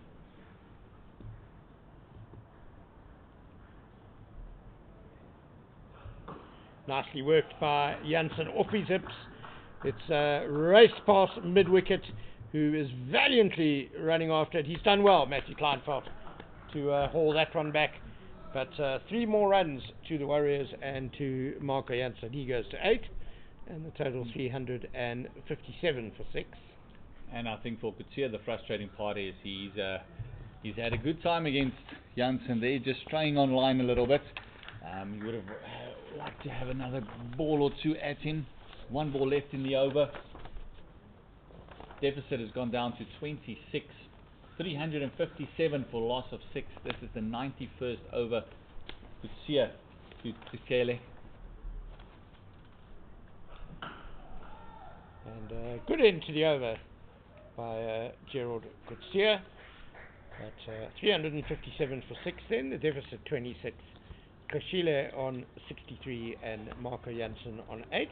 Jansen will have strike, as Corbin Bosch takes his cap off, gives it to umpire Arno Jacobs. He'll be bowling again from the Henops River end.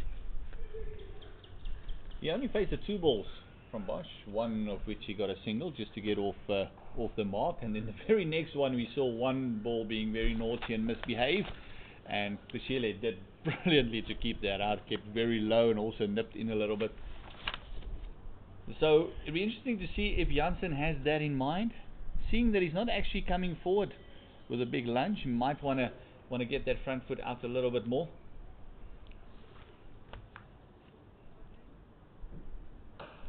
It's the shortish delivery from Bosch, watchfully played by Marco Jansen into the gully, no run. He looks comfortable there. Maybe just a meter fuller from Bosch. We saw with Krueger that's where he can be a bit vulnerable in the beginning of his innings. Young Marco Jansen.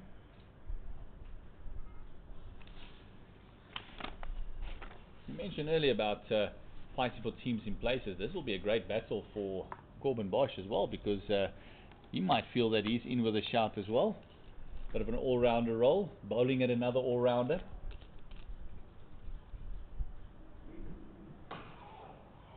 Yeah, well directed by Bosch.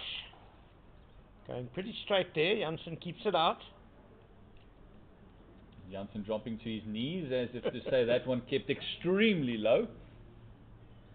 Pillay would have probably popped that off his head. Yes. Yeah, it was fairly short, and maybe it didn't get up as much as Jansen expected, but I wouldn't have called it a particularly low bouncing delivery.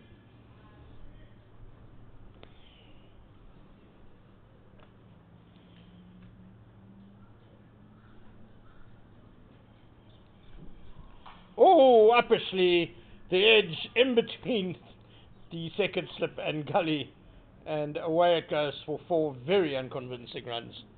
Another calculated edge. You got to start calling it a shot, because the Warriors have been playing that convincingly for a couple of days now.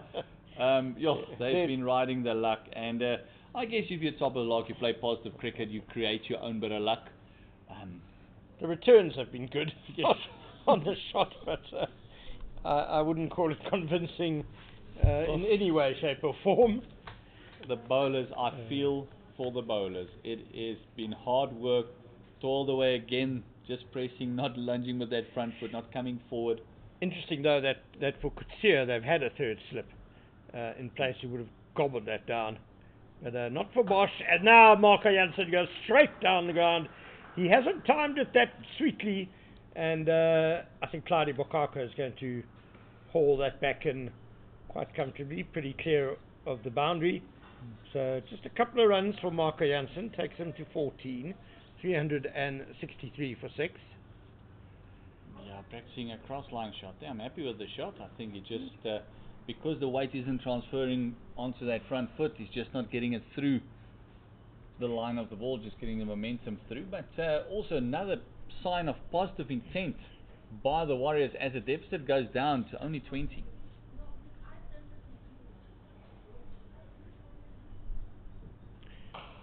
Bosch digs that one in. It doesn't really get up though, and Jansen steers it very comfortably to the deep point for a single.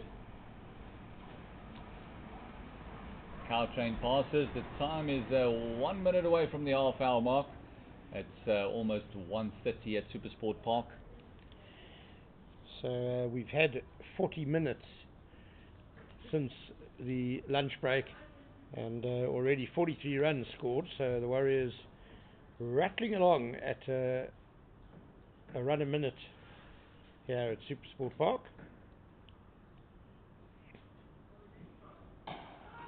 That's a good line by Bosch, and just defended by Krueger. That will end his 25th over. He's taken 3 for 109, the most successful of the Titans bowlers.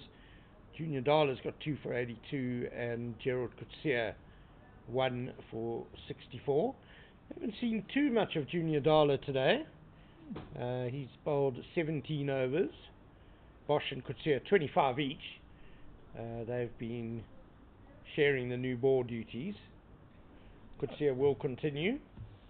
It is surprising if you look at Bukaku, who has also bowled 16, and Makhanya has bowled 9 already. Yeah, I feel Junior Dala could have definitely had a couple of more overs going, especially with the 2 breakthroughs he had earlier. I expect to see him fairly soon. Makhanya doing a decent job for the Titans, as that third slip is now coming out for Gerald Krueger. He will go to mid-wicket. Corbin Bosch quite close in, and a fairly straight mid-wicket too. Here's Krueger. Oh, he has struck Jansen amidships. Down Marco Jansen goes like a giraffe, and a giraffe drinking water, and there is some concern, both the umpire and the bowler waving immediately to the change room to get some attention for Marco.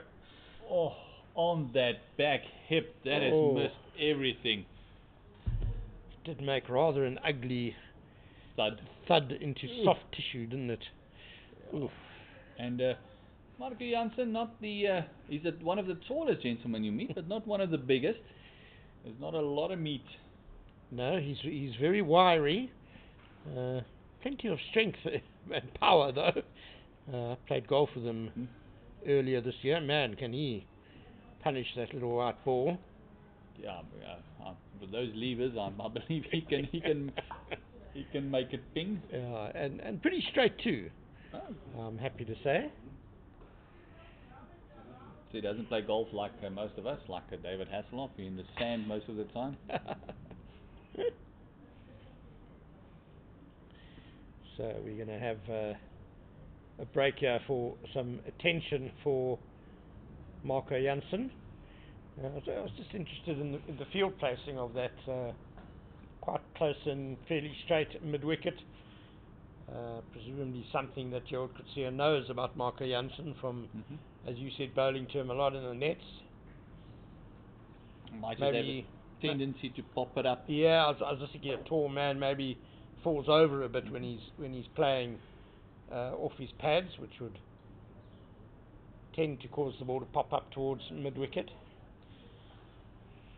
And we even saw after the mid-wicket has been placed in position, that the mid-on was also kept wide as well, not allowing it to come straight, also kept wide. So it's almost like the mid-on a little bit closer to a straight to mid-wicket, and then your mid-wicket in play as well. So there must be a tendency, must be something that he knows might just pop up there a little bit.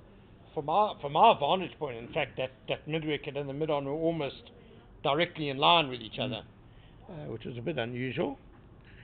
Marco Jansen is ready to continue though. Yeah, the left up.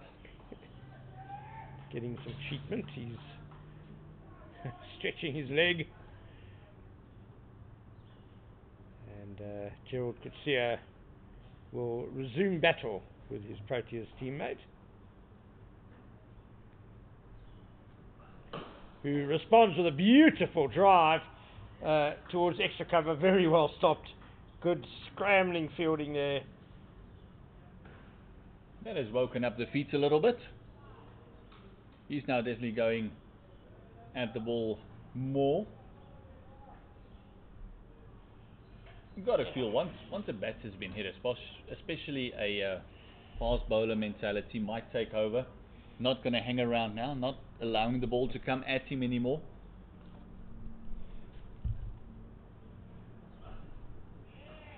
The lifter from Gerald Krueger, quite wide outside off stump though, and Jansen had given himself room, but then declined to play the delivery.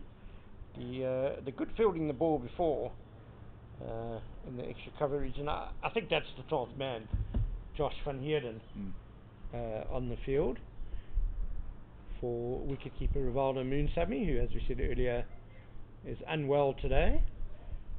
Modiri Diteko filling in behind the stumps and doing a very good job too. Diteko, couple of catches, and there we go. Solid defence by Marco Jansen. And you know that Algar will Dean will just tell him, listen, That ball was pretty close to the other hip now, youngster. Come hit the ball, man. It's not Josh van Heerden. Thank you to our executive producer Leah Bonner, who's pointed out it's Merrick Brett, the pace bowler. Oh, Jansen had a little fiddle at that one.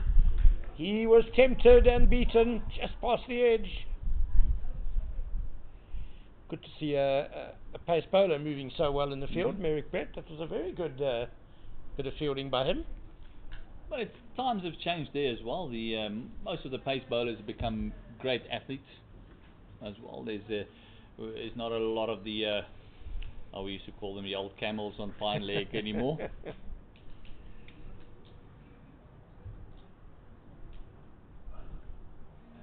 Too wide, yeah. Even the man who's currently at fine leg, running in now because it's the end of the over, Junior Dala, he kind of leads the way for fast bowling fielders. Magnificent athlete. He's caught out a few batsmen fielding on the boundary with that bullet arm of his as well, and in fact he's going to employ that bullet arm now, not to throw but to bowl from the West Lane end. We said we expected him to be into the attack soon. 17 overs, 2 for 82. I think it's fair to say, and you have said it several times, Kat, quite rightly, that he's bowled better than those figures suggest. No, a lot better than those figures suggest.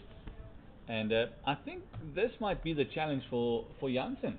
To be honest, he's been pitching it up. He's been bowling a lot fuller than the other bowlers. We saw the LBW that he got as well when he trapped Pillay was a lot fuller than the others.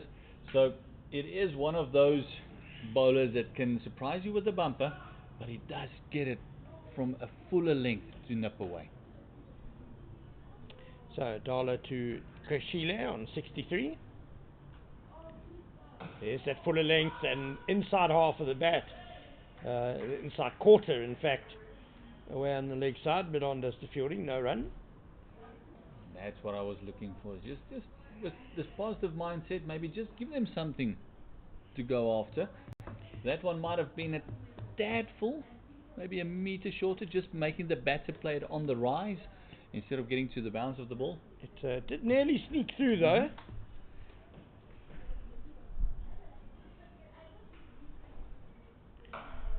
Slashed away by Krueger, bit edgy, down to third man, but they'll get a very comfortable single. Total goes to 365 for 6. I think Junior Dala might well slip in a few short deliveries to Marco Jansen. Dala, with his pace and with the variable bounce here, it can be quite awkward for a tall batsman to play the short ball. It's a bit counterintuitive, but generally short guys are better at playing the short ball than the tall guys. The tall guys are better coming forward with their long strides. So it'll be interesting to see when that short ball comes from Junior Dala. Fine and length, beautiful delivery, and edged to second slip, but bounced several times before getting to him. And Algar just waiting for Bram to maybe help him up there. Looks like he might have had just a hit on the digits there. Shot away very nicely from the right-handed Jansen. There is a gully in place for Jansen as well. You see that gully just moving a little bit closer to almost a fourth slip now. That gap a lot smaller.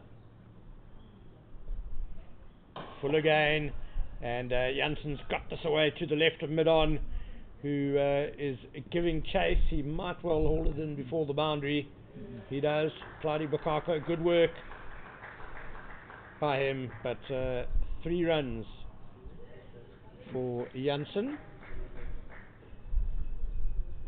He will go to 18, and the total 368 for 6.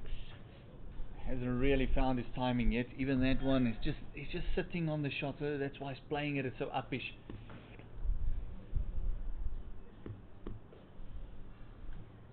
Oh. Again! Excellent delivery from Dala. wrapping Krueger on the pads. And Krueger is batting on off stump already. Oh, that one just looked like it might have been a little bit high and just angling away, and it might be the reason why Junior Dala didn't go for that one. It looks like it was the in-swinger instead of the ball that normally straightens up. So that's why he wasn't really interested in that. He knew he just misdirected that in-swinger by about a stump. Oh, that's awkward for Krueger. He's done well to chop it away through the gully for a single.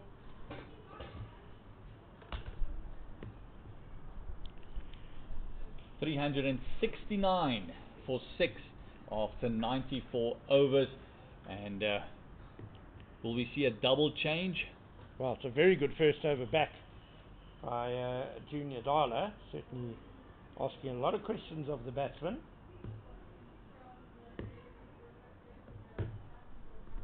It was all happening.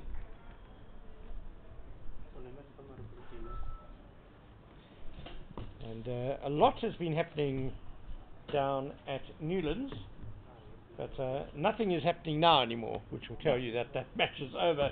Western Province have raced to victory by 8 wickets. They bundled out Northwest for 181 today. Dragons collapsing rather badly from 89 without loss, losing 10 wickets for less than 100 runs. And the left-arm spinner Kyle Simmons took 4 for 24, which that left Western Province with just 73 runs to get, which they have knocked off for the loss of just 2 wickets. So a big win for Western Province at Newlands over the Dragons. And it is Bokako who's into the attack. Just a steady start just outside off stump there to Krueger. Now, big one there, and it's also in 3 days. Yeah, and presumably with a very healthy bonus point haul.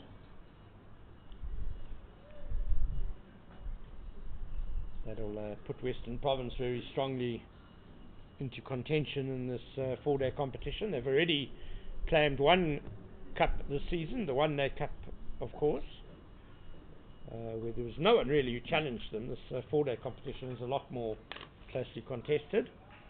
Yes, Western Province was laying 6th on the log, and this win will put them in contention. Well, I imagine that as things stand at the moment, they probably earned more than 19 points, so they could quite possibly be top of the log at the moment.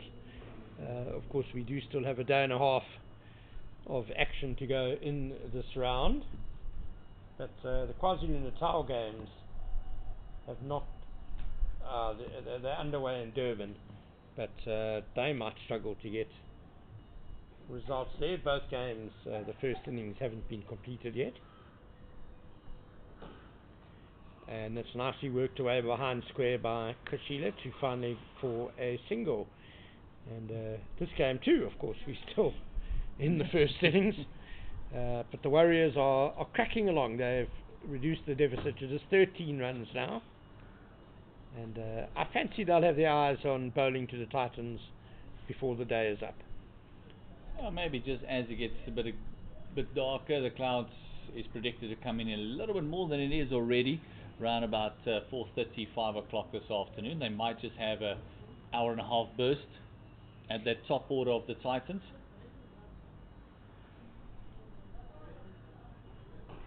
Flicked away by Jansen through square leg.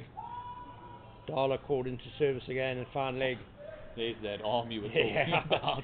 And we heard very loud no's from the 2 batsmen if there were any thoughts of a second run. Yeah, the Warriors don't want to leave it, I think, too late due to that threat of bad luck. I think they'd like a decent number of overs at the Titans this evening. Try and get a few wickets. Make that final day as uncomfortable as possible for the home side. And only they've got another 5.2 overs to rack up bonus points when it comes to the scoring. Oh, beautifully bowled by Bokako. Krueger's walking. It's he punches his bat in disappointment. He did rather reach for that one outside off stump, but it was an excellent delivery, seaming away from the right-hander. It's one of the first ones that Pillay has played half-hearted at. Just hanging the bat out there, just trying to maybe guide it and opening up the face, and a no-feet movement, and Bakako claiming his wicket, and that brings the end to a great partnership.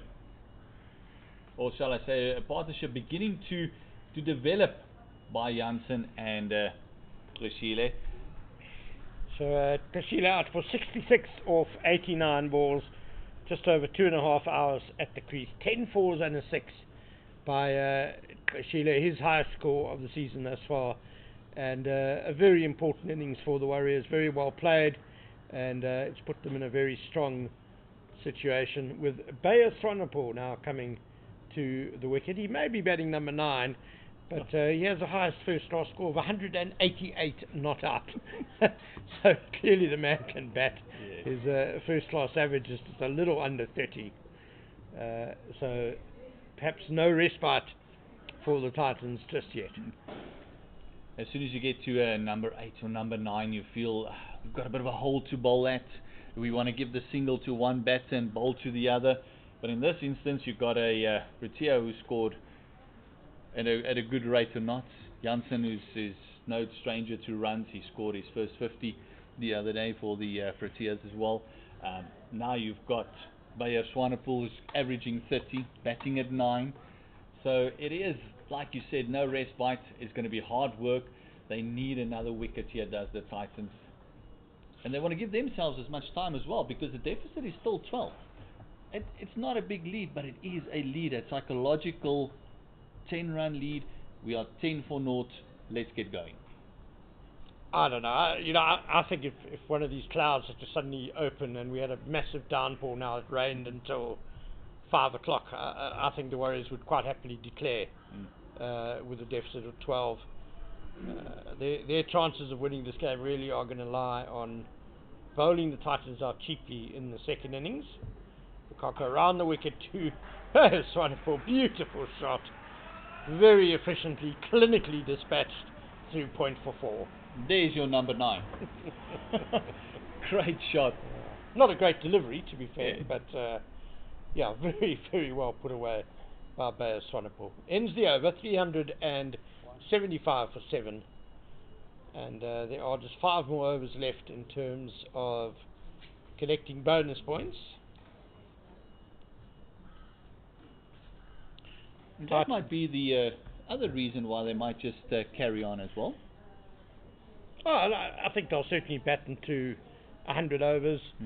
Yeah, look, I mean, we've still got a while to go until the tea break. I don't think they're going to declare anytime soon. They're going to try and build that lead, even a lead. The last thing the Titans want is to concede a lead of 100, which is entirely possible if Jansen and Swane get going. Mayer's no mug with the bat, and Mjanda, bats number 4 apparently for his school, did bat number 4 for his school side. That's rather a wafty nothing shot by Marco Jansen.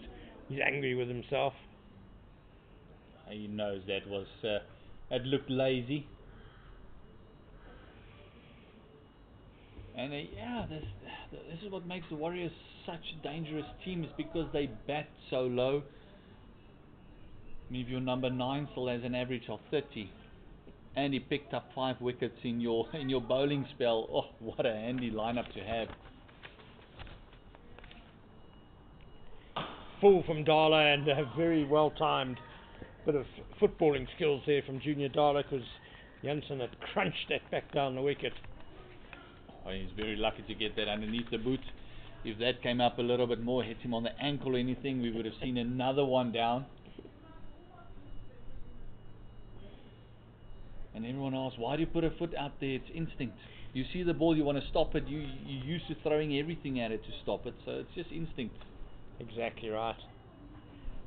Oh, that's a swipe by Marco Jansen. He kept it a little low. Thankfully for him, outside off stump. But the intent is clear. Yeah. Bad news for the Titans, while we're on that subject. Swane is averaging 41 with the bat this season. man in form with both bat and ball. I think Marco might have heard the Gautrain train approaching somewhere because he went in that direction. Pick up a window.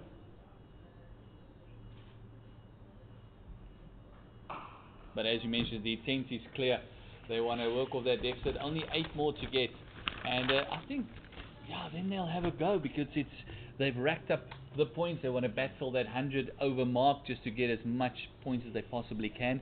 And then it's all up to the Titans to attack and put up a score that they feel the Warriors cannot get. I'm not sure the Titans will go into the second innings thinking of posting a target. I think they've got to be wary not to be bowled out. It's off the thigh pad for 1 to fine leg. Their first priority will be make sure they don't lose too many wickets today. Bat at least to lunch tomorrow, and then see where they are placed. That 7th wicket for the Titans, by the way, gave them a 3rd bowling point. They're going to have to go some to get the 4th bowling point because that requires 9 wickets down, so they've only got 4 overs and a delivery in which to take 2 more wickets to get the 4th bowling bonus point. Junior Dala switches to around the wicket to the left-handed Swane, 2 slips on the gully. Down the leg side though. And that will end Dala's over. Is that a jinx break? Just saw umpire Jacobs indicating to the side. No, he was making some other gesture. I think it might just be a change in personnel. Yes, Gerald. No, that's not Gerald. Might be the 12th man just coming off. It's another 12th man. Matthew Boast has gone off the field. We didn't see him come on, but he's gone off. And he's just replacing the guys, maybe just giving them a bit of a respite. There's a slight breeze on the field. It's very humid this morning in Pretoria, not where you normally associate with Swane. Bukako into Jansen, who has actually steered that quite nicely, glanced away behind screen on the leg side. Coming back for 2, taking on Dala. The stumps are broken. Jansen took a chance there. He looks fairly confident, though, that he's made his ground. Was actually trotting along at one stage. He didn't take... he was in safely, about a metre. Of course, about 4 metres to go, and then he stretched out. Exactly.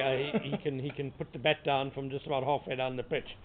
So he does have the benefit of that. Going on to 20 of 32, and not a convincing 20, must be said by Jansen. There's been good spots, but Gerald Krueger had his number, also pinning him on the hip. I think it's the sort of pitch where we need to acknowledge that batsmen are always going to be playing and missing at some stages. Nicely driven by Marco Jansen, straight down the ground, lofted over umpire Olivier, and that'll run away for 4.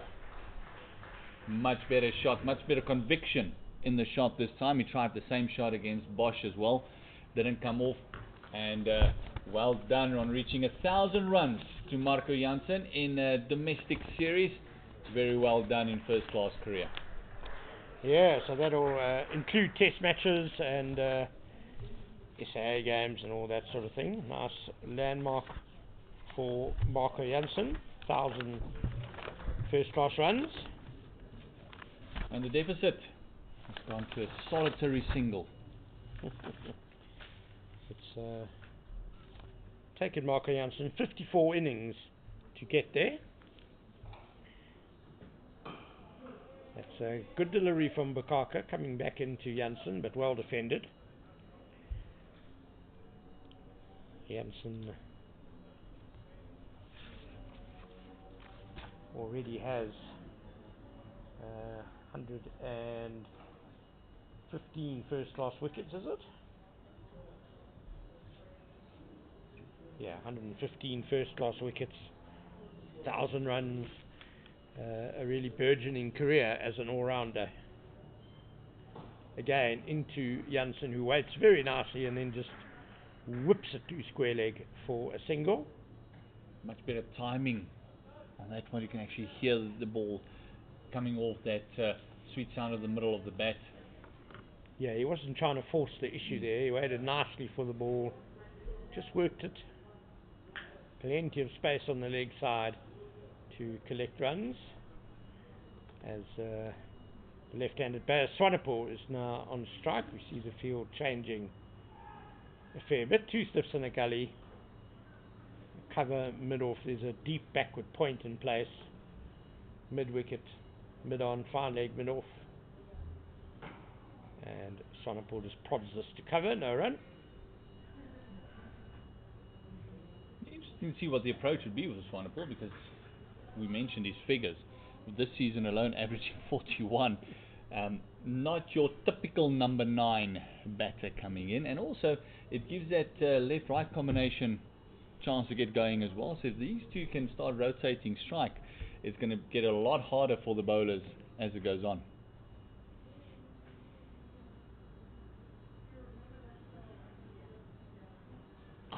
That's nicely punched off the back foot, very well timed by Bayer Swane. That races away to the extra cover boundary, and he's just dealing in boundaries at the moment. He goes to 8 not out, and it's 387 for 7, and the deficit is now just 4 runs, and we are going to have a drink, and do join us in 2 or 3 minutes.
Welcome back to SuperSport Park, where just to correct some fake news I put out just before the drinks break.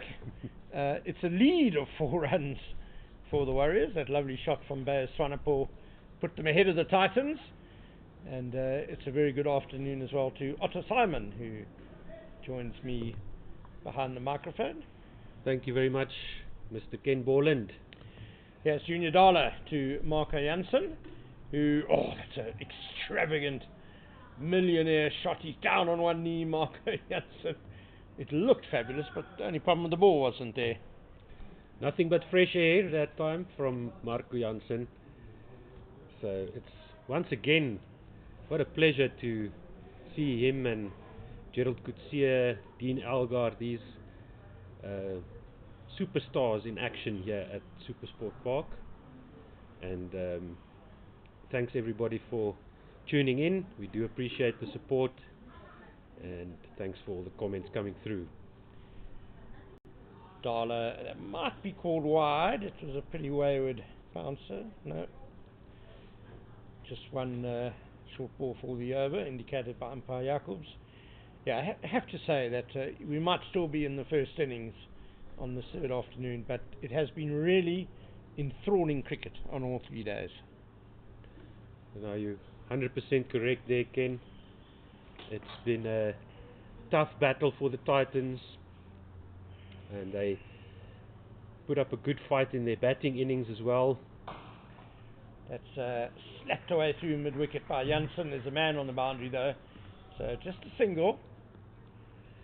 The Titans would feel that they missed out a little bit in their first innings with that bit of a collapse that they had on that first day. So they managed to hang in there to get to a 380 score, but the Warriors still with 3 wickets in hand. They now lead by 5. So it's all up to the Titans to make the play now. As we pointed out before, they need a win. They really do need a win in order for them to keep themselves in this tournament. Dala around the wicket to the left-handed Swane, 2 slips in a gully. Full he goes, beautifully driven. Straight back through mid-on. Swane. That was a really high-quality stroke. What is he doing at number 9? What a shot. That was absolutely magnificent. Full and outside off stump. Just the timing. Didn't get into the sweet spot even. Just that inside half of the bat. And raced away down to long on for 4. Corbin Bosch has got the ball back. So true what you were saying earlier about that Titans collapse in their first innings being an absolute key moment in this game. Here's Dala again. Down the leg side, Swanepoel can't make contact. So when Dewald Brevis and Sibonela Makhanya were going really well, the Titans were 270 for 3 at one stage, and in a really dominant position they would have been looking at 450. But then both those batsmen were dismissed shortly before the second new ball. Swanepoel then took 4 wickets with the second new ball, and 270 for 3 became 299 for 7. And it was only thanks to Corbin Bosch's unbeaten half-century that the Titans actually got to 383. Full toss from Dala, put away by Swanepoel. Extraordinary shot. That's a low 6 into the advertising boards just over the boundary. Yeah, so that's the classic tracer bullet smacking into the side of SuperSport Park here. What a shot.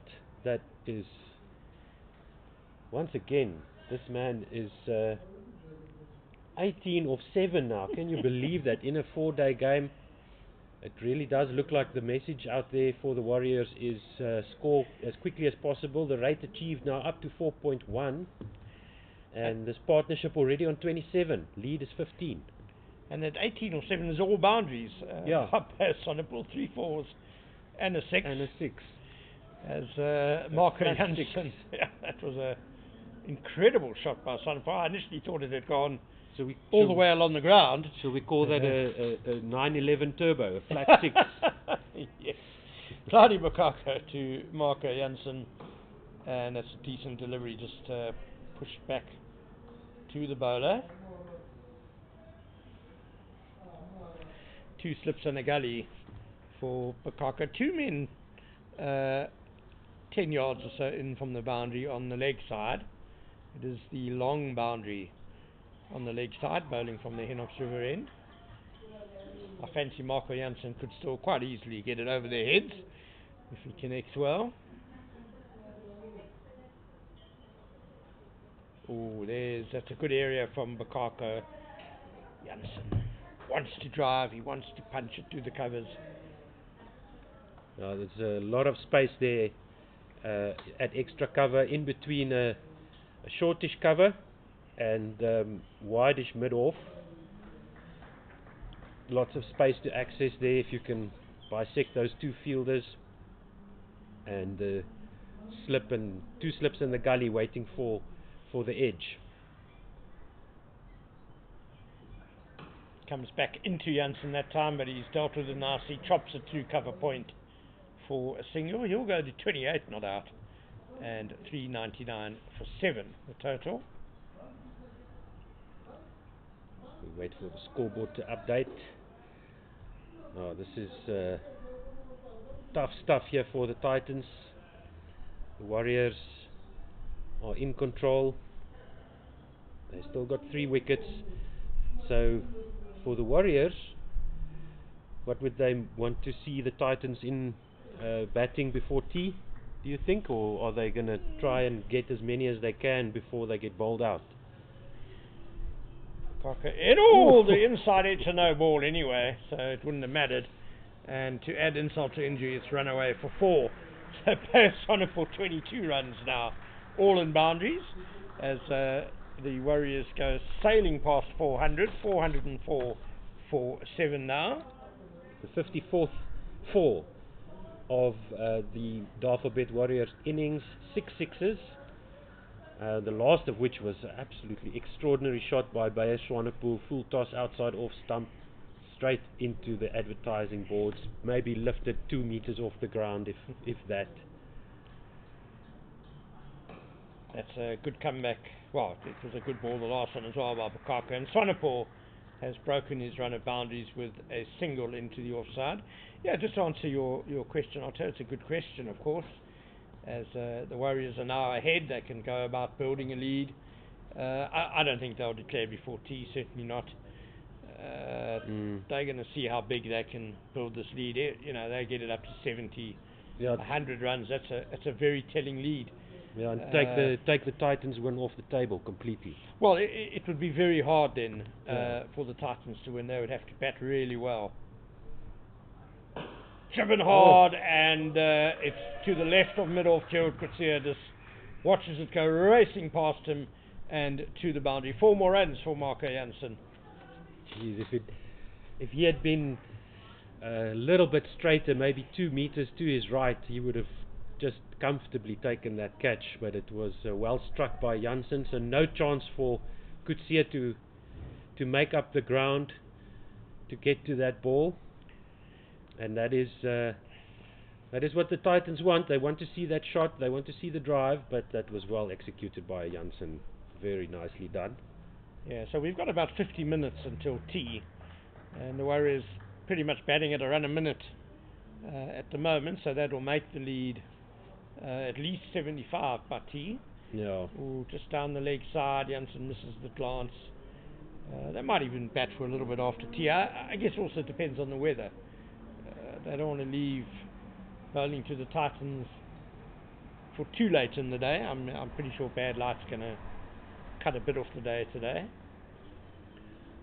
Yeah, so the forecast was for about 30% chance of rain around 5 o'clock. Last time I checked, can maybe just update you on that. So if it doesn't rain, there'll certainly be some clouds around, and if the clouds are off to the west, to the right hand side of your picture, then that will definitely have an impact on the light. We saw them go off for light yesterday afternoon at just about after 4 o'clock, if I remember correctly. 4:48 p.m. So around that 5 o'clock mark, more likely. Dala short put away by Swane, a really meaty pull shot. Yeah. And that's gone pretty much just about through mid-on. Such a good shot by Swane. Very much in control, nicely balanced, head still, crunched through deep mid-wicket. Beautiful shot.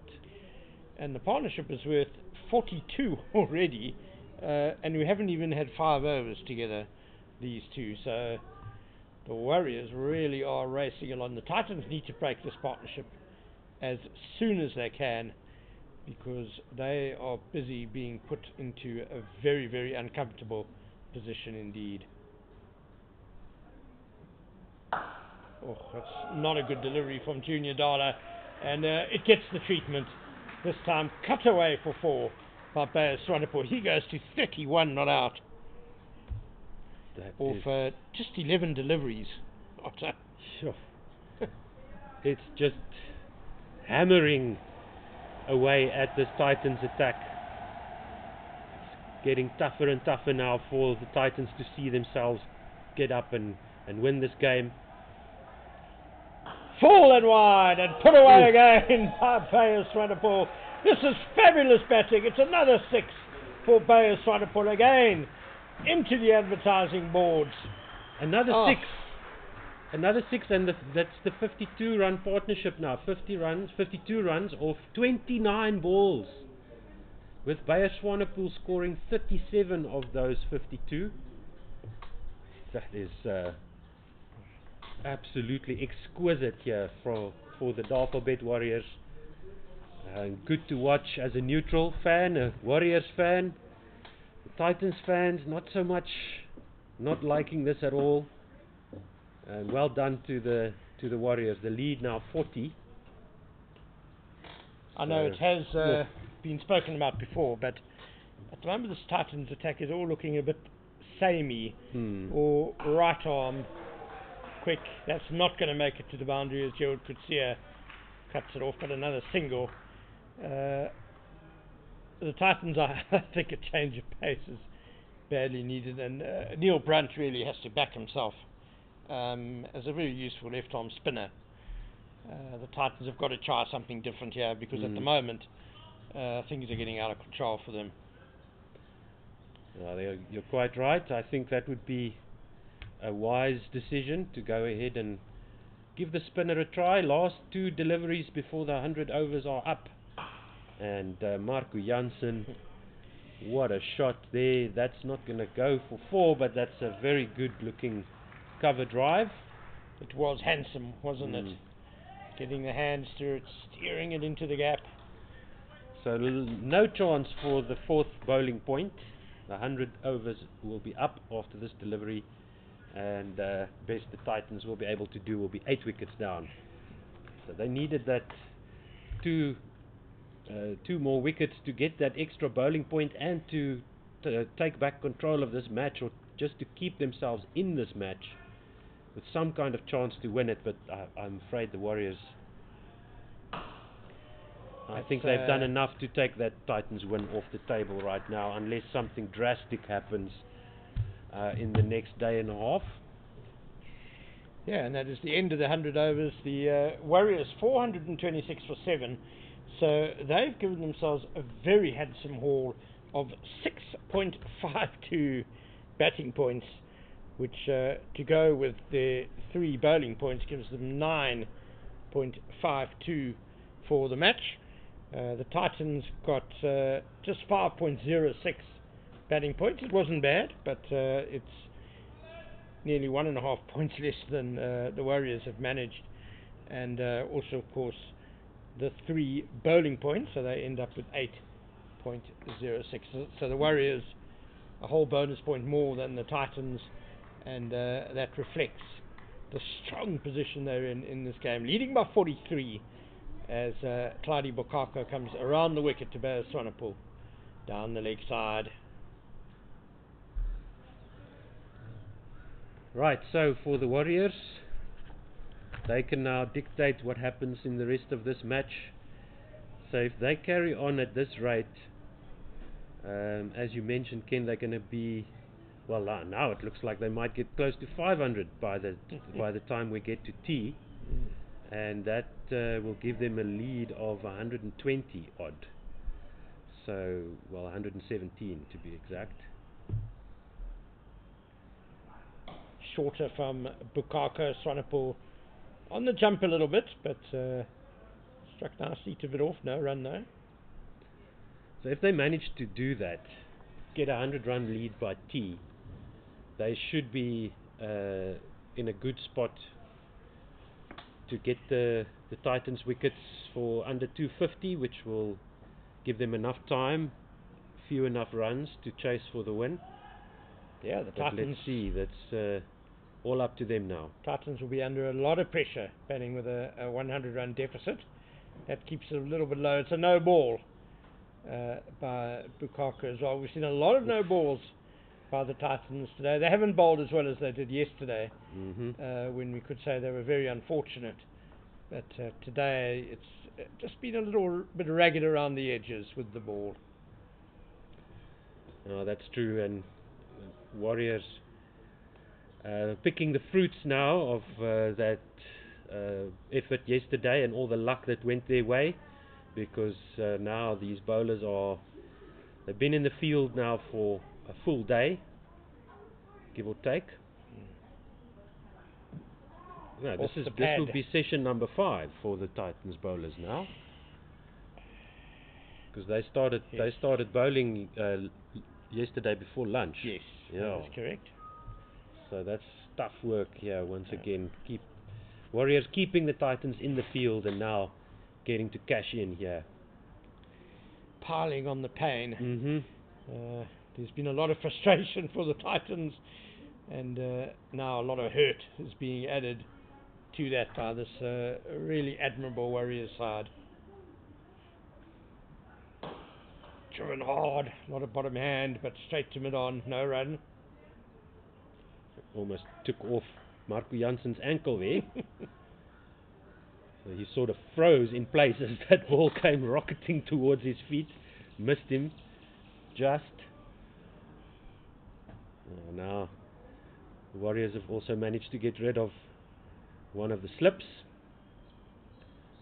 So there's 3 fielders out on the boundary now. And that's a wonderful strike by Pillay. Swane opened the front leg, and he has pummeled that over mid-on for 4. 1 bounce 4. Somebody needs to go and fetch that. We need some people in the crowd here. Now the fielders have to do all the hard work themselves. Krueger, he's got to climb over the boundary railing to get that one. Yeah. So it has been hard work. Oh, up the bank he goes. It's halfway to the side screen. Not even a security guard in sight there to help out. I'm sure he wishes my blue box under the tree there was actually a person to help him recover that ball.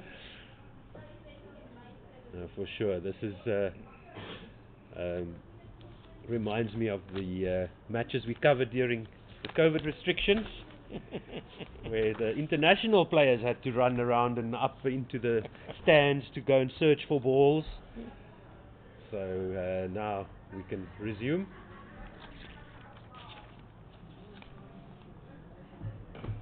That's a much better delivery from Bukaka, not in the slot, just cramping Swane a bit. He keeps it out there, and that's the end of the over. 431 for 7. Swane is on 42 not out with just 20 balls, and I think it's fairly inevitable, unless he gets out, that he's going to have the fastest half century of the season. We'll get to that just now, but there are just the scores from that game that we spoke about in Newlands. That's over. Western Province winning by 8 wickets, not by 2, but a very convincing display by the form team in South African domestic cricket. Well, one of the form teams in South African domestic cricket, you'd have to say. So here we go with that bowling change that we've been asking for. Gert has been asking for this whole morning, and that will be the captain, Neil Brandt, to get some left arm. He's a left arm orthodox spinner. He's got the slip in. He's got protection on the extra cover boundary. He's got a backward square leg, or that 45 angle behind square on the leg side. A mid on is going to come up, and mid off is going to go back to about 15 meters or so from the boundary. Nicely flighted by Brunt first up, and just quite watchfully pushed to the straight mid-wicket by Jansen. He's got a deep mid-wicket fielder on the boundary as well. Again, good delivery from Brunt, this time pushed to mid-on. Straight away, just gives the batsman something else to think about. A change of pace. Slightly wider from Brunt. There was a bit of turn and bounce there. And the ball is only 21 overs old, so should be still quite hard. Might still be some seam there for the spinner to get something going off the wicket. And he's a tall man, Neil Brunt, so he will get bounced. A reverse sweep by Marco Jansen, beautifully played. He's got it away past the well, the guy was at backward point basically, no one at third man, and a very nicely played boundary for Marco Jansen.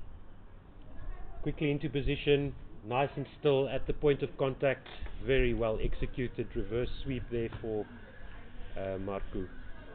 Jansen also going very well, he's on 38 not out. This partnership 64, and it's only 50 run lead is up, yeah, 52 run lead. Barely 7 overs these two have been together. Jansen got into a bit of a tangle there. Storming down the wicket, almost finding himself stranded there, but in the end it was no harm there. Now this is very, very good cricket by the Dafabet Warriors, forcing the bowling change here at last. Neil Brunt cracking under the pressure, bringing himself into the attack, and really had no choice. Nicely driven, but again it's to that mid-wicket who fumbles, unfortunately, so that will allow the Titans to get a run. 12th man Merrick Brett unable to stop that well struck drive by Jansen. It ends the over 5 runs off at 436 for 7, and the lead is 53. 4.3 run rate for the Dafabet Warriors. That has jumped up since lunch.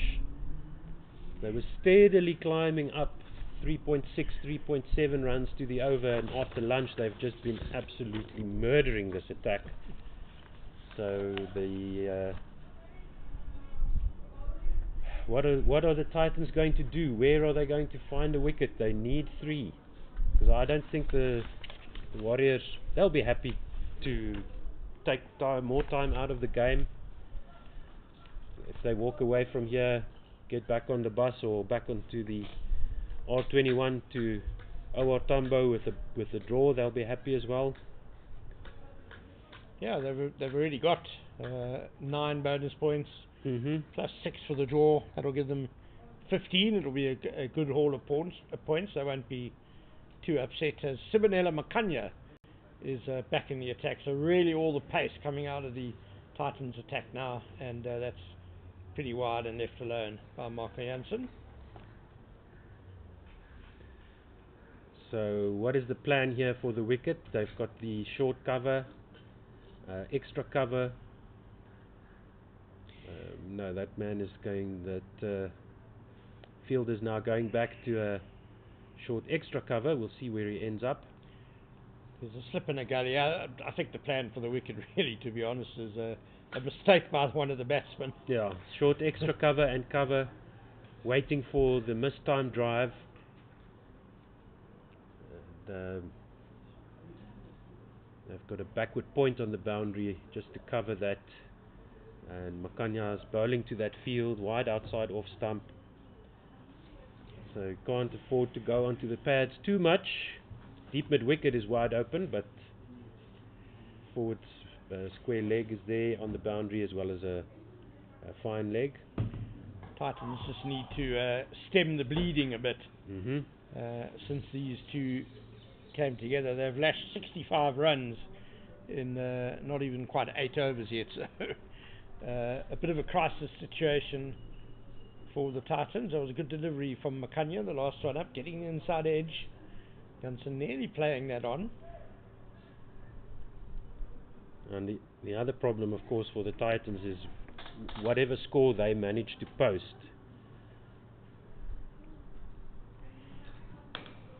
Yeah, well bowled by Makhanya. With their attack looking this toothless, they would be very lucky if they can get those 10 wickets.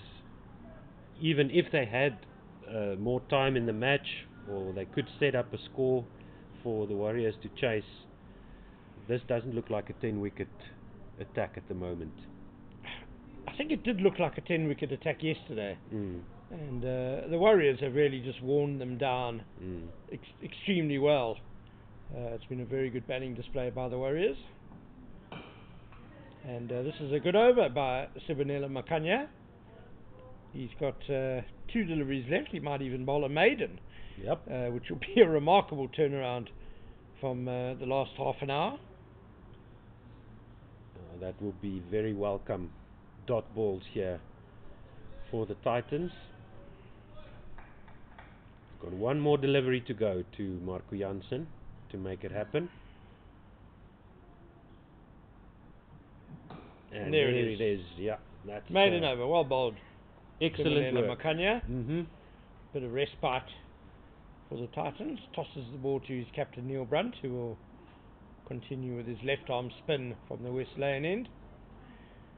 So the lead is 53. Bo Swanepoel is now back on strike, which I've been waiting for, because he's got 42 of 20 balls at the moment. A record, and quite a considerable one, beckons. The fastest 50 in the franchise era since 2004-05 then is off 27 balls, and I'm pretty sure, Otto, that you will never guess who holds that record. I'm not looking at the stats back. I'm gonna say Biardine. Brunt in. Swanepoel tries to sweep. I fancy that's off pad and not bat. Let's see what. He's going to stay on 42 of 21. Umpire. There there. it is. There comes the single. No, Biardine's a good guess, because I think he's actually got the fastest list A 50 in the franchise era. Andre Nell. No way. Was the guy. Yes. No, you're right. I never would have guessed that. For the Lions against the Titans in Benoni in 2009. Ted Jansen went for the big sweep, and Brunt just turning it away. When was this? Which 2009-10. Okay. Yeah, so that was towards the end of his career as well. Yeah, it would have been. Yeah. Went out with a bang. He started to have a bit more fun with the bat. Andre now. Jansen leaves that one alone. So Swanepoel on 42 now of 21. So he needs 8 runs off his next 5 balls. To get to break that. To break that record. That would be something. And I'd back him the way he's batting. Mostly boundaries. He only needs 2. Jansen down the wicket, driven off the inside half of the bat, and a very good catch, leaping high at mid wicket by Merrick Brett. The ball that just went straight on there from the left arm spinner Neil Brunt. And a nice catch there, straight to the fielder. Jansen very disappointed. Shoulders slumped immediately as he hit that and saw the catch taken. Once again, well, this time the margins go a little bit towards the Titans. Meter either way. He struck it so well. If he had just gotten it a meter either side of that fielder, or a little bit higher, it would have been no problem at all. We'll see a replay now. Yeah, credit to the bowler that he's brought in the variation, the arm ball. Not sure if it was an arm ball, but it just didn't turn. It went straight on with the arm. And the belated introduction of spin has worked for the Titans, much to their relief. Marco Jansen out for 39 of 61 balls with 5 fours. He was there for 82 minutes. Nice little cameo from the Proteas all-rounder. He would have enjoyed his time at the crease. Indeed, so 2 more wickets for the Titans to get, and that partnership finally broken there. It was a 66-run partnership for Jansen and Swanepoel, and Nyanda now comes to the wicket, and only Meyer left in the shed, and the lead now 54 for the Dafabet Warriors here in Centurion. That partnership didn't even last 10 overs, but it added 66 to the total. It's taken the Warriors from deficit, from debt, into a lead of 54, which is pretty handy. And Swanepoel has the power to add more, as on the back foot. The pure Mjanda, that's not the best way to play a full ball from a spinner. Brunt asked the question, but probably sliding down leg. Yeah, or maybe an inside edge of some description, but close, very close. That's very wide outside or stump. To end the over, a successful over, a maiden wicket over for the Titans, and that's back-to-back maidens for them, so they'll be absolutely delighted. Let's see a replay now of the Jansen wicket. Couldn't see if it did turn or not, because it was taken on the well, Jansen got to the pitch of it quite nicely using his feet down the wicket, so just not timing it or placement way off, straight to the fielder, lost his wicket there. So Makhanya will continue from the Enops River end, and Swanepoel on strike.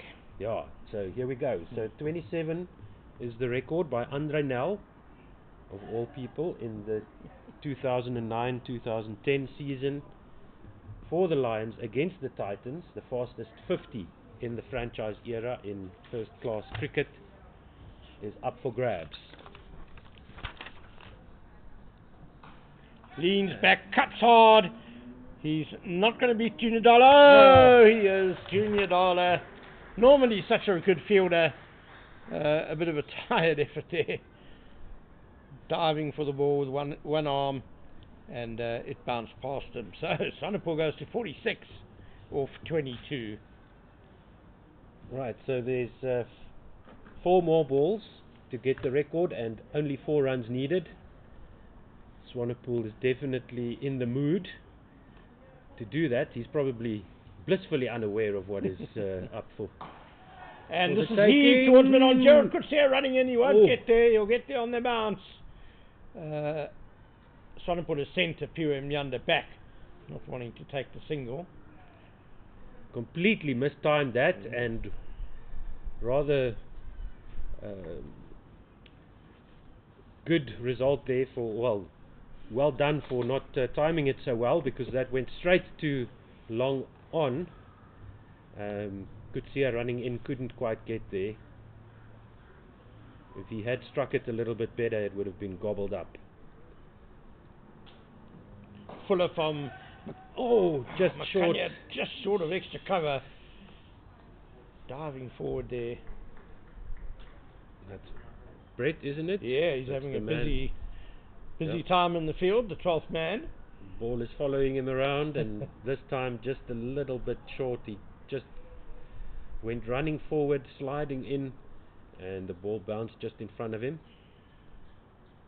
So 2 more balls to go for Swanepoel to get the new record. And there it is. There we go.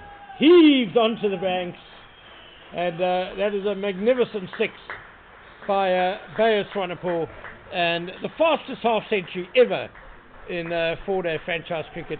It's taken him just 25 balls, 8 4s and 3 6s. What a promising young cricketer this man is. That is correct, and it is the 6th time that he has passed the half-century mark. So well done, Bayer Swanepoel, and looks like that fastest 50. This ball is one for the lower order to get. Yes, well, I did have a backup stat in case he missed Andre Nell's mark. Yeah. Which was the Warriors Eastern Province record for the fastest 50, which was 28 balls, and again by a bowler, Tyron Henderson, against the Lions in Port Elizabeth in 2004-05. Tyron Henderson, though, you would almost say was a recognised batsman in white ball cricket. He used to regularly come up the order for the Warriors, who were a very successful limited over side back in the day, and he used to give it a very good bash up towards the top. Anyway, Makhanya now to Imyanda, who defends nicely to mid-off, no run. The lead is 65. The Warriors creeping up on the 450 mark, and this is tough work here for the Titans.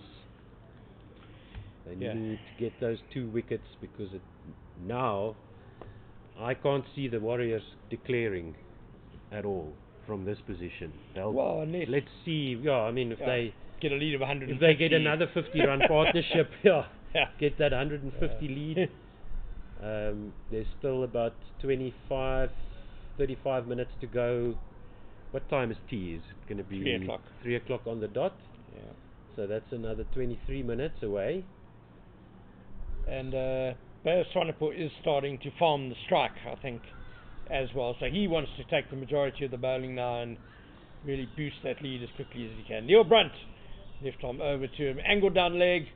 Swanepoel can't get the sweep away, it's off his body, and there would have been an easy single to short fine leg, but the Warriors turn it down. So yeah, we're at that stage of the game now where Swanepoel is going to be swinging for the hills, and the Titans are going to be trying to limit the damage, and they're trying to get him Yando on strike. So fasten your seatbelts, folks. Here we go. Bayer Swanepoel show is in full swing.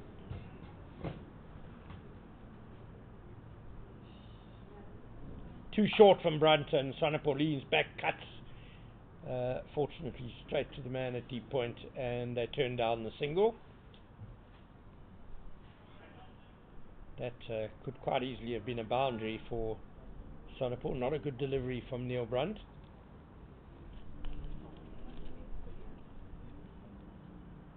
Tossed up, too much width, and Swanepoel has flayed that over extra cover for another 6 runs. 450 up for the Warriors. Too full by Neil Brunt. Swanepoel says thank you very much. That's the 450 for the Dafabet Warriors. 61 fours, and that was the 8th 6 of the innings. 106 over. Now let's see. How long can Bayer Swanepoel carry on like this? What is the fastest 100 in first class cricket? We'll see about that stat in a moment. He's not quite there yet, but in another 10 minutes or so we might be talking about that coming through. 15-run partnership already, and this time Brunt manages to sneak one through to the keeper. Better length there from Neil Brunt. Too full, too wide for that 6. Neil Brunt with a better line and length there. He has got the slip in. Ooh, Swanepoel fiddling outside off stump there a bit. Beaten again, so the Titans will now have a Pillay Mnyanda to bowl at the start of the next over. 452 for 8, and the lead is 69. To answer your question, not the fastest 100, Otto, 71 balls by Jacques Snyman of the Knights against this Warriors team in 2020-21. So Swanepoel on track if he keeps going at this rate. He's got 45 balls to play with. Well, that'll be something to beat both those records in the same innings. So, Yeah. from a Titans point of view, hopefully not. Now, Makhanya to Nyanda. And Let's way see if more it- attacking now, the Titans. 2 slips a gully. Yeah, they know this is the man they want to target. This is the wicket they want to get. Nice little away swinger from Sibonela Makhanya. And possibly withdrew the bat a bit late there.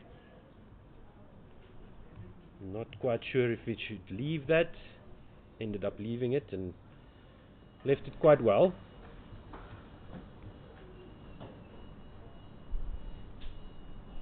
Right, so as you mentioned, the 2 slips, there's the gully, backward point.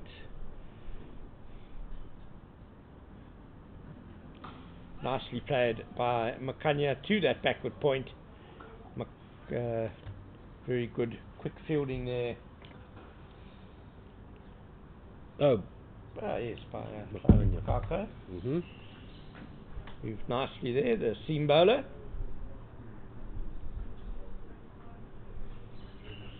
Made a good stop on the boundary a bit earlier as well.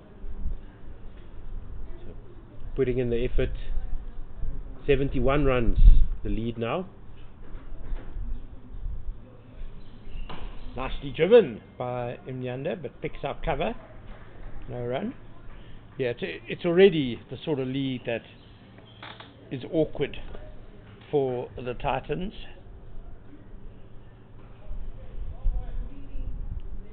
Who will be tired after a long time in the field. We're into the 107th over now.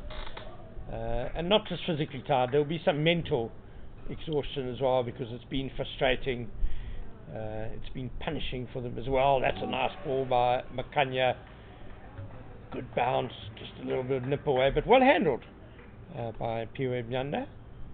And we're also coming up to almost 300 runs in the day now for the Dafabet Warriors, if I'm not mistaken.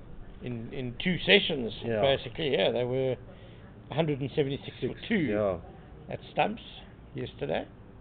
So coming up to the 280 run mark now. 278 runs in the day so far, and we're not even at tea time yet. So that just gives you an idea of the absolute slaughter of this Titans attack by the Warriors. I suppose the positive thing for the Titans is that they will feel if they can get in, if they can get a partnership going, then it's a good deck for batting. The guys can prosper and do well. That's true, and they'll have to go at quite a run rate. Well bowled by Makhanya again. The green tinge that's been on the pitch for the first 2.5 days is all but gone now. Mm-hmm. And that ends over number 107, 454 for 8. And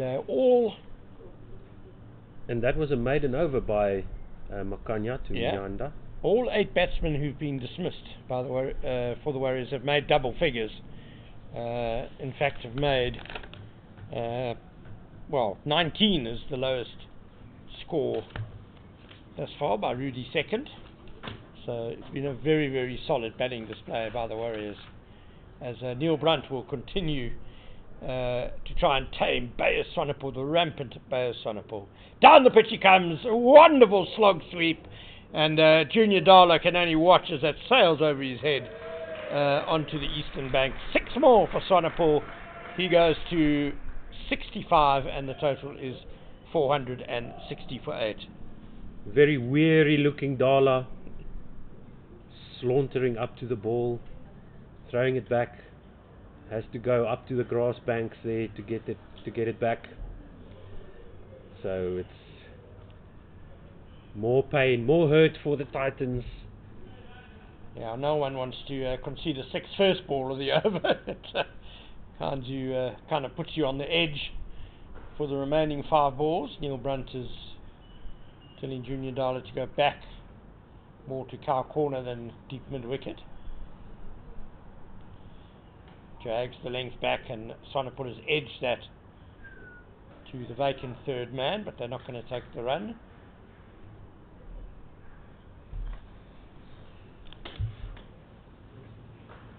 this will be even more frustrating now for the Titans and specifically Neil Brandt. Down the wicket, he comes again! Ooh. It's a missed something. The stand-in wicketkeeper just rather snatched at that a bit, Modiri Deteko.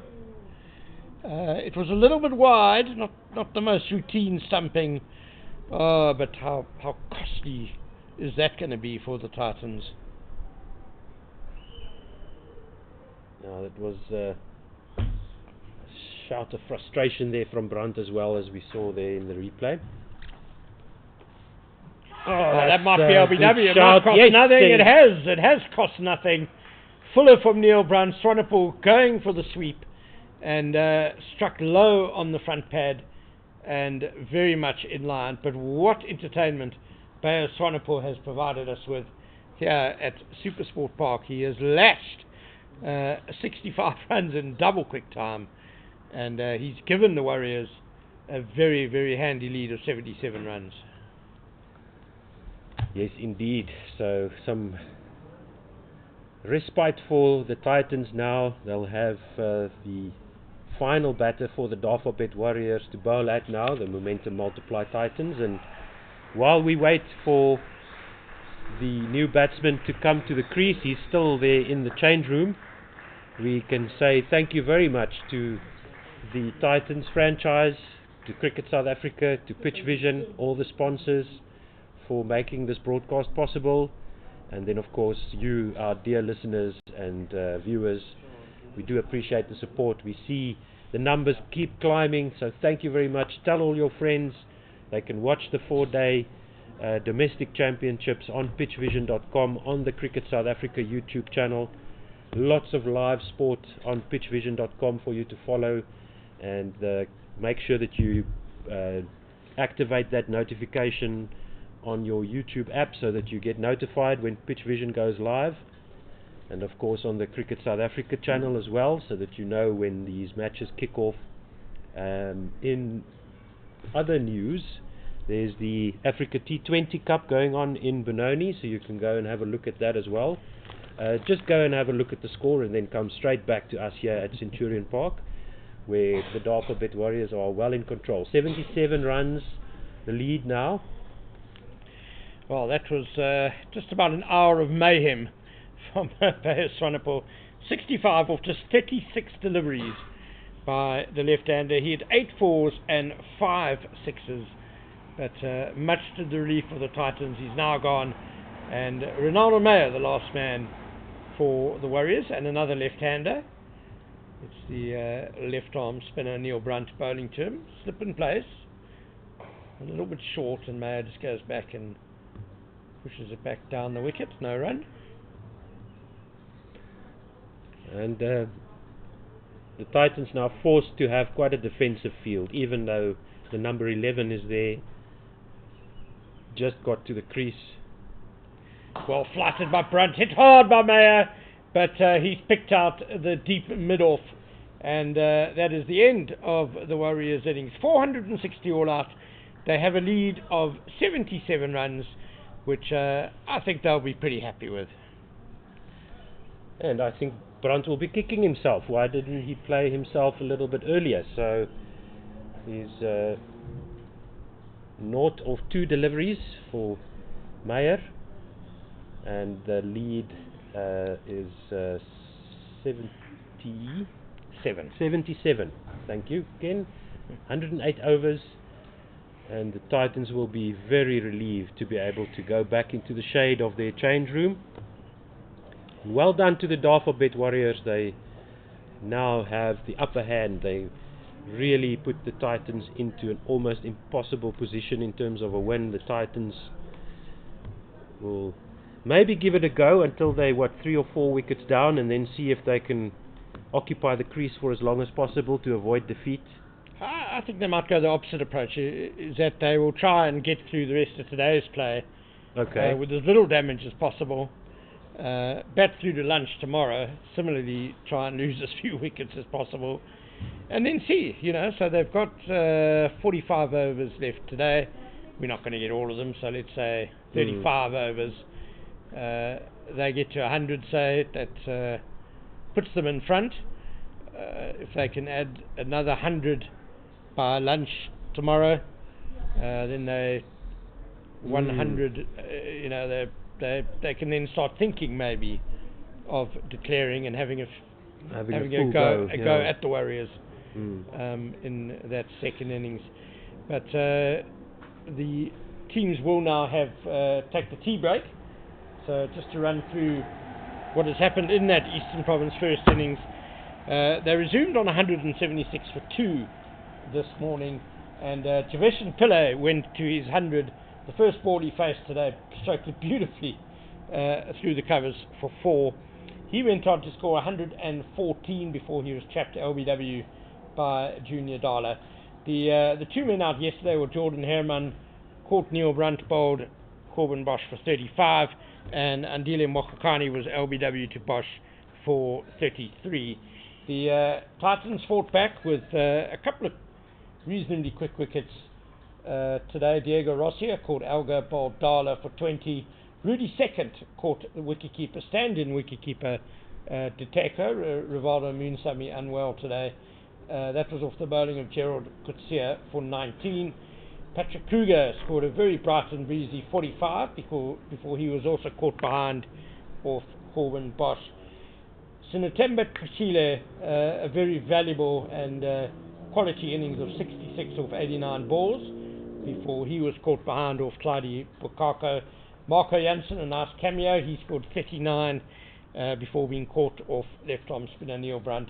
The highlight of the day, though, one has to say, Bayer Swanepoel following up his 5 wickets with the ball with a blistering, record-breaking 65 off just 36 balls, 8 fours, 5 sixes, the fastest ever 50 in franchise 4-day cricket. And Neil Brunt chapped him LBW, and just a couple of balls later had Ronaldo Mayer caught at deep mid-off for a duck. Piwe Mjanda not out naught, he faced 9 balls, helping add 23 for the 9th wicket with Bayer Swanepoel. So 460 all out, that amounts to a lead of 77 for the Warriors. The Titans bowling figures: Corbin Bosch 25 overs, 2 maidens, 3 for 109. Gerald Krueger 26 overs, 6 maidens, 1 for 64, bowled a lot better than those figures. Junior Dala, I'm not sure he was 100% fit today, maybe. Didn't bowl as much as the other bowlers. 21 overs, 1 maiden, 2 for 115, although he did have a good burst before lunch where he had a couple of wickets. Clyde Bukako 20 overs, no maidens, 1 for 99. Sibonela Makhanya 12 overs, 3 maidens, none for 46. And Neil Brunt, always a bit of a golden arm. He's boosted his averages very nicely with 3 for 17 in 4 overs.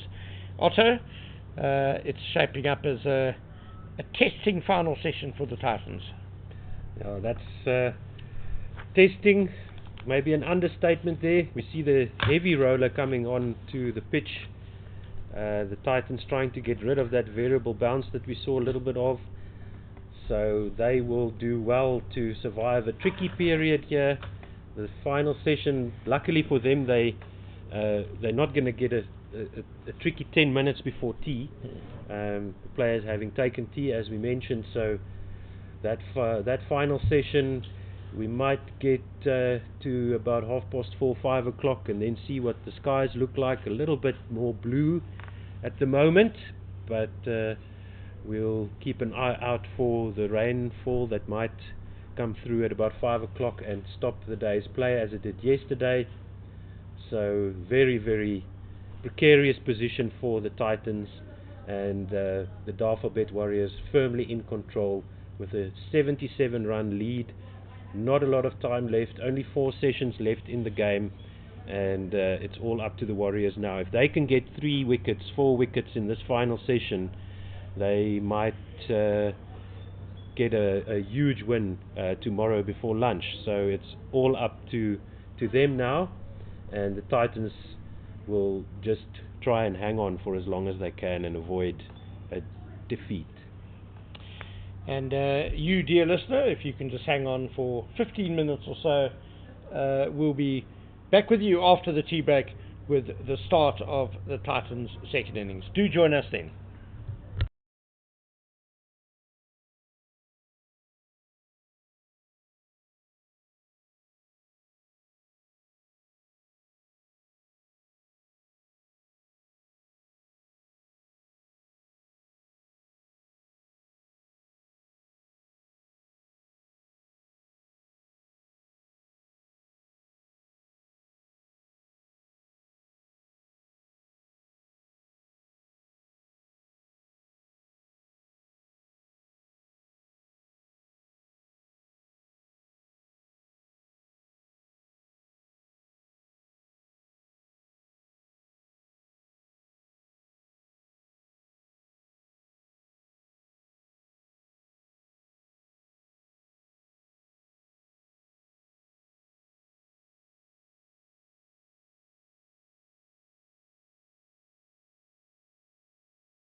World, welcome back to SuperSport Park in Centurion in Swane on a lovely summer's day. It's Heritage Day here in South Africa, so happy Heritage Day to all our South African viewers and listeners, and do let us know where you are watching from on our YouTube channel. You can post a comment over there and tell us, who do you think is going to win this match? Can the Titans pull one out of the fire? Can the Warriors, the Dafabet Warriors, seal the deal here? They've got a 77 run lead, do the Dafabet Warriors, and they will now try and see if they can get some Titans scalps here. The momentum multiply Titans will look to survive to the end of the day with as few wickets down as possible, and as Ken Borland was talking, the target for them would be to maybe get a lead of about 200, 220 around there, and see where they are at lunch tomorrow. But they're going to have to bat at some speed to do that. They've got the 77 runs to get done first, and we'll check for you who's going to be opening the bowling. Myself, Otto Simon, will be opening the innings here with Gert, and Gert Mahoney is here with me. Thank you very much, Otto, and it's Swane getting us underway. He's also the one who picked up the 5-wicket haul in the first innings, and also scored a blistering 65 of 36 deliveries. That was a bit of fun there in the back end of your commentary stint. Right, so throw the man the ball as well. He's obviously got up on the right side of the bed the past 2 days, past 3 days in fact, so let's see what he can do here. Oh, immediately beating the outside edge of Captain Neil Brandt's bat. Brandt is opening up with the old Protea skipper, Dean Elgar, who's got a bit of a job to do here in front of them.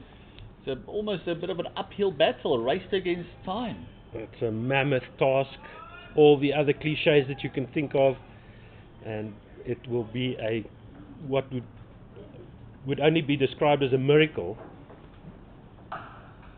if the Titans can get the result from here. And Brandt, all the pressure on his shoulders right now. He's got to survive. He knows what is at stake. If the Dafabet Warriors can have a look at the middle order of the Titans before the end of today, the Titans will do well to avoid defeat tomorrow. So the Dafabet Warriors going for the kill. They've got 3 slips in.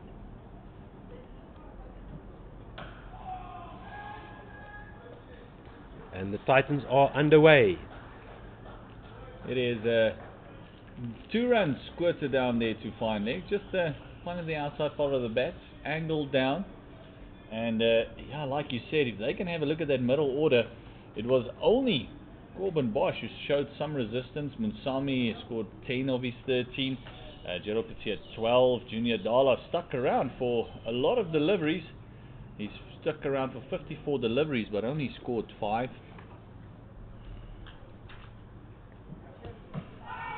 Wrapping him on the pads, and then Bokako was the comical run out for 6 in the Titans inning. So if you look at the scores, it was Neil Brandt facing up now against Swane, who scored 32 of his 57, and then Kleinveld scored 34, and then Brevis, the Centurion, with 110, and Makhanya 83.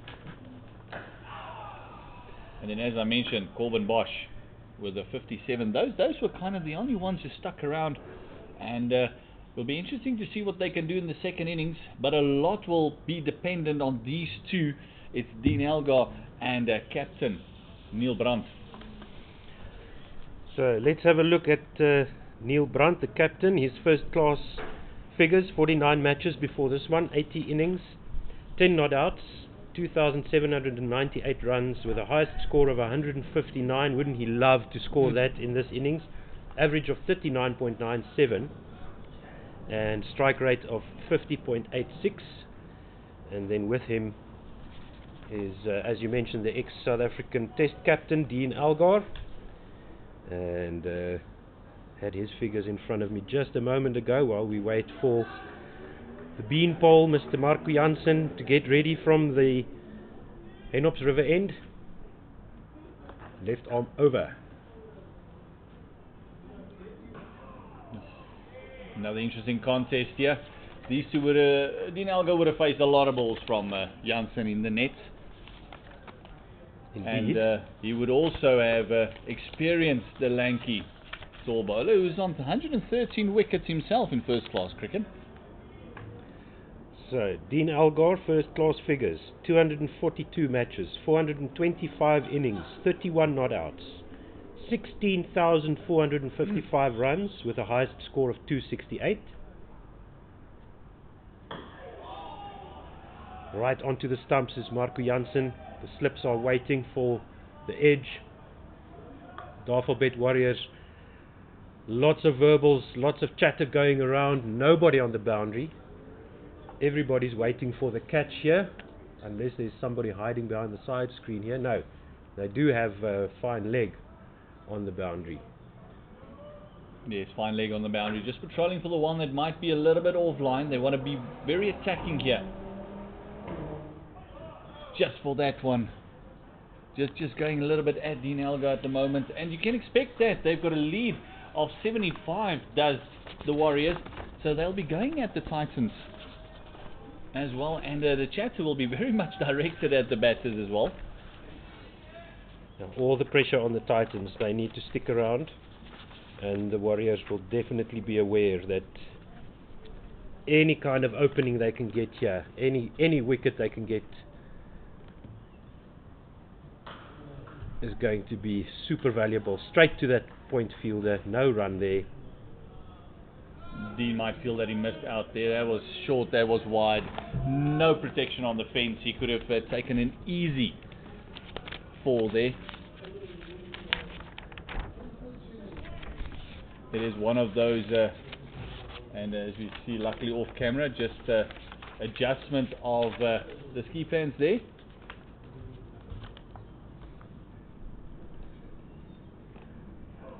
That was for Krueger, either in the second slip cordon, and that slip cordon is looking pretty impressive as well. You've got Krueger there in second slip.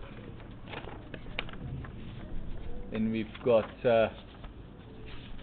Herman in first slip, and we got Rosier in the third slip with Pillay, who scored a couple of runs himself in that innings of the Warriors.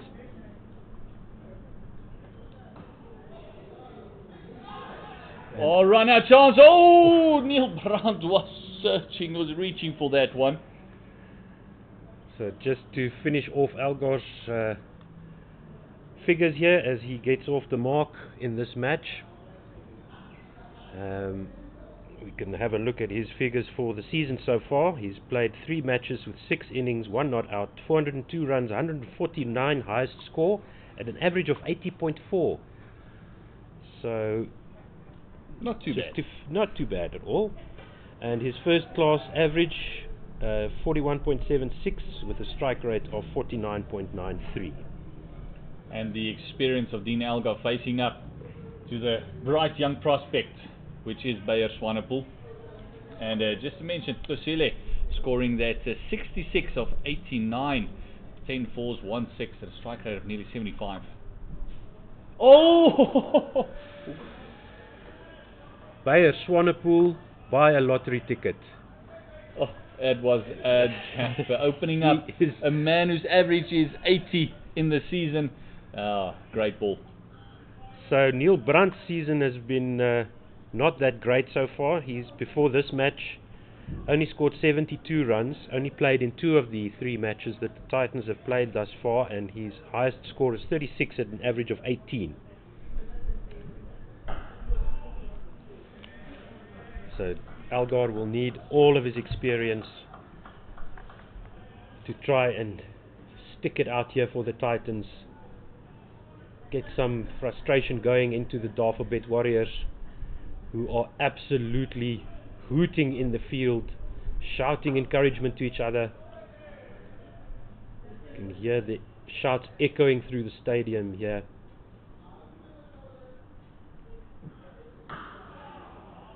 On the money, and I love this contest here, and also making Algar play.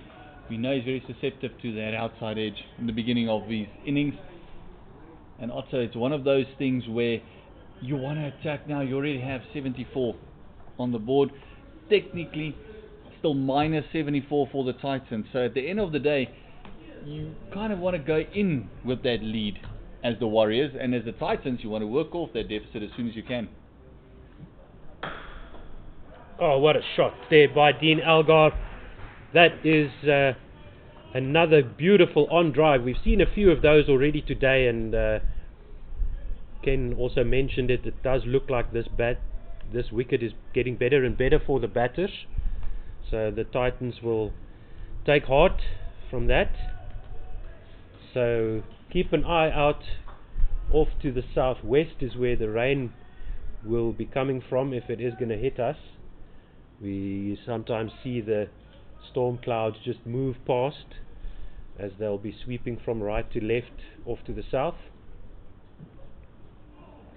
Nice leave there by Algar after that boundary, first boundary of this innings. Deficit now down to 70,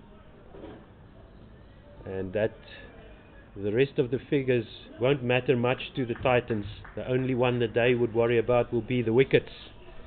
So no wickets down yet for the Titans. That's the big thing now for both teams.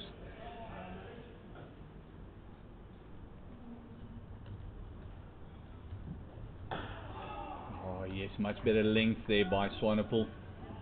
And after that 4, I think the nerves will just settle down a little bit.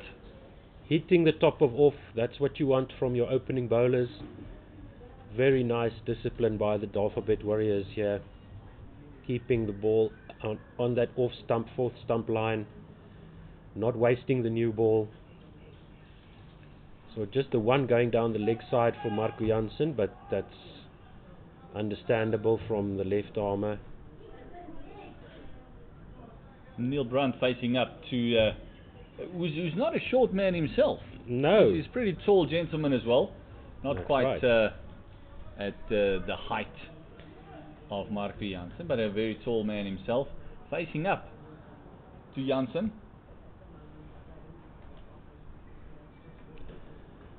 Jansen getting a little bit more snap through the crease that time.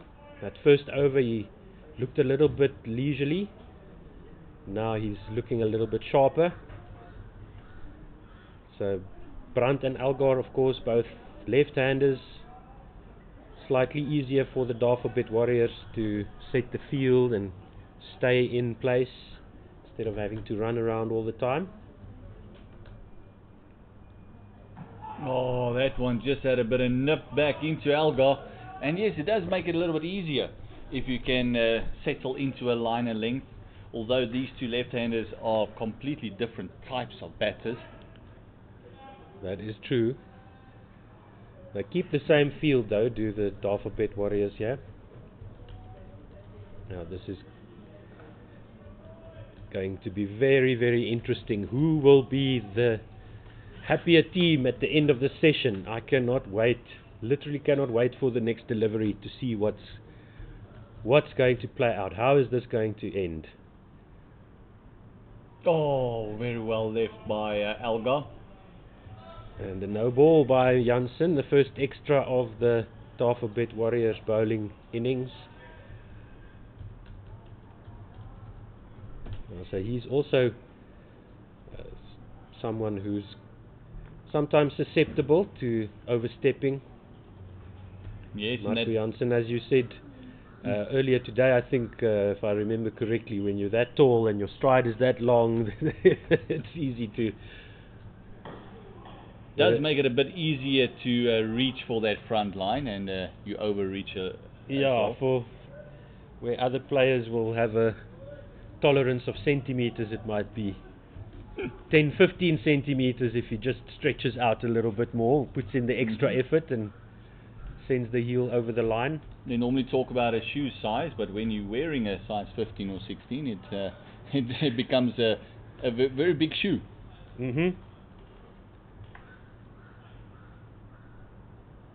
Oh, there's a little bit of extra there, and Jansen just extracting a bit of bounce in this deck.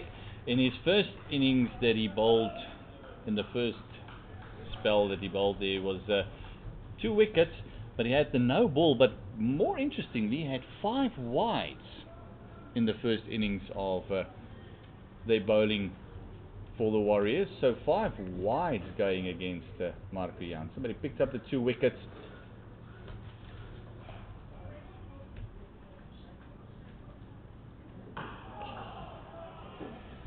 Algar is not interested in scoring at all, just keeping the ball out, away from his stumps, leaving well. The deficit down to 68 now for the Titans. This is a absolutely invaluable lead for the Dafabet Warriors, and what an exciting innings by Swane there for them, really sticking it into the Titans.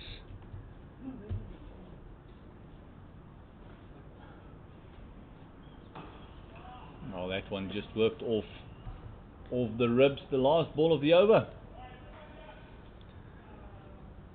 So, nervy start here by the Titans, but they survive another over. 4 overs gone, no wickets down. And if you have a look at that Warriors innings, we had the magnificent 100 from Pillay over 114 balls. So the last 50 runs is very good. He didn't start off that well. But then if you look at the scores going through, it's a 35 for Herman, Makhanya scored 33, Rosier 20, Seconds a 19, and then all of a sudden, from Seconds, that strike rate jumped up to 65. Oh, lovely shot off the legs. Beautiful timing by Algar. It is going to be hauled in, I think. Yes. Good work there in the field. 3 runs taken by Brandt and Algar, and now Brandt will once again face the player of the match so far, Bayer Swanepoel. That was fantastic fielding there in the deep. And yeah, Bayer's just straying onto the legs a little bit, maybe going for that miracle swing from that angle, just trying to straighten it up on the left-hander. It would take a ball and a half to do that, and as we've seen, it's not the best balls of the day that take the wickets. Yeah, we've seen lots of edges flying into gaps and down in front of the slips.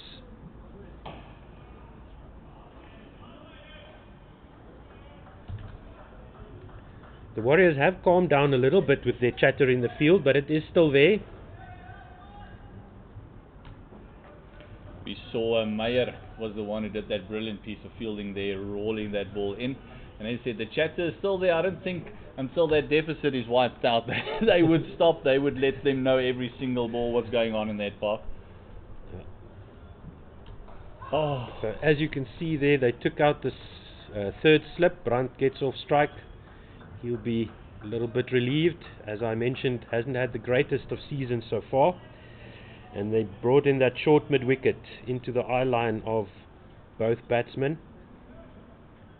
And other than that, no other field changes that I've spotted so far. So very attacking still.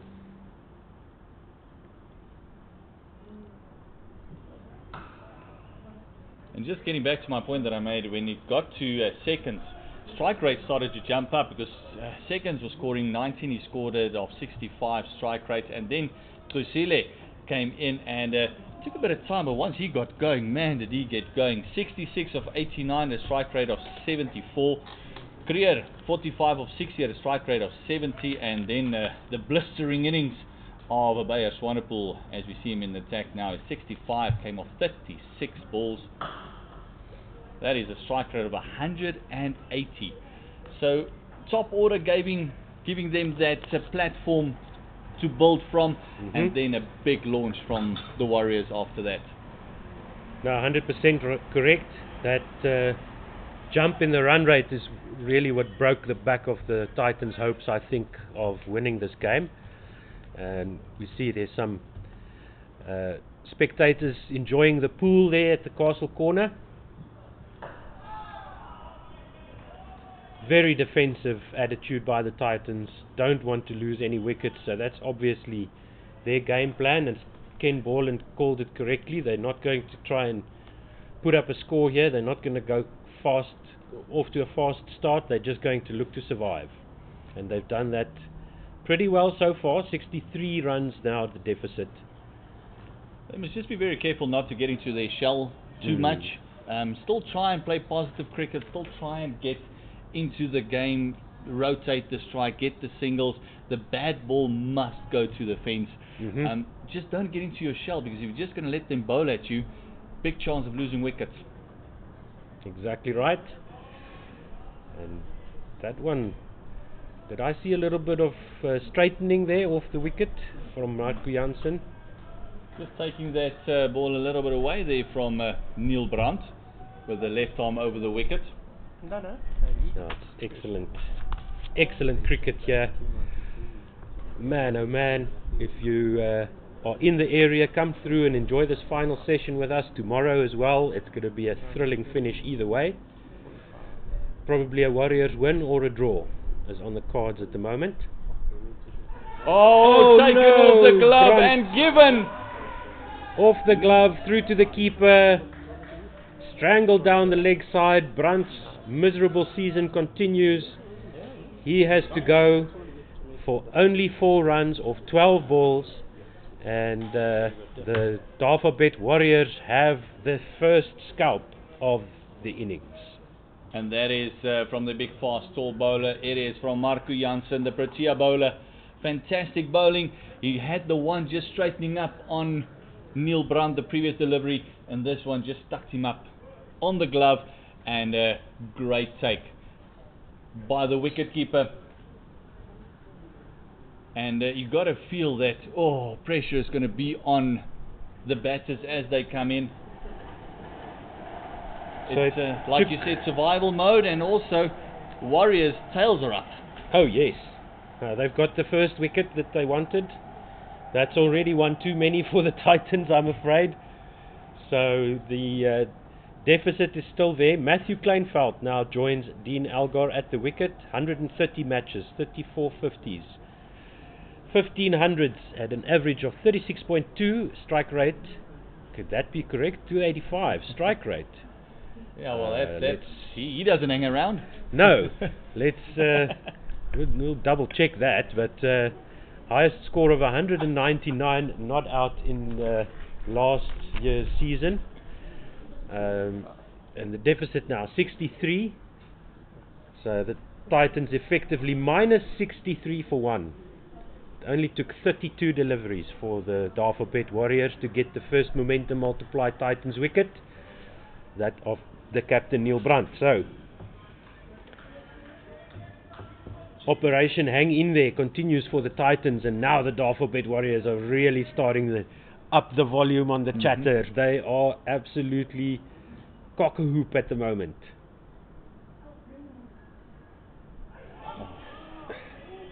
See that ball just coming through, and as we said earlier, it's not necessarily the good balls that take wickets. This was just a strangle down leg side with the fine leg being very wide.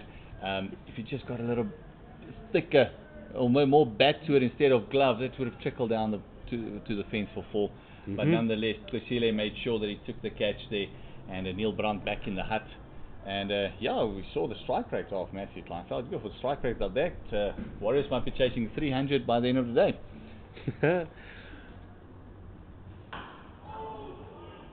As I said before, it would be a miraculous recovery from this position if the Titans get over the line here.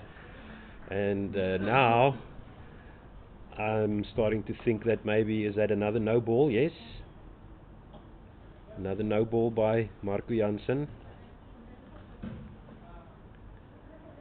So they're really starting to think about playing for a draw now. There's still a lot of time left in the game, but the Warriors are firmly in control now. 9 good deliveries and the match is theirs. You've got to feel that the Warriors have got the upper hand, and then the Titans can only lose it from here, because it's almost up to them now to survive. Already 1 wicket down, as you mentioned, effectively minus 62 for 1, still 62 runs the deficit. They need to get up that, get into lead, and then build from there and see how far into tomorrow they can bat. They must survive this session and then 3 more sessions tomorrow. The 3 slips and no gully, strangely enough, for a left-hander. Yeah, just a backward point there, and the Titans had a gully in place almost the entire innings, and ball never went there. No, true, there was 1 or 2 that was went past them. In between, in yes. between, yeah. But no drop catches at gully, no catches taken at gully, so maybe the Dafabet Warriors are onto something here. I think with the amount of balls that went between that gully and that second slip, they might have felt we're in with a shout. Yeah, but we saw at least 3 that I can recall that went through third slip, so I'm happy with this field from the Warriors to have the third slip instead of the gully. Jansen just having a conversation with the umpire. Maybe just he had a look at the footholds there. Maybe there's just something that's putting him off as he's landing in the crease. Maybe his heels are the same color as the pitch and the umpire's making those no ball calls a bit unfairly. Maybe that's what he's talking to him about. So, oh, that one just spat up from Swane. We saw a few of those from Corbin Bosch do the same thing. Now, in that same area, I'll be very interested to see if and when right-hander is facing the bowling from that end, from the bowling coming from this west lane end, that area outside the off stump of the right-hander where Dean Algar is facing up now, so outside his leg stump, that's where the ball was keeping low.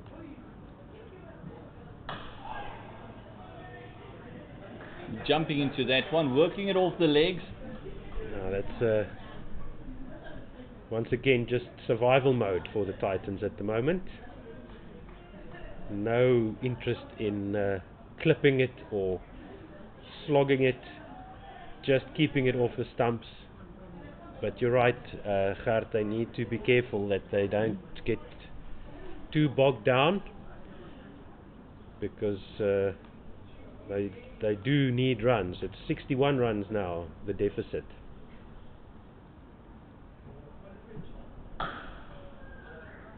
Good stop there, extra cover. They do take a run, and that is Kleinveld off the mark.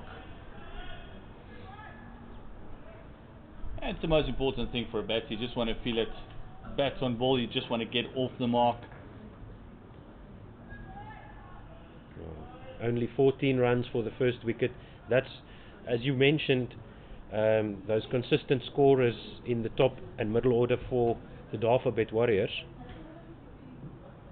Oh. So we say that's a good leave from Algar. No, got the bat out of the way. He definitely had a fiddle in that He one. wanted to play that. He definitely wanted to block that shot, so he got beaten there. Good bowling here from the Warriors from both ends.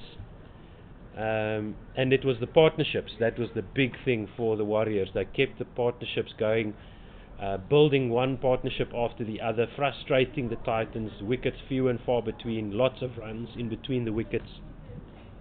Oh yes, big appeal, big appeal. No, says the umpire, unmoved. And no DRS, of course. We've only got 2 cameras here today. Nothing square of the wicket, so we're unable to do the DRS thing, but we can show you a replay or 2 here and there. The Warriors were very interested in that, but the umpire said no. Very nothing on that. in Nothing that on that. was definitely something, a noise going through. It might have been just bad there. I think I saw the umpire just touching his leg, so they might have appealed, thought it was an inside edge, and it might have just touched the pad on the way through, but a very confident appeal.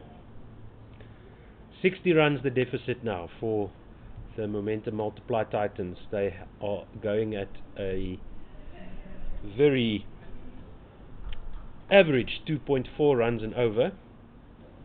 The scoreboard says 41 overs left in the day.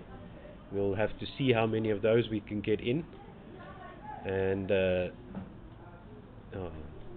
score doesn't matter that much at the moment. It's the wickets. Is that another one down the leg side? No. There's a bit of an appeal there at mid-wicket. And nothing from behind the stumps.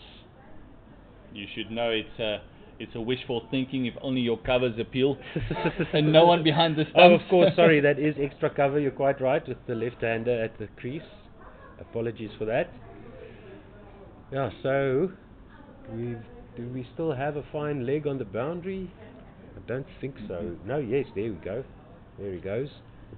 Oh, there's your well left that you were looking for earlier. That's a good leave. That's left on length and trusting the bounce here. Kleinveld, brave leave. And Marco Jansen might just try the scrambled seam there to try and get something to keep a little bit low on that line, because they've been flying over the stumps. But he had a bit of issues struggling in the beginning of the game. First couple of overs didn't go that well for Marco Jansen. But boy oh boy has he come back after this, and he's just looked much better. He looks the part in this innings. Yeah, and the best part about this Marco Jansen getting better and better scenario is that he will be in action for the Proteas on the 26th. The Boxing Day test will start here at Centurion Park, at SuperSport Park in Centurion on Boxing Day. Make sure you get your tickets if it hasn't been probably sold out by now. Make sure that you get your hands on some tickets if you can. This one is a better leave, slightly less nerves inducing leave. Yes, get your tickets for that Boxing Day test match, and also don't forget that the SAA will also be taking on India A. That's correct. At the same time, that'll be at Willowbone Park in Benoni. That is correct, and we'll be probably be covering that game. So yes, says Mr. Borland, we'll be there. So you can come and watch the Proteas and listen. Ah, that's a forward defensive shot, got a thick outside edge there. So that would be a victory for the bowler, I would suggest.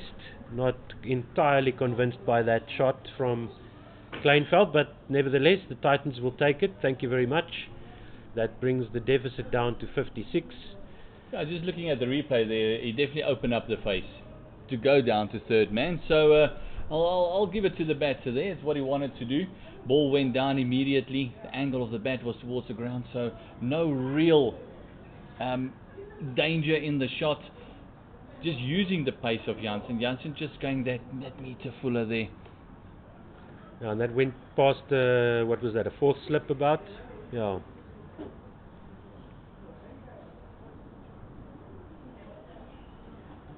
Oh, that's a awkward looking shot there by Kleinveld, but he does get off strike. In fact, he will retain the strike because that is the end of the 8th over. 21 for 1 is the score, as you can see. So yes, get your tickets, come and watch India take on the Proteas. If you can't get your tickets for that one, join us at Willowmore Park in Benoni. But either way, you'll be able to follow both games thanks to Cricket South Africa and Pitch Vision. So Kleinveld keeps the strike, and it's a bowling change for the Dafabet Warriors. It will be Meyer, Ronaldo Meyer, 33 matches, 79 wickets, economy of 3.6, best of 5 for 41 against the Lions in this year's competition in Krueger at his home ground. So he's not having the worst season of his life.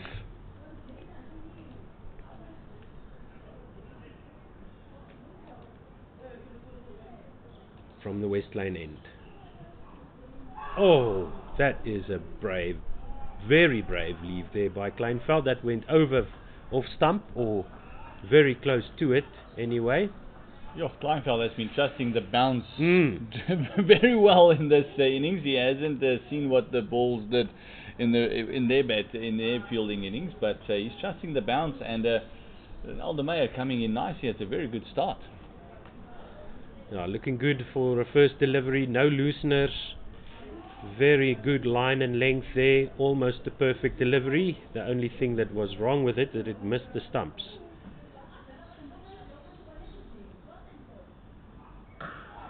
Forced to play that one. Better line, better length. Even better line and length. He's only got 2 slips in. It's still that fine leg, or much squarer fine leg. I've heard people talk about a 45. Yeah, the 45 is normally when it's in the circle. When it's in the circle, yeah. Okay. We call it a 45, and it's generally used for almost for the spinners. Ah, yes. For the angle. For the missed sweep. Yeah, the mistimed sweep. But then again, I mean, terminology. If you actually look at field positions, and if you look at the fielding map, there is so many positions, and everyone's got a little take on this, and this angle will be this, like we discussed, the fine leg and the long leg and the deep square earlier on. All those 3 will be, if it's not directly in those positions, anything in between will be open to, and to your perception of where it should be. And of course we are not watching this from above, from straight up in the air, so it's also sometimes difficult to judge exactly where the players are standing. Oh, shot pulled away. Ooh, what a shot there. Short and onto the leg stump line, and Kleinveld was all over that one. That was a proper shot, and he got into position very quickly. He tried that shot against Marco Jansen as well, who hurried him a little bit more, and this time could just rock onto that back foot and just play it away for a 4. Great shot. No, that was not square enough. Was that field at backward square leg, I'm going to say. So that was a good outcome for the Titans.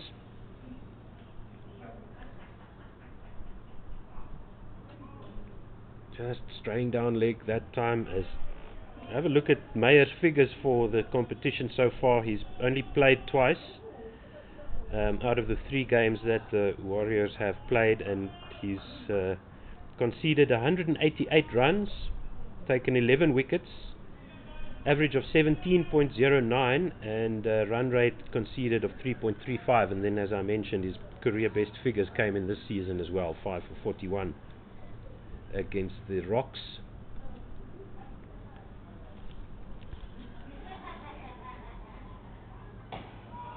There's enough movement for him here. He doesn't need to go too straight at the batter. He doesn't need to try and bowl at the stumps. He can actually just start it with the amount of movement that he's actually getting into the left-handed. He can almost start it on a 4.5, 5th stump, and then let it move in from there. Maybe entice the drive, get that gap between bat and pad going.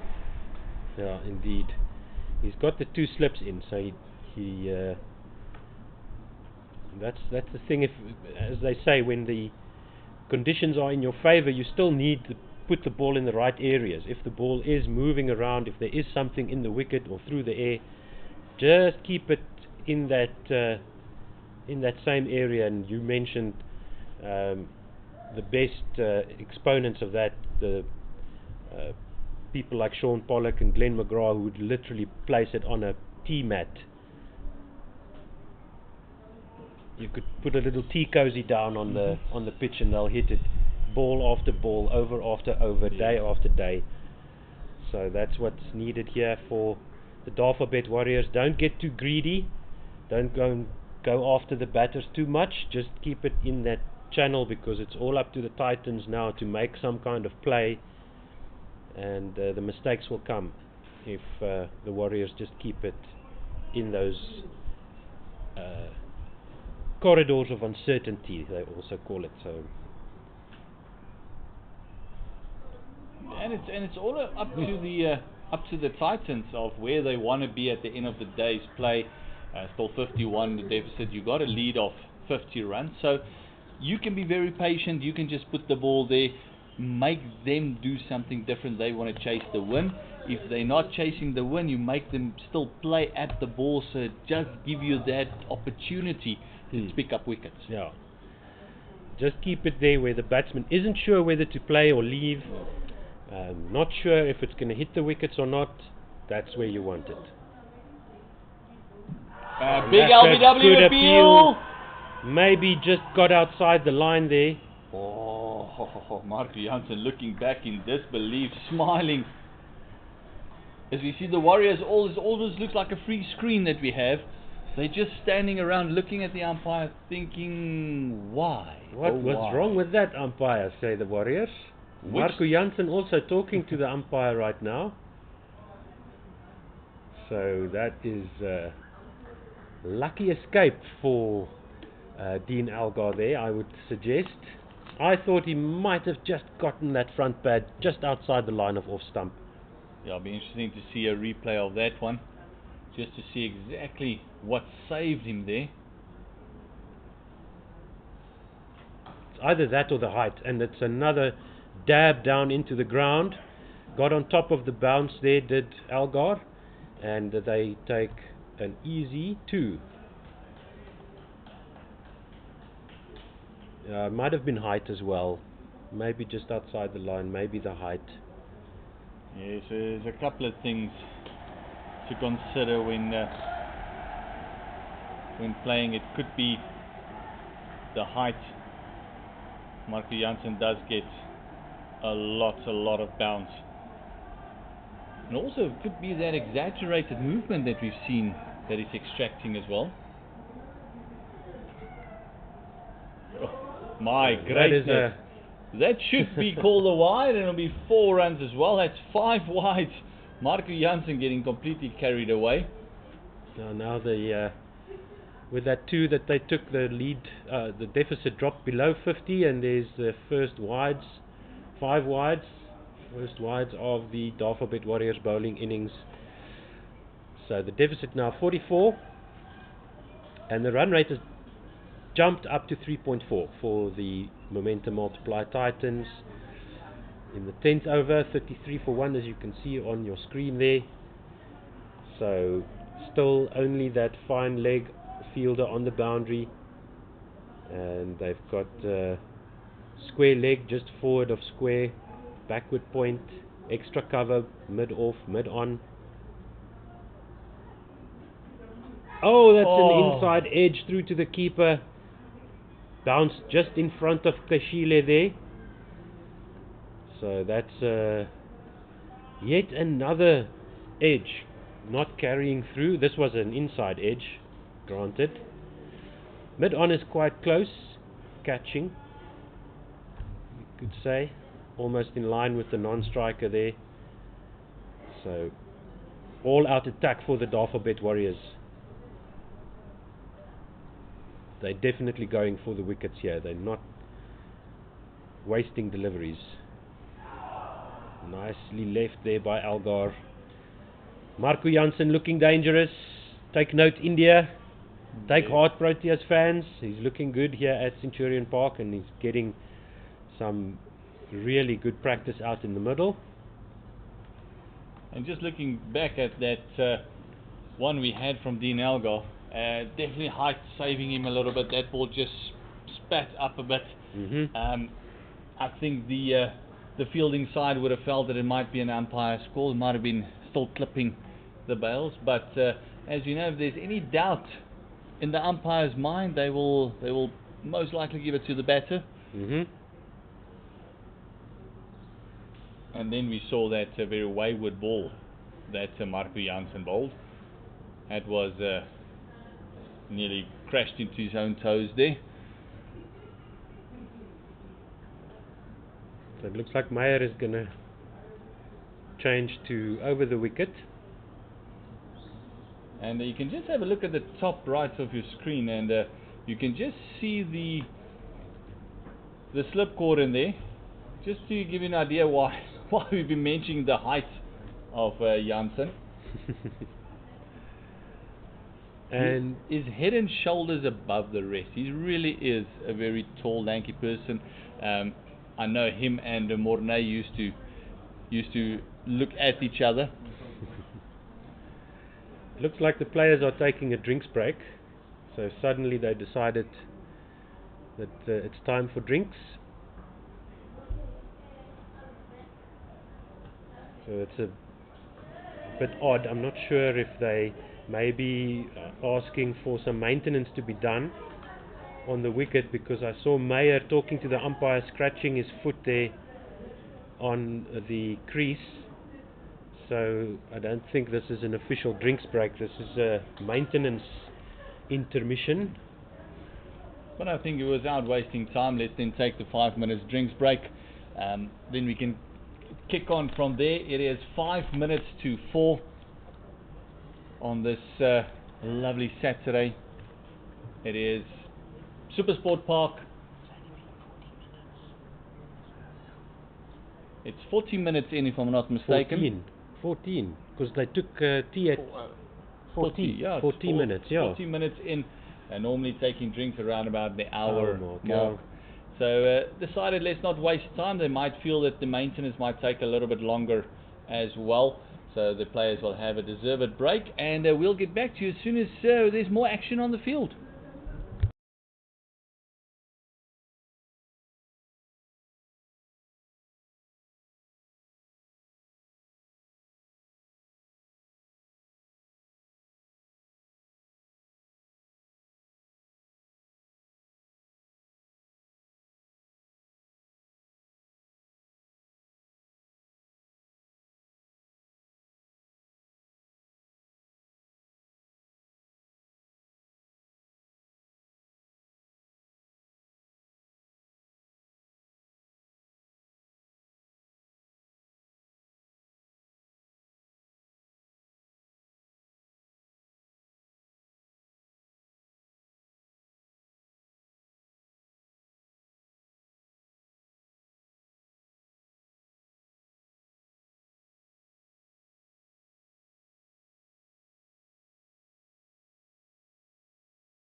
And after we had something to drink, we wet the old coggles.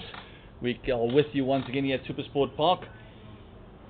It is the Titans taking on the Warriors. It has been a very exciting day of cricket so far. We saw a record-breaking 50, and now we see Meyer into Kleinveld.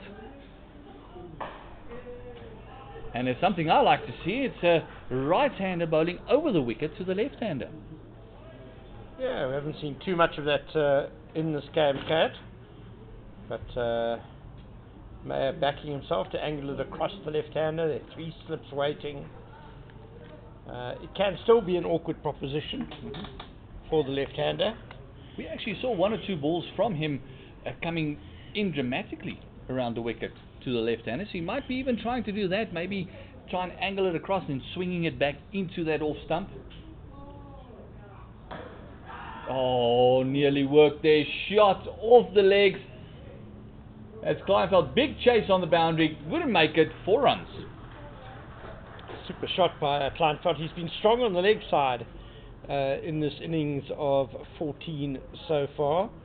Yeah, what you say about Ronaldo Meyer, if you have that ability to bring it back into the left-hander from over the wicket, it makes it especially difficult for the batter, because if you pitch it on off stump, or the natural angle is for it to be going away, the batsman can't leave it. Certainly not. He's got to play with the threat of it coming back into him. So pitching it on and straightening it for an LBW will certainly be a mode of attack. Oh, that ball just completely died, and that is exactly what Otto said as well, is just on that leg stump for the left-handers now. It's just that spot that's just dead. Just outside that leg stump for the left-hander, batting at the Hennops River end, off stump for the right-hander. Yeah, consistently through this match we've seen several deliveries on that line. Keep low. When it's been a bit fuller, a couple of them have actually popped as well. So it's a tricky little area of this otherwise pretty good batting pitch. There's the one you can see, just that little bit of tail back into the left-hander, and I think they feel that might be the spot to get Kleinveld out, and he does move the ball nicely into the left-handers, does Meyer. Yeah, if he's got that skill, then bowling around the wicket would kind of negate it. There wouldn't be much point to it, but if you can do that, then bowling over the wicket, definitely the way to go.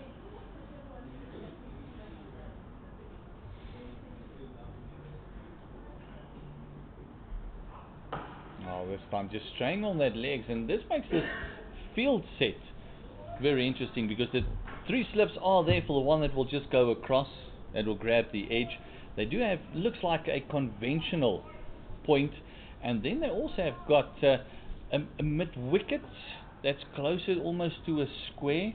They did move him around a bit just to get a square mid-wicket, and they've got this big gap between mid-wicket and mid-on, just enticing you to maybe just try and angle the bats a little bit, get that inside edge on the stumps. Yeah, well, that'll be it, to get Kleinveld to try and play across his pad, around his pad, trying to work the ball on the leg side. If it's straight enough and he misses, bowler will be in business. Well, that just brings in the LBW and the bold option to you as well, and the extras are piling on. As we have seen 2 front foot no balls, we've seen 2 wides, one of them from Marco Jansen escaping the keeper there, going way over his head for a 4 as well, so that was 5 wides.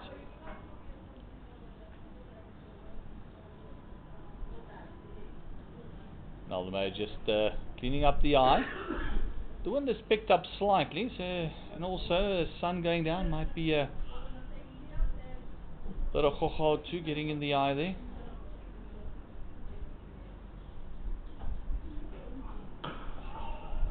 That is the one they want to do. They want him playing around that front pad. But you get the feeling that the one going straight on is coming soon. Sooner than later. It is 38 for the loss of 1. Is 11 overs gone. Kleinveld on 14 and 12 for Algar. And the man dismissed is Neil Brandt. He is back in the hut for 4, thanks to Marco Jansen. Yeah, the Titans pretty much halfway to erasing the first innings deficit. 1 wicket down. They certainly won't want to be losing a couple before Stumps, but they'll be pleased to have seen Marco Jansen off. Swane, they might have thought they'd seen him off because Meyer replaced him, but Swane has switched ends to the Hennops River end. Oh, and immediately starts off exactly the way he started with the first ball of the innings. Absolute beauty. fabulous. The Redinelga groping outside off stump there. The length was so good, he couldn't get fully forward to it. And it bounced and nipped away. Wonderful bowling by Swane. What a great match he's having. Oh, he's having a fantastic match, a great season thus far. That one a little bit fuller. Algar able to reach it. And that just shows you the potential we have in Bayer Swanepoel, because, I mean, a man that's played so much international cricket, he keeps beating him on the outside edge as well. So I know they speak very highly of Swanepoel. All the players like him. He's a good guy as well. Very hard worker, great work ethic.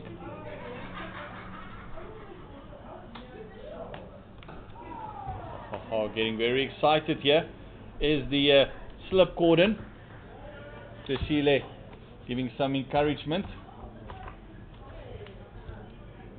A slip cordon consisting of going from one height to another. It's Herman, it is Krueger, and then Jansen carrying the third slip.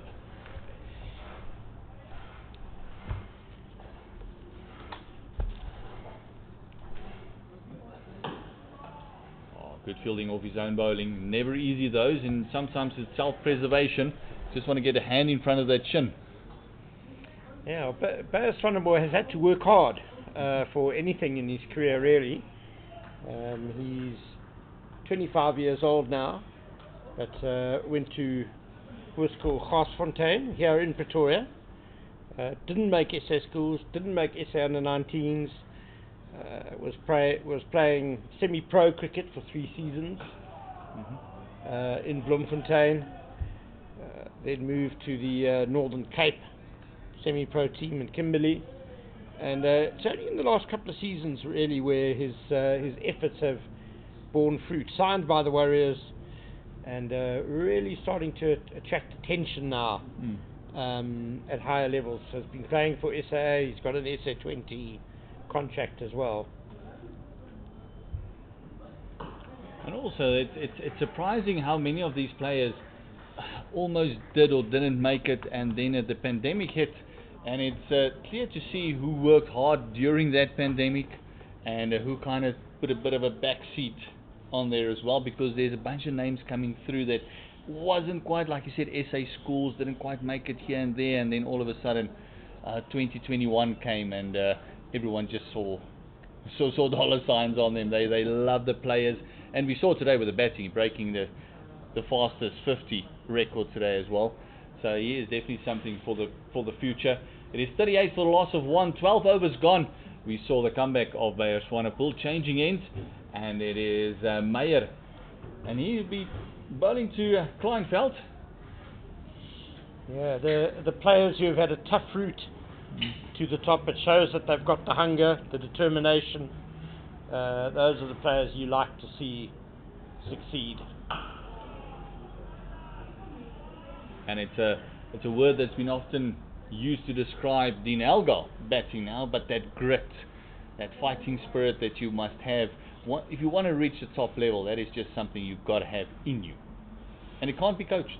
Yeah, and some players have it easy, too easy maybe at the start of their careers. Everything comes very quickly for them, and a lot of them don't make it because they've never really had to scrap and battle for their success, and when the inevitable hard times come, they haven't developed that toughness maybe to overcome it.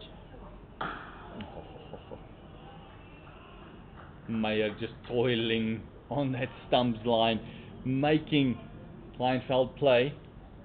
Thus far been up to the task. No real red light yet.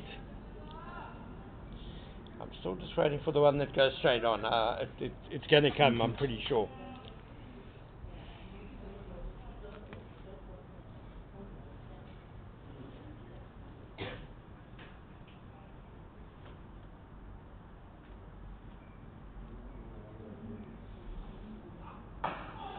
Lovely line that Meyer is bowling here. You can hear the excitement. Keeper, slipcord, and everyone chattering. Energy is up for the Warriors.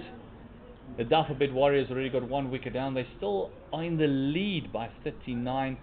The Tigers want to get this deficit down as soon as they possibly can without causing any more damage to the wickets column. As Ken alluded to, it is something that they'll be looking at. They would love to be only 1 down at the end of play today.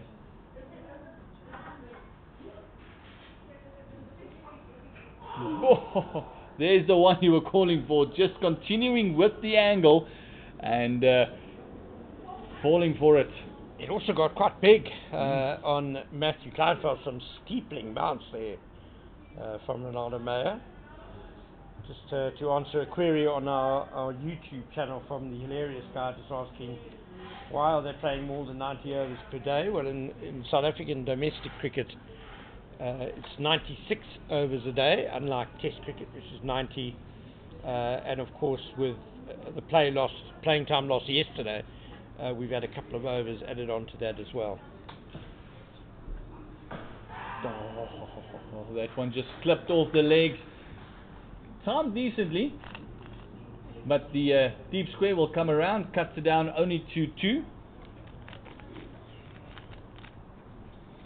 Kleinfeld does look good off his pads, I must say. He looks strong through that leg side, so it'll be interesting to see how long Ronaldo Meyer continues with this line of attack.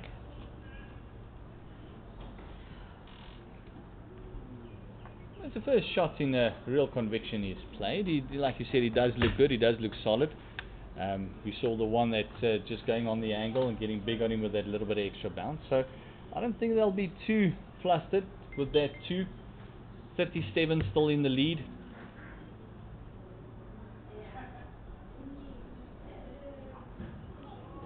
That one just not coming up, and not great technique there by Kleinfeld, taking his eye off the ball completely. That could have easily cluttered into his hip or anything there, causing some serious damage. It is 40 for 1 after 13 overs.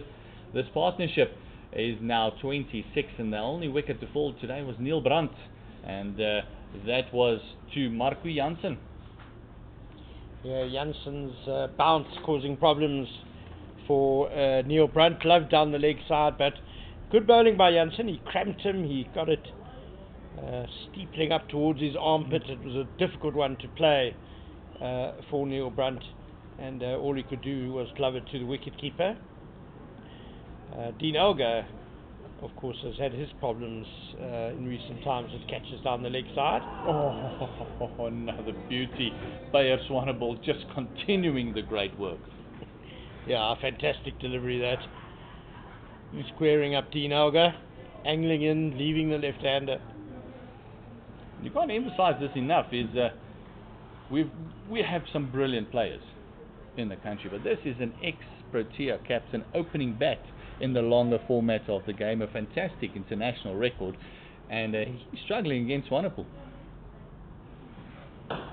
Not there, on drive, Swanepoel just getting too greedy after bowling a beauty, just shows the class of the man, Dean Elgar, lovely on drive. Yeah, Dean Elgar has that wonderful ability to put what's happened the previous deliveries behind him. He's not fazed by it, he doesn't mind playing and missing, he not flustered if he gets hit. He just waits for that ball that comes into his scoring area, and then more often than not good enough to put it away. That was just a lovely firm push down the ground.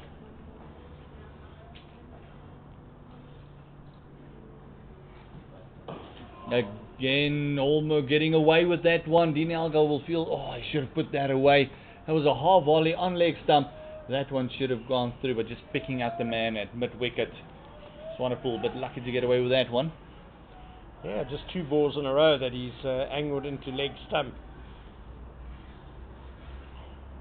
Just trying to, just think he's getting carried away with the little bit of movement he's got from away from the left-handers. There we go, back to normal, shall we say, and just keep bowling it outside that line, making Elgar play, and a great comeback. Yeah, I mean, around the wicket, he really doesn't need to get too straight. If he just angles it in towards off stump with the angle he's bowling at, Elgar will feel that he needs to play. and then if he gets it to nip away, he could well be in business with the edge. And what makes him a little bit of a different prospect is he doesn't get the bounce or the releases from the height that Marco Jansen does. So it's very difficult to leave him on length, as we've seen one or two demons in this deck. Yeah, he's got a little bit of a skiddy action, Swane. Quick arm action. He has got a couple to take off quite nicely. But you're right, he's not someone who you'd be comfortable with leaving on bounce. Oh, that's really good. Oh, he got the edge there. Dean Elgar been given out, caught behind. He can't believe it. He's just looking at everyone. And it is Bayer Swanepoel's got the big wicket of Dean Elgar. Well, I don't know if that's just a great disappointment on Elgar's behalf that he did get the edge, or he can't believe the decision. It did look mightily close to the bat, it has to be said. Yes, and I saw him glance to the fielders as well. And this brings us to the end of the 14th over, and what an eventful over. We saw a lovely on drive from Dean Elgar, and a couple of great deliveries, and then the last one just sneaking in the edge there, and Krueger making no mistake. His second catch for this innings, and 44 for 2 for the Titans, as it brings to the crease the Centurion of the first innings. 110 runs, his first in this format of the game. Only 6 matches, his average is 30. That 110 surely helped his average along, as well as Dewald Brevis comes to the crease. Dean Elgar out for 16. He was there for just over an hour, faced 44 deliveries at a couple of boundaries, but Bayer Swanepoel just too good. He's a man on fire, Bayer Swanepoel, in this match, and a beautiful delivery, the sort of ball you need to bowl to get a batsman of Dean Elgar's calibre out. As you see, a change in bowling, as the lanky Marco Jansen would have said, hold on, the change of ends did wonders for Swanepoel, give me another go. He's also changing ends, taking over from Meyer, who just bowled the 3 overs with a clear set plan for Kleinveld, and at the end of the day they're getting Dean Elgar's wicket. Brevis doing his traditional warm-ups. Perhaps also Jansen's return is an acknowledgement of the importance of Dewald Brevis's wicket, 100 in the first innings, as you pointed out. Right-hander, and Warriors perhaps recognising what a key player he is in this Titans team. That was a bit wide, also a bit of slinging action, so movement is there. And yeah, Brevis is the guy that can hang around. We saw that in the one of the domestic games as well, the 50 over games that we played, the limited overs, that he stuck around when the Titans were all sorts of problems against Western Province. He scored a magnificent 100 there as well. So he is someone that can stick around in the second innings.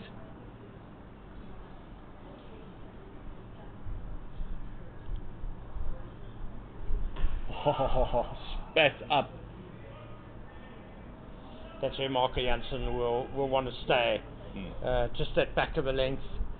Batsman still feels he needs to come forward, but Jansen is going to get some steep bounce from there. It's going to be difficult to play, and certainly if the ball manages to straighten off that line, nip away a bit, the edges in play. And with the height, I feel Marco Jansen is a lot like Morne Morkel was. You don't need to go too short to get that ball up. If he can concentrate on that 6 meter mark, the ball will spat up. It's not short enough to pull. It is also very uncomfortable because he lets the ball go at just over 2.4 meters.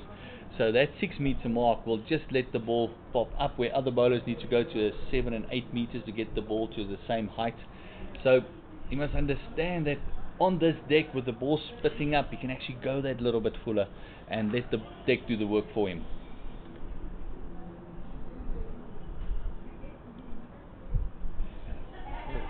That's a tad full. But your point is very valid, Pat. These sort of tall bowlers like Jansen, Morne Morkel, they're at their most dangerous when the batsman feels they have to come forward because the length is full enough, and then they get faced with that steepling bounce. Not very pleasant to play at all. And that is why you'll hear any commentator, as soon as the tall guys come in, they get very excited because it is a different prospect. It is something different to face. Oh, Marco Jansen just dropping that front shoulder. Just running with the one arm at the moment. You can hear there's a good spirit in the field at the moment. Everyone's laughing. Everyone is having a bit of a chat. Well, they've had a great day, the Warriors. They are buoyant. They are cock-a-hoop, top of the log, and in a strong position in this game. They'll definitely be wanting a couple more wickets before Stumps.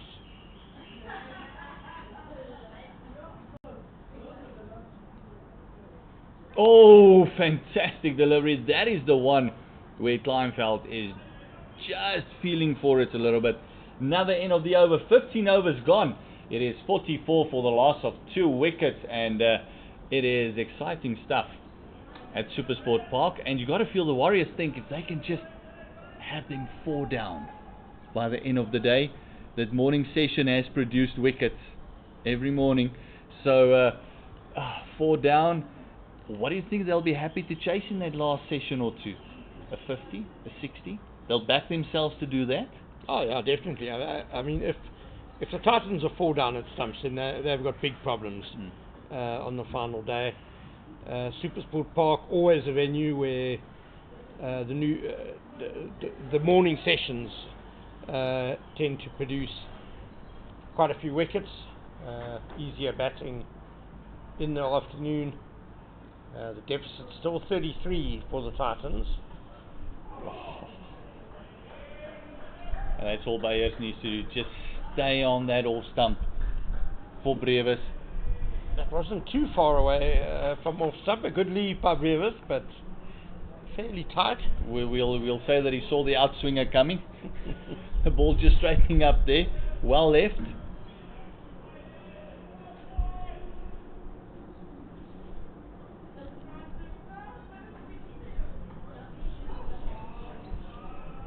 Easier dealt with. It's a lot wider, that one, but there was a bit of effort. You can hear the grunt from Swanepoel. Hit the wicketkeeper's gloves very nicely, just about above Chris Sheeler's head. It's interesting to see that Jansen has actually gone from first slip to third slip from both ends. For the left-hander, he operates at a third slip, and for the right-hander, he's on first slip. And I feel that second slip might be a bit too close for him. He's got a bit of a reach, and we know that he is a fantastic fielder. He has got magnificent hands. Not often you see your tall openings bowler in the slip cordon. Well, you always worry about a broken finger, don't you? Your new ball bowler. Oh, what a delivery that was. A bit of extra oomph there. So Sheila taking it in front of his eyes, and Swanepoel really giving Brevis something to think about. That was an absolute peach. Oh. Swanepoel. You can hear the chatter, the ambience noise. That's all coming from the field. Nothing from behind us. That's all from the field. That was a great nut.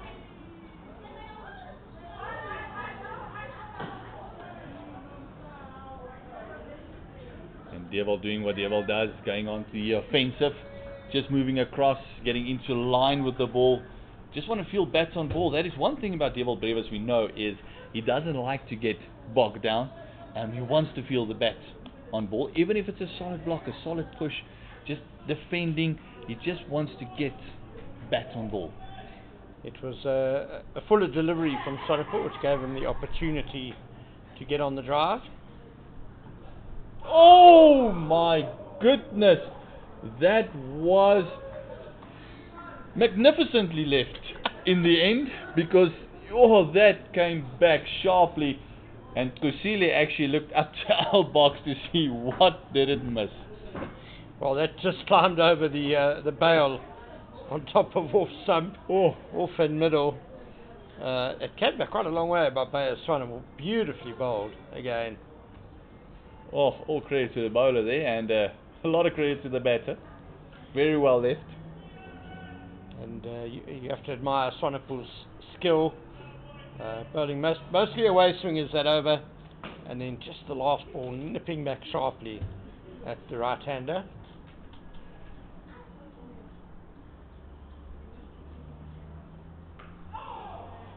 This one worked very comfortably away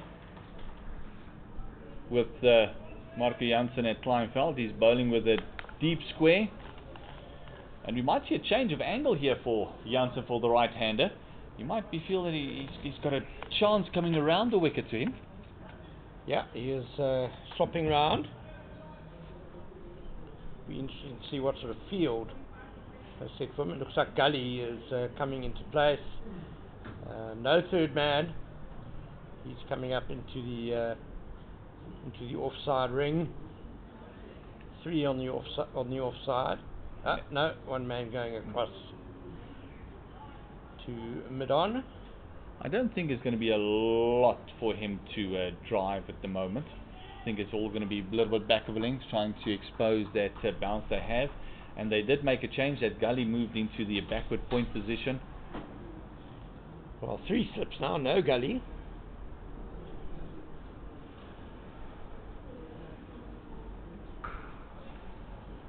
And Devil Brevis just forcing that one, and he's off the mark in his second innings. Centurion of the first innings scored his 110, and that was a very patient innings by the standards of Devil Brevis of 172 deliveries. Yeah, I think what was impressive about that knock was the different gears that Brevis showed that he had. That there were times when the bowlers were on top and he was content to go, okay, it's not my time at the moment, we'll just keep you out. And there were other times when he was able to score freely, and he took advantage of those good times. Another ball rising sharply, and that's that length that I'm talking about. He can just stay there. You'll have the one that's going to stay a little bit lower. And to your point, Brevis has shown that he does have and consist of both games. He's not just a smasher of the ball, but we also know that he can clear any fence. So you don't want to get him going if you're a Warrior supporter. You want to break this partnership as soon as possible. You want to get him back into the hut.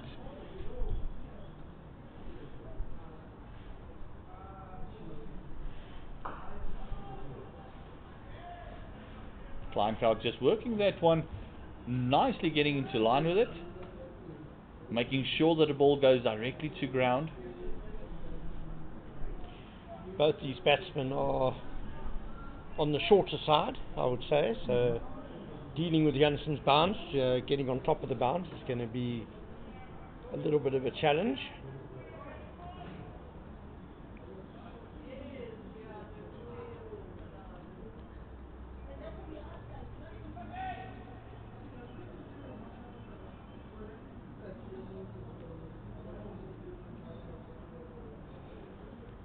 No ball. Marco Jansen just overstepping there. We saw a lot from Corbin Bosch in that innings, but Jansen is doing everything he can to catch up. That is his third one for this innings in only his 7th over. The entire match he hasn't quite been in perfect rhythm, I'd say, and probably a very good thing then that he's getting this good workout ahead of the first test.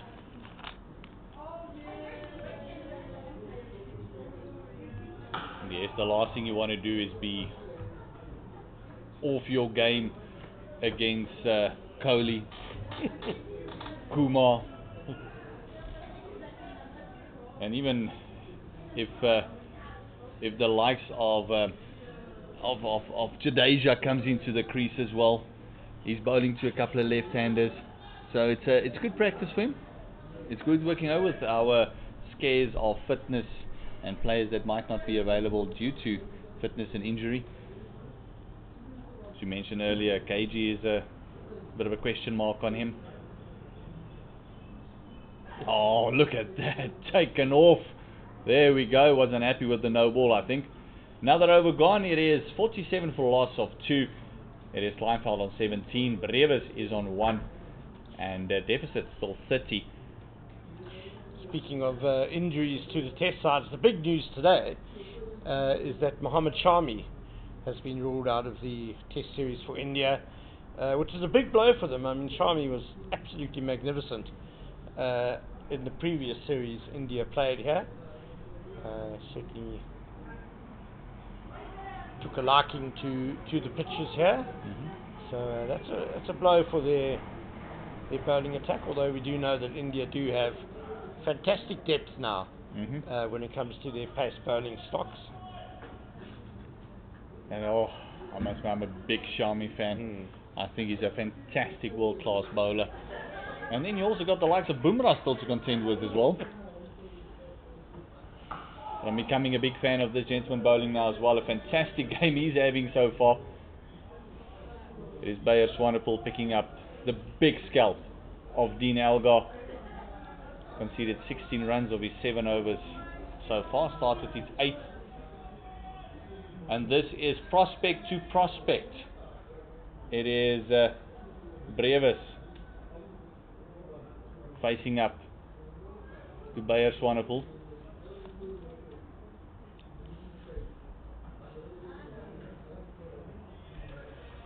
Again, exaggerated leave there by Brevis, getting right across.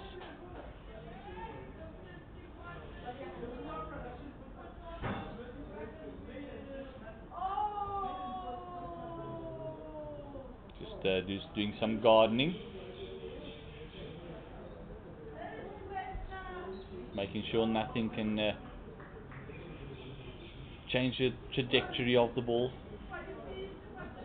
Oh, fantastic delivery. Forced him into that shot. Past the outside edge, and we've seen this numerous times from Swanepoel in this spell. Yeah, that it's India pace bowling attack. Still very well stocked. You mentioned Jasprit Bumrah, the leader of that attack. There's still Mohammad Siraj, very useful bowler. Mukesh Kumar, Prasid Krishna, Shardul Takir, took 6 wickets, I think, at the Wanderers in the previous series. Yeah, we actually saw Shardul Thakur playing in the India A against SAA. We were all very excited to see him, but a bowler that impressed us was Krishna, who took us apart the next morning. 5 wickets left, he took all 5, it includes a hat-trick as well. So Krishna might be someone that might get a call-up to see what he can do against the stronger teams. That's a risky work there by Brevis, trying to work that one through mid-wicket. Yeah, Krishna looks a tall, strong fast bowler. Sort of guy who you would think would do well here at SuperSport Park, certainly. The type of bowler India were looking for after they identified their shortcomings their previous series here in South Africa, going down 2-1. He's got a very much of a Siraj feel to him if you look at his action. A bit more lanky, bit more slender. They also had a big fast bowler as well, Kavarappa, also coming with this Indian A side. Hit the gloves very hard, bowls a heavy ball. He's a little bit taller than Siraj is. So there's definitely something that they're working on.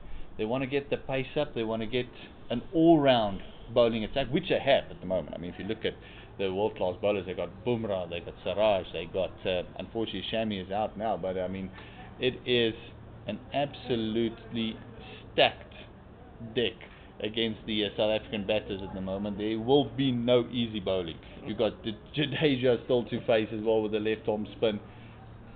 Yeah, whatever spinner they choose, it's going to be world class, either Ravi Ashran or Ravindra Jadeja, and both of them also very useful with the bat down in the lower order. And more importantly, both of them love bowling in South Africa. They have got a ton of wickets against us. That one from Marco Jansen, just a little bit short, easy for Kleinveld just to climb underneath. He's faced 43 balls, he's on 17, and Brevis has just faced the 13 deliveries. He got the solitary run. They're not making it easy for these batters. Still 30 the deficit. Total is 47 for loss of 2 wickets. And those two batters back in the hut is Captain Neil Brandt.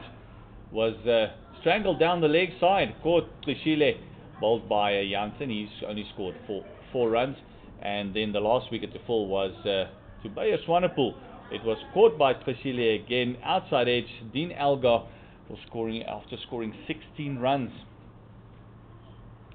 Yeah, Ravi Jadeja has played 8 test matches against South Africa and taken 42 wickets at an average of 19. Just one of those tests in South Africa though, and that was in 2013. Oh, what a ball!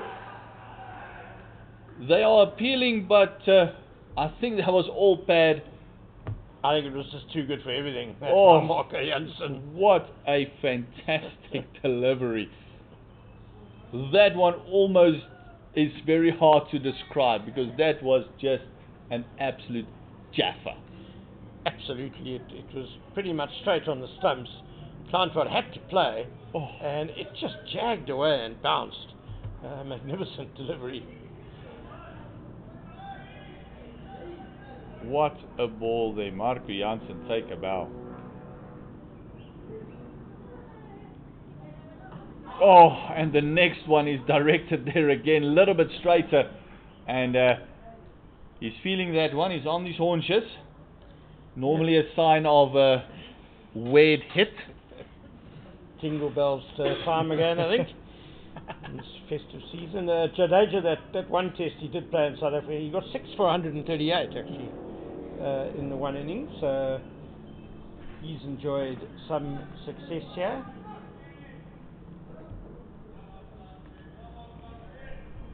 You can just hear the encouragement, and it looks like Marco Jansen is just hitting his straps here. He's making life very difficult for Kleinveld, beating him with an absolute perler, and then hitting him very flush onto the body. And those ones where your voice goes 3 decibels up. If anything, I guess Ravi Ashwin in India is India's first choice spinner, probably ahead of Jadeja in the pecking order, but Jadeja's record against South Africa is probably a little bit better than Ashwin's. Ashwin's got 56 wickets in 13 matches at an average of 21, which is pretty damn good too.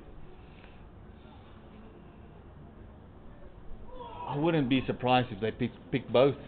With the injury to Shami, that might just be the kink in the cable they throw at us. Maybe not at SuperSport Park. Maybe at Newlands, but to be fair, Ashwin hasn't had much success in South Africa. He's played 6 tests here and taken just 10 wickets at an average of 50. So I think Jadeja is probably clearly the favourite to play ahead of Ashwin here in South Africa. They definitely won't play 2 spinners here at Centurion unless something remarkable happens. Maybe at Cape Town if it's a really, really hot, dry time of year in the new year. But Jadeja also probably a bit of a better batsman than Ashwin as well, which will sway things in his favour. And also a left-handed bat. And also left-handed armour. He does have that round arm ball that he bowls that is flummoxing a lot of batters because he gets massive turns. Even on decks that are dead, that's the one that actually just grips and turns. As we see a change in bowler, a new bowler coming in. It is Krueger replacing Bayer Swanepoel.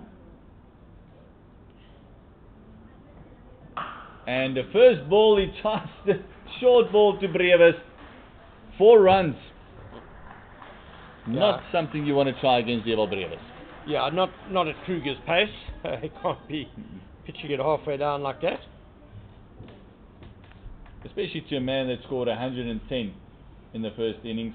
That just sat up, and you can actually hear the ball asking to be hit. And brings up the 50 for the Titans.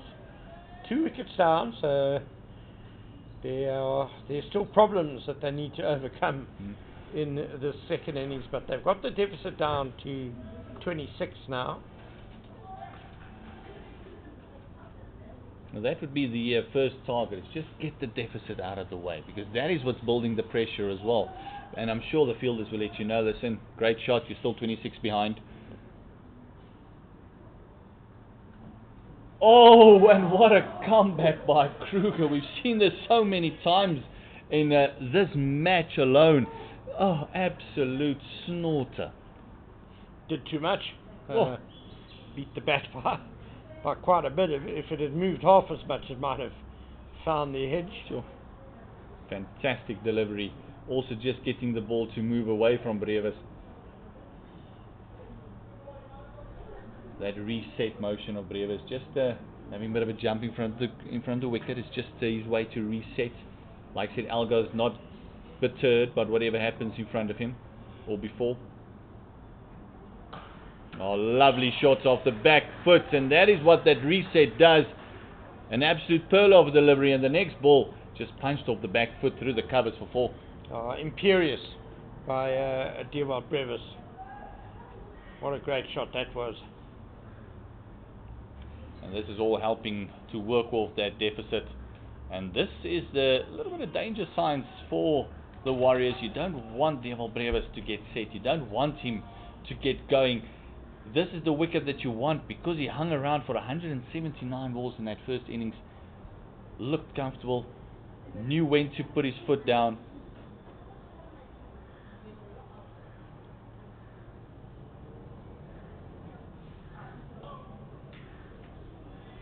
That ball just died on Rosier, the keeper there. Yeah, good judgment by Brevis. When it was slightly wider, he was happy to attack it. That one a bit tighter to off stump, and happy just to let it go through to the wicket keeper. And as I mentioned earlier, now you see Marco Jansen there on a third slip. Slips normally like to, if he's first slip, he's first slip.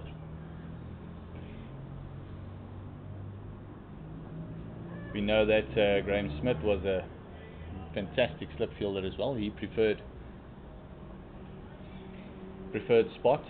Yeah, you did right. People generally do like to stay in their spot. I can't for the life of me think of a reason why Jansen would be swapping from first to third all the time.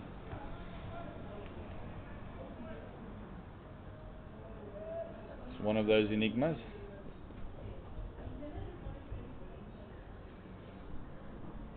And it's also the person he's swapping with. It's also swapping from first to third the whole time. It's and as I said, as a slip fielder, you like first or second.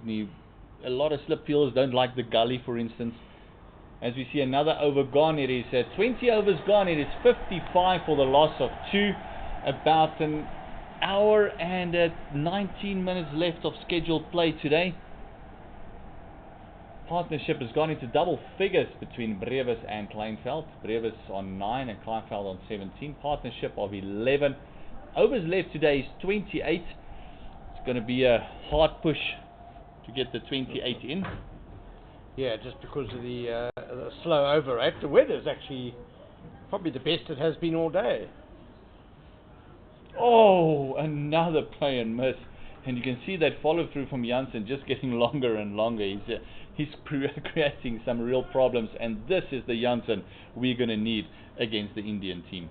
Yeah, I think this has been his best spell of the match. He's found some consistency. He's really troubling Matthew Kleinveld just on and about that off stump.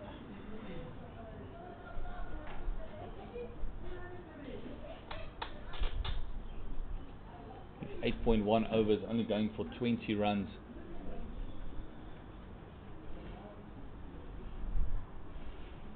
Oh, I don't know much about that one. That Kleinveld got himself in a big tangle there. And of that 20 runs, we got to remember he also bowled one that was a tad short, I think will be the nicest way to put it, and went way over Rosier's head. He almost didn't even have could put in a jump, and it went for 5 wide. Yeah, so that gets added on to his analysis, all 5 of those runs.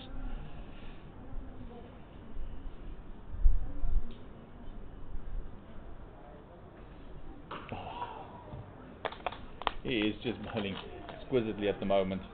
And Kleinveld, to his credit, he's still there, he's hanging around, he's been playing and missing, still getting in behind the ball, getting himself into tangle every now and again. But we saw this with Pillay as well. Pillay also in that first 50 runs that he scored looked very scratchy, very sketchy. As I mentioned earlier, kept us on the edges of our seats.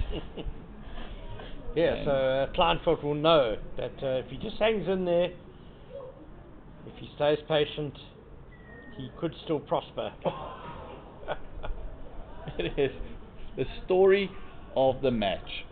Both innings, Warriors' first innings, and now this one from the Titans as well. And it is just whistling past the outside edges. Well, if the test pitch is going to behave similarly to this one, we're going to have a cracking test match. No question about it, because the pace bowlers are very much in the game. On the third afternoon still, we've seen a couple of hundreds. We've seen the most dazzling half century from Swane. There's been swing, there's been seam, even a 3 wickets for a spinner. Oh, slashed away. This one he could get his hands free and play through the line of the ball, and a magnificent shot for 6. Unbelievable shot from Matthew Kleinveld, just breaking the shackles a bit. He just gave himself a little bit of room there to lift Marco Jansen over the infield. An exceptional stroke by Kleinveld, takes him to 23.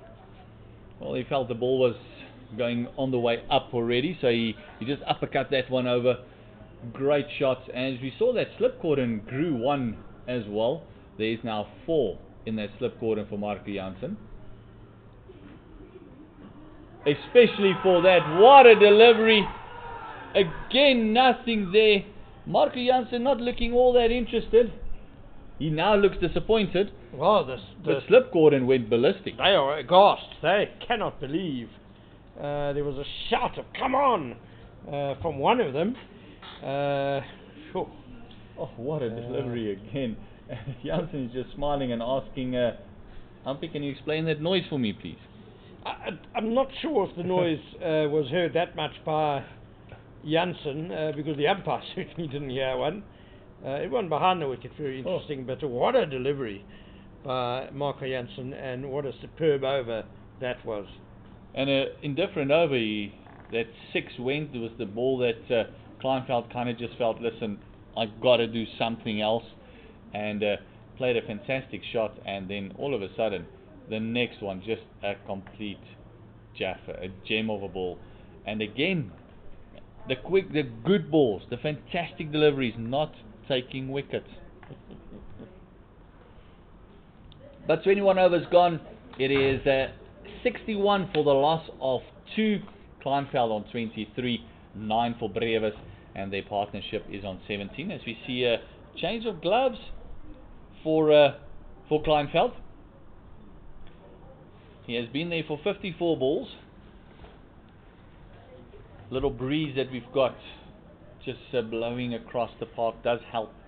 We see 1 or 2 shadows coming into play now as we go into almost into our last hour, about an hour and 13 minutes left of scheduled play.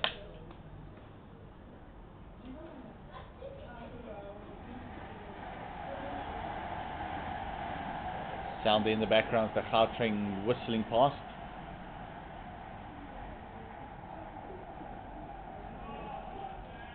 See Rosier taking that one way in front of the first slip.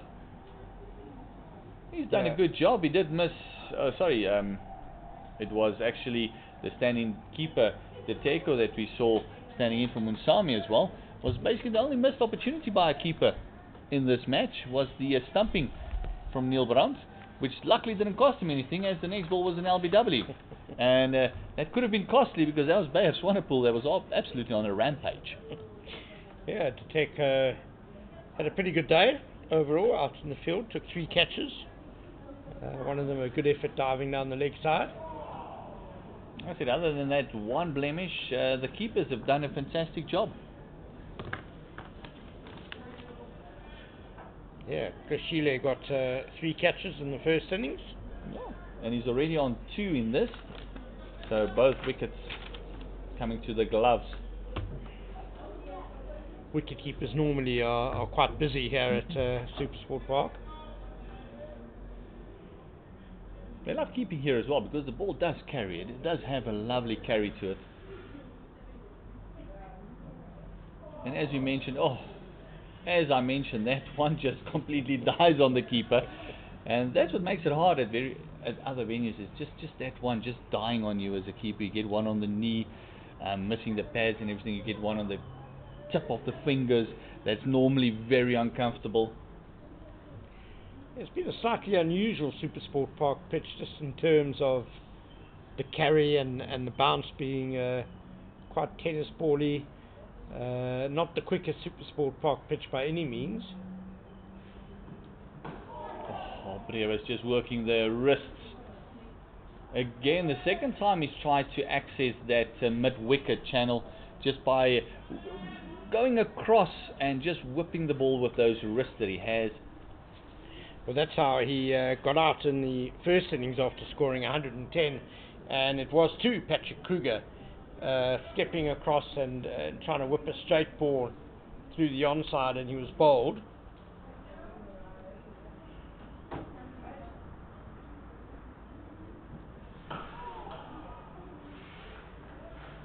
So far, Krueger has done a fantastic job, except for the one half tracker that he dished up to Brevis.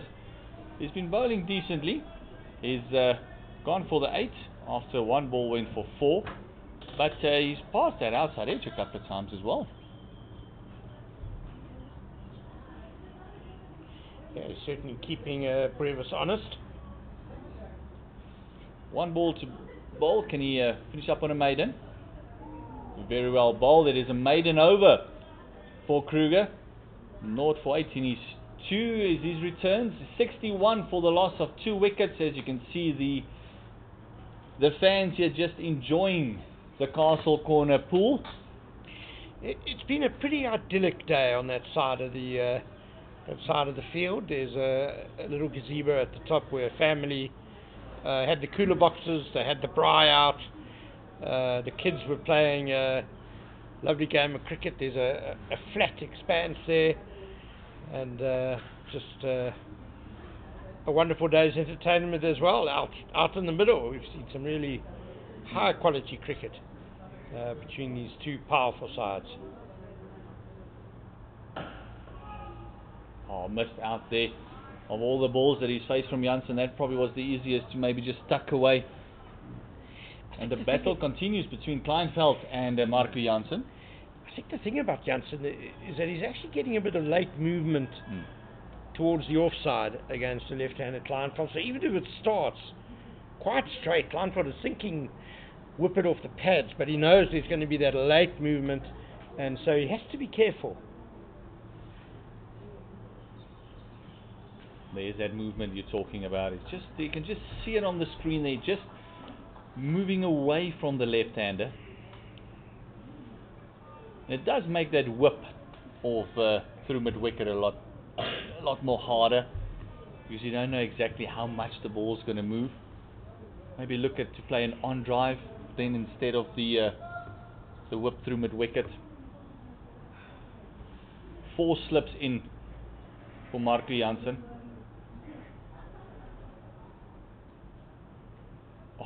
That's a bit of a flash, and also just grabbing his ankle there. No, don't do that, Marco. We already got some worries.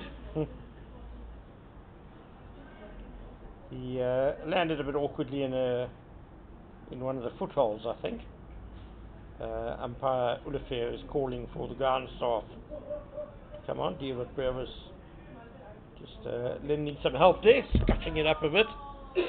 As you mentioned earlier, we do have some injury concerns in our Proteas camp when it comes to the fast bowler. We know Andrek Nortje won't be ready.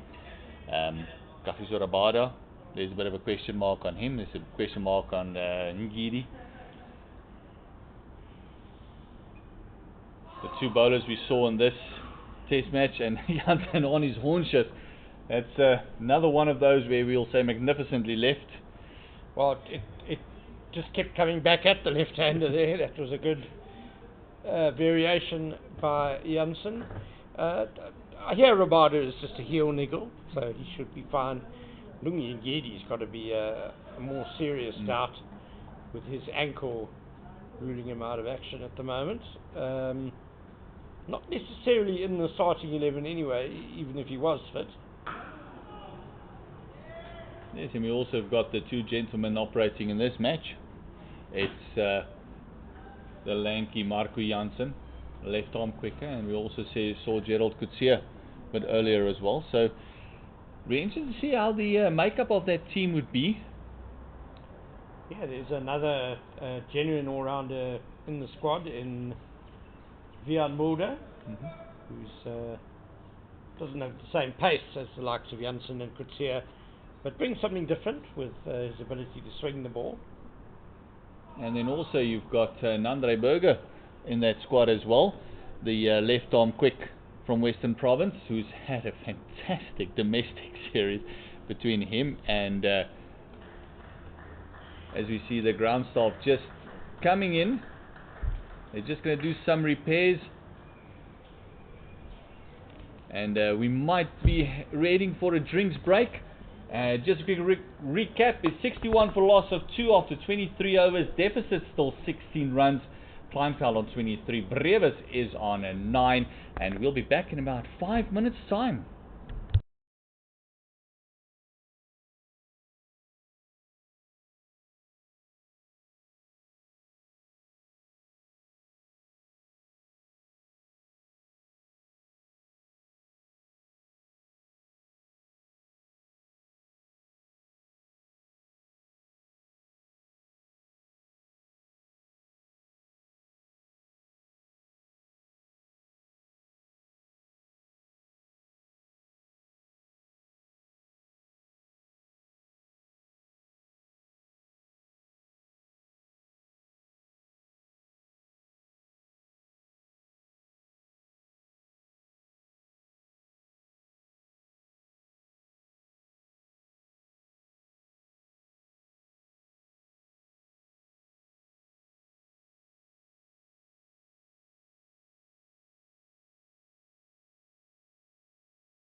Welcome back to SuperSport Park as we enter the final hour of this third day's play in the CSA 4-day series match between the Momentum Multiply Titans and the Dafabet Warriors.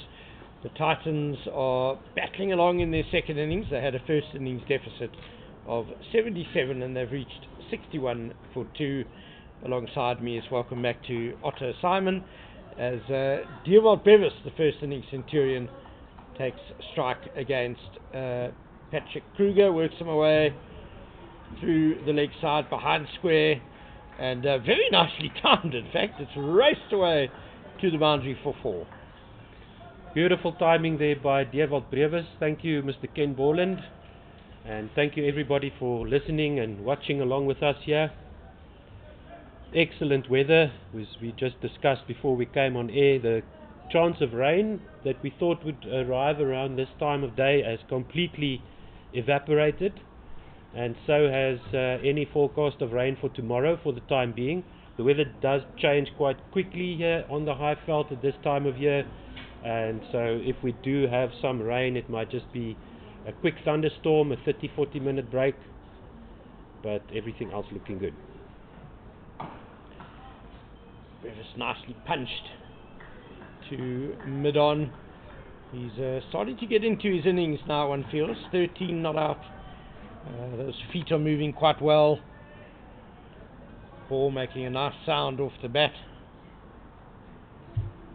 So at the moment the Dafabet Warriors don't have any fielder on the boundary, as far as I can tell. So they're still very much in an attacking mode. Only the 2 wickets.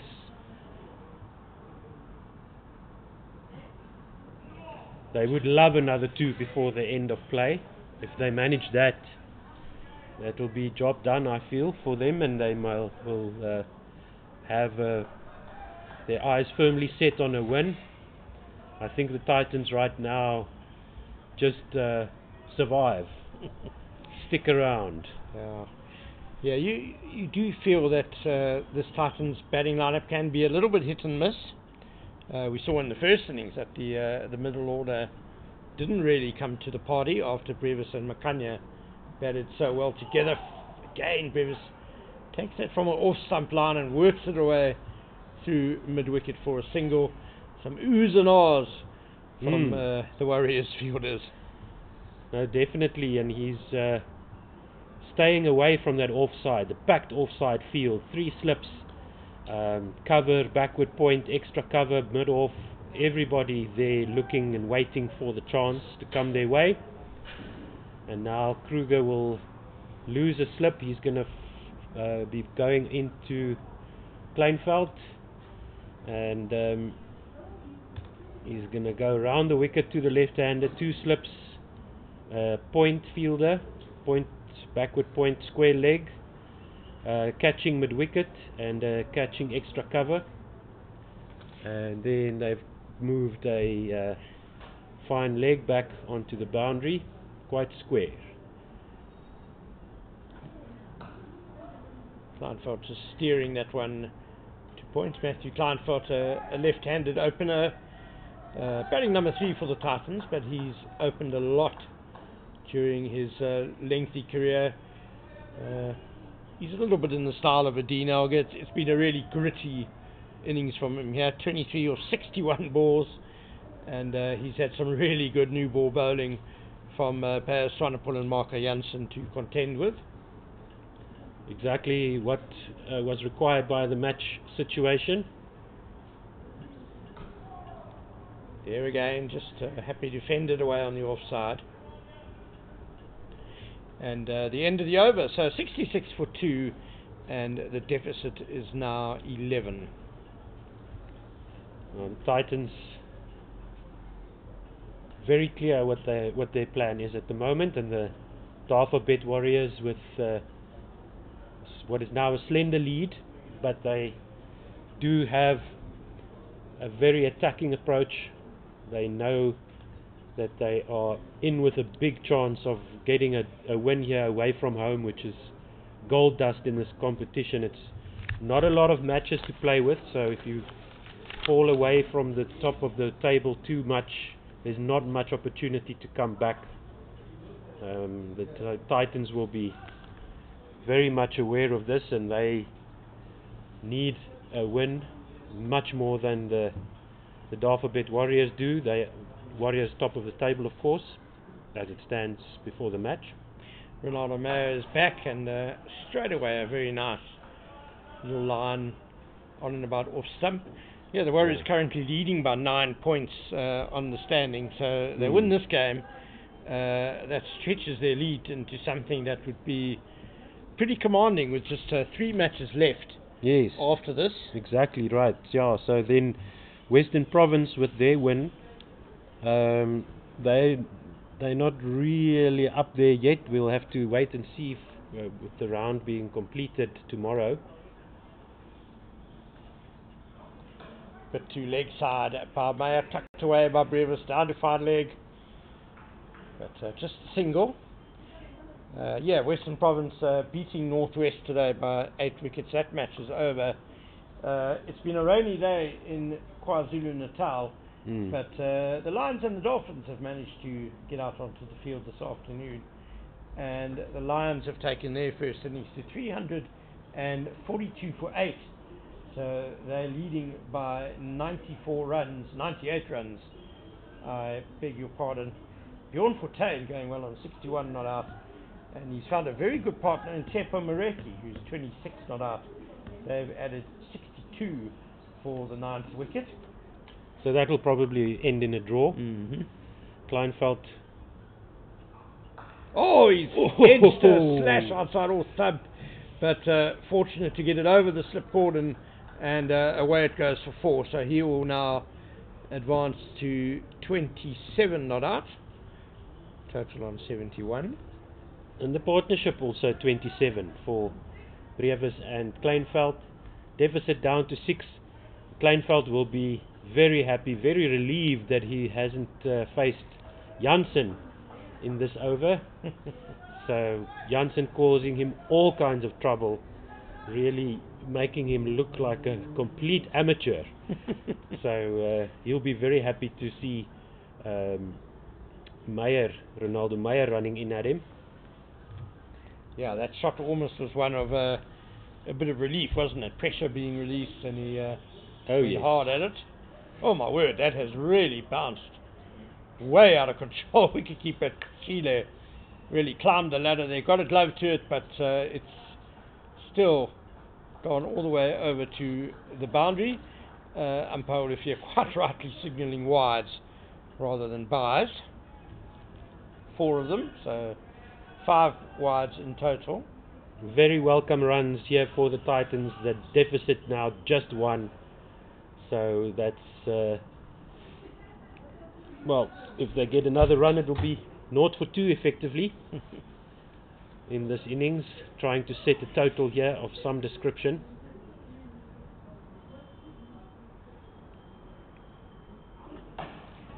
Leg stump, and Kleinveld works it but can't beat the man at mid-wicket. So the Titans almost done with the deficit. 2 wickets down. They wouldn't have wanted that. It would have been nice for them if they could have knocked off the 77 without losing those 2 wickets, but both the openers back in the dressing room for them. Partnership now up to 32. Can they hang on, these 2? Bit of bat of that, and then pad, I think. It's beaten wicketkeeper Kashile, no, just pad. Umpire Olivier signal, so 4 leg byes. So 9 extras in this over already. They all count. Titans will be happy. 80 for 2. One does feel, Otto, you're quite right, that this partnership is a key one. Kleinveld has got himself in. Dewald Brevis, you all know he's in form. What a great young batsman he is. As the Titans go into the black, leading by 3 runs now. Yeah, so Brevis is back in form after his pair in Cape Town. Is that a loss of form? I mean,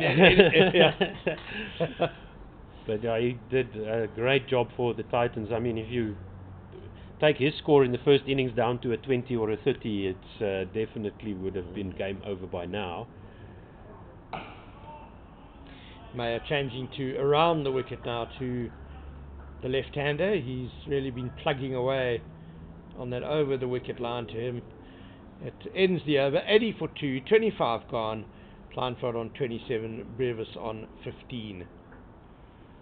There are some clouds building up to the south, but not much that I can see off to the west, so it looks like we might get the full day's play in today, which is great. Gives us an opportunity to maybe put all three outcomes back onto the table. At the moment, realistically, I think it's a Dafabet Warriors for the win or the draw. If the momentum multiply Titans can stick around. Yeah, you know, realistically, if the Titans go well in this final hour, they're only going to have a lead of 50 odd maybe.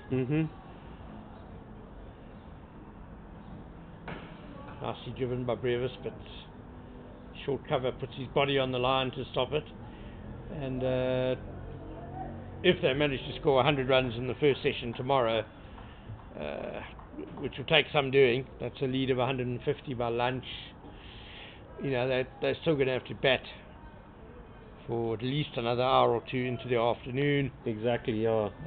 So it's going to take something really, really special for them to win this match. Very true. Good fielding by Patrick Krueger off his own bowling there. Sharp reflexes. Sticks out the left hand and it's stopped. Well, maybe mid-off would have cut that one off as well. And let's just double check. I don't see anybody fielding on the boundary. So that just tells you the attitude of the Warriors here. They know they can put themselves in complete control with 2 more wickets here before the end of play.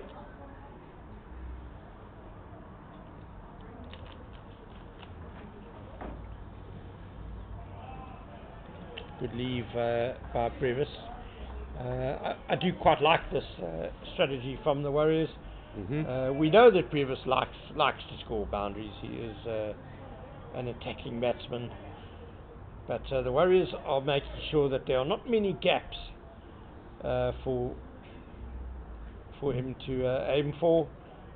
Strong ring of 4 on the offside. The 2 men on the leg side, interestingly, are at quite a straight mid-wicket and mid-on.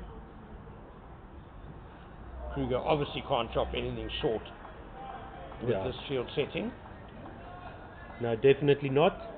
There's a huge gap from mid-wicket, who is in a catching position just out of shot there on your screen right now, to the left of the wicket as we look down on it through the cameras, and then all the way to the wicket keeper. That whole area, square and backward of square on the leg side, is wide open. So that's why we saw Brevis trying to access that leg side, trying to work the ball from outside off stump into that leg side area.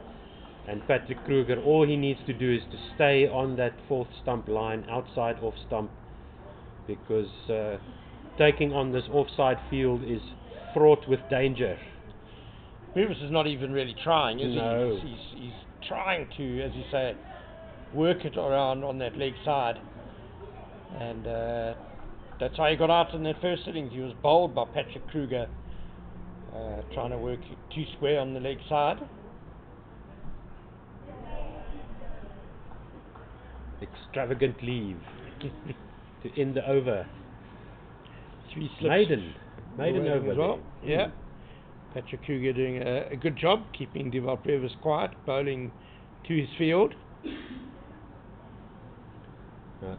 I am looking forward to watching Bayer Swane play in the next time I see him play. Probably won't see him bat in this match again unless they move him right up to the top of the order. The ideal man, wouldn't he? Yeah, absolutely.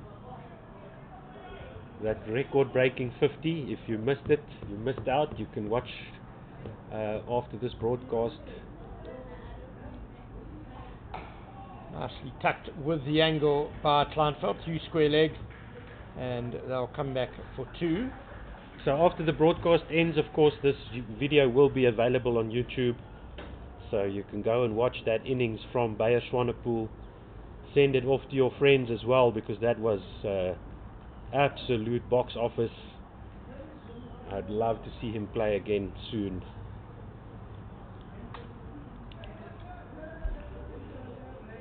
And what a find for the Warriors, slipping through the fingers of the Titans, as you mentioned, Ken, that he grew up here in Swane and attended Garsfontein High School.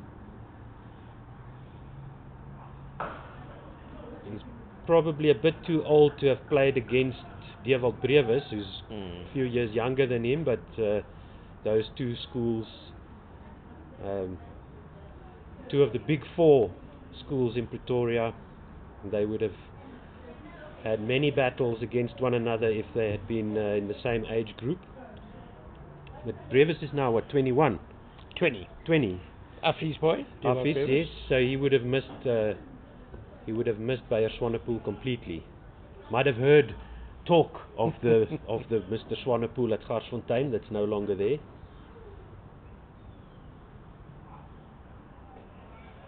But it's good to see there's a way back for players like Bayer Swanepoel, that they don't disappear into the corporate world or into the sports psychiatry world, or one of those professions, that they can make their way back into top level cricket. Yeah, there are 2 coaches who I would like to give a lot of credit to for this emerging talent. The first is Mark Jansen, who used to be here at SuperSport Park, coach of the Northern's semi-pro side. Took him to Kimberley when he became coach of Northern Cape. Swanepoel couldn't even make the Northern side, that semi-pro side, so Mark Jansen obviously knew about him, took him there. He flourished for Northern Cape. And then Robin Peterson, as he's done with so many players, such a keen eye for talent, Robin Peterson, signing him for the Warriors last season.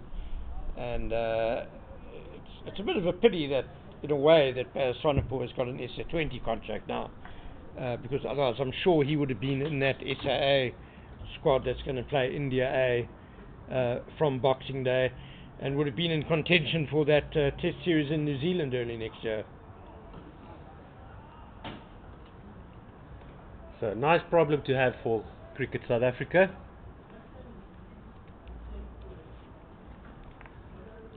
Right, so final 40 odd minutes of the day, 22 overs scheduled still, and the lead is now 5 for the Titans. Now we'll see where this ends up. What will the Warriors have to chase for the win? It's no longer an option to bowl to take the 10 wickets before the deficit is gone. Nicely played by Kleinfeld. Beautiful very shot. Good slash. A little bit of width given him by Meyer, and he's been good at that, Kleinfeld. He's defended stoically, but when there have been opportunities to score, he's taken them. Takes him to 33 not out, and the total to 86 for 2. Partnership 42, and that 4 gets the lead up to 9 runs. So now the question becomes, how many runs will the Warriors be required to chase, and how much time will they have left to do it? It's all up to them now. The quicker they can take these 8 wickets, the better. Rudi Second is now into the attack, and he's replacing Patrick Krueger from the Henops River end. Titans captain Neil Brunt was very reluctant to use himself his spin bowling in the Warriors innings until right at the end of the innings, when there was a bit of a crisis, and he took 3 for 17. Rudi Second a lot less reticent. He bowled a bit in the Titans' first innings, and here he comes on in the 28th over already. Just setting his field now. Let's see, where is he putting his protection? He's got a backward square leg, very square. No, it's moving more backward of square now. It's got a sweeper on the offside and a slip, and then a silly point, which is nice to see. Very attacking field once again. Backward point for the right-handed Brevis, catching mid-wicket, just out of shot there to the left of your screen. Darted in very flat by Rudi Second, and Brevis picks out that cover sweeper for a single. Yeah, that went straight to the fielder.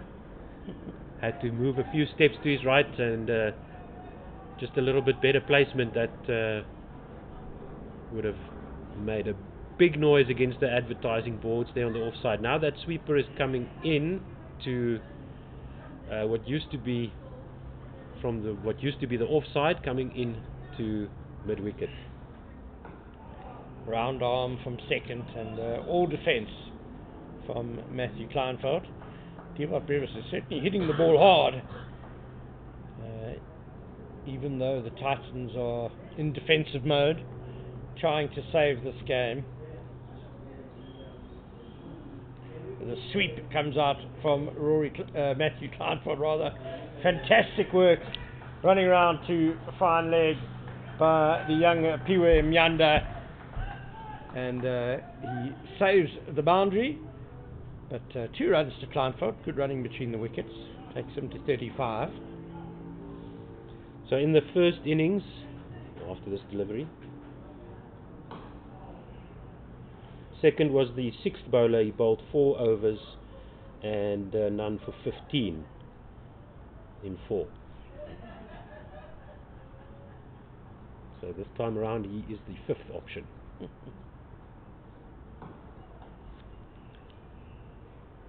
Just 27 overs gone though, so he's bowling a lot earlier in this innings than he did in the first. I wonder if after this delivery, that one's more flighted. Big drive from Kleinveld, but he can't beat the deepest of the cover fielders. You wonder? Wonder why Mnyanda hasn't bowled in this innings yet. Yeah. He had not too bad figures. 13 overs, 3 for 44. Bowled 3 no balls though. So wait and see when he comes in. Yeah, no, he went wicketless, but he bowled better than those figures suggest. He had a couple of really good spells, bowled with nice control just until his last spell, when I think Corbin Bosch got hold of him a bit. But yeah, it is interesting that he hasn't been used yet. The lead is now 12. Ronaldo Meyer continues. He's over the wicket to the right hand Brevis. 3 slips waiting.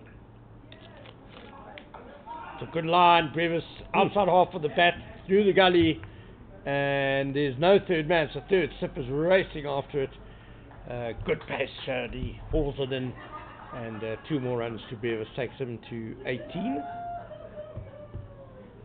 Very nice patient innings by both these batters. 35 of 77, as you can see there on your screen, for Kleinveld, and Brevis 18 of 39. So really good work here for the Titans by these 2 men. Yep, the partnership 47. Just what they needed after losing both openers, just to settle the nerves a bit here in the late afternoon. Very, very much so. So they've got about 30 minutes left here to the Titans to survive.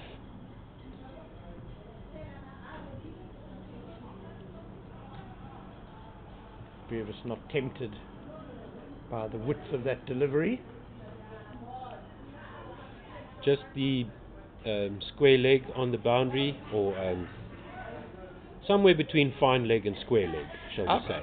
I'm still none the clearer what long leg is. None of you have been able to give me an explanation for long leg. you and Fab ducking the issue. Maybe that is a long leg. Maybe that is what it's called. I'll have to pull up a... I've seen many different fielding position charts. Yes. Some of them more densely populated than others. Nicely behind that one, Brevis. So if someone has a very precise description of where long leg is, pop it in the YouTube chat for me, please. So now we see some storm clouds building and some large passenger jet making its way around the storm clouds into Kempton Park, where that's quite low. our Tambo International is located. Probably the worst place in Gauteng to build an airport. If it rains anywhere in Gauteng, it's raining in Kempton Park. So that one came back into the right-handed Brevis a bit. So we're in a race against time now. These clouds are either going to bring some rain or cut off the sunlight. I think we'll get to Stumps. I think so too. There's 35 minutes left in the day's play, 20 over scheduled, and yeah, we'll get to 6 o'clock, I'm sure.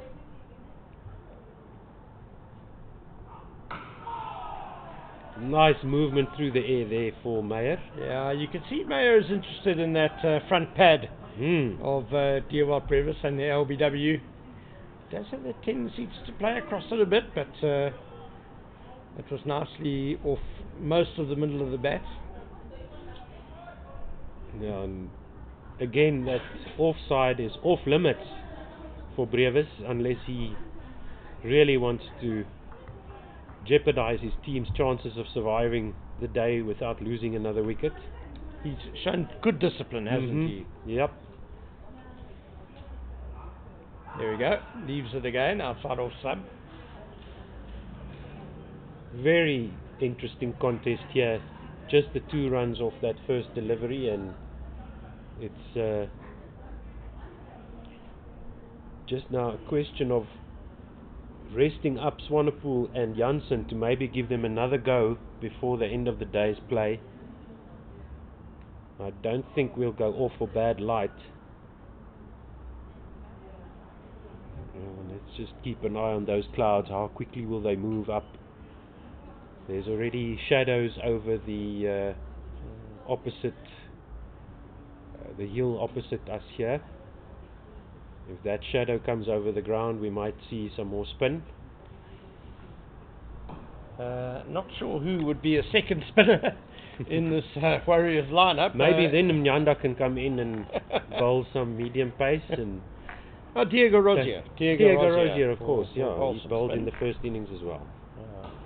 Oh, it's a very expansive drive by Matthew Kleinfeld, but there's a very deep man in the cover ring, Javesh and Pillay, kind of operating as a sweeper there, and he did well to cut that off.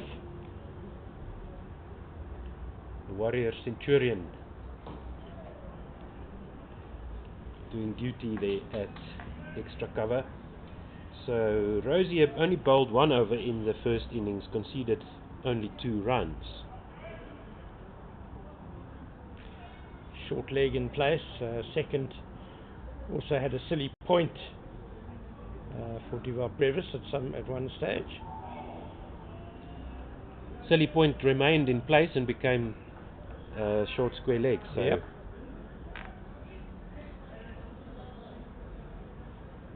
Still looking for wickets are the Warriors. Again picking out Pillay at cover.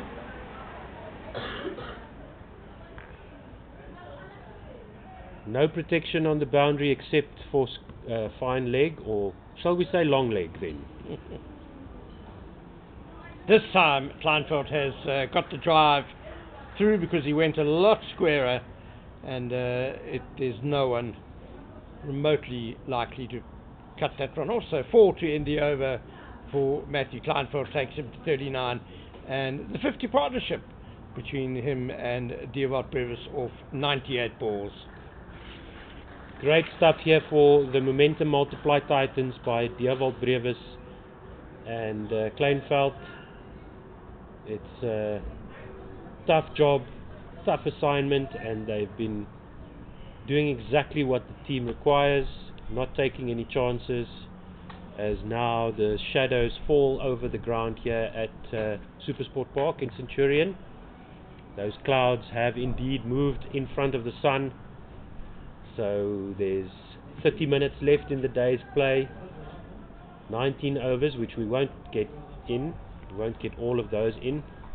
Can I change my... I'm glad I didn't take a bet about that light, because it's suddenly got a lot darker.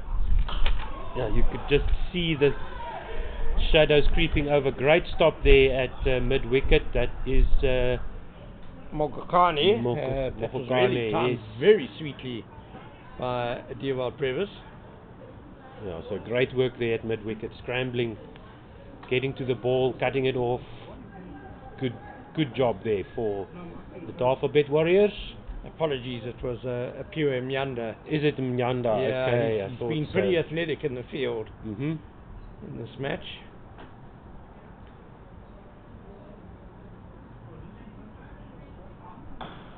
Off his toes, that one is beating Mnyanda and has very quickly smashed into the boundary boards. 4 runs for Brevis, and the total goes to 99 for 2.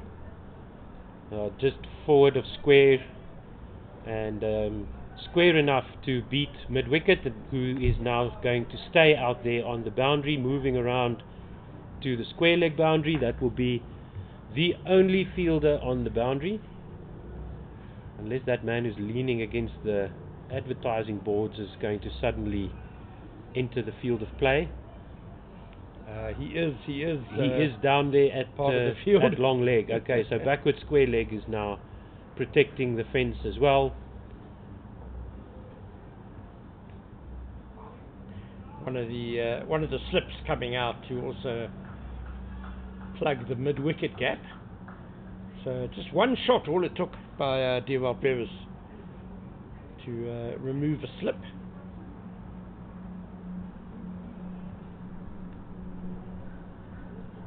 Yeah, it's been a very nice day weather-wise.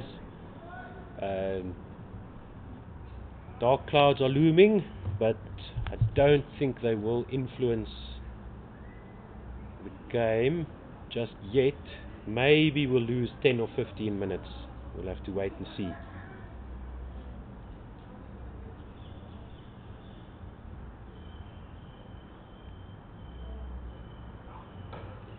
Nicely worked off the hip by Brevis, just a single to Mnyanda, who dropped back down onto the boundary, and the 100 up for the Titans in the 31st over.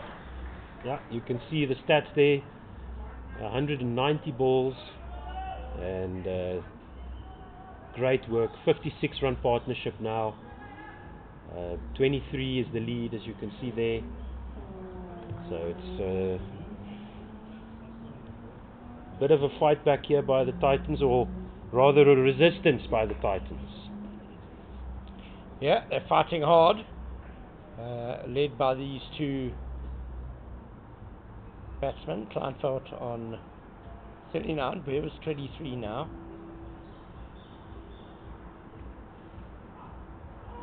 It's a good leave by Matthew Kleinveld, ball angling across him. Seems to have a pretty good idea of where his off stump is. Especially now that he's not facing Marco Jansen. He did look a little bit unsure of himself against the Proteas fast bowler. I think a lot of batsmen would yes. look unsure yes. of themselves against Jansen. Absolutely right. Especially Neil Brandt, who was Jansen's only wicket of the day so far. Both opening batters getting caught behind.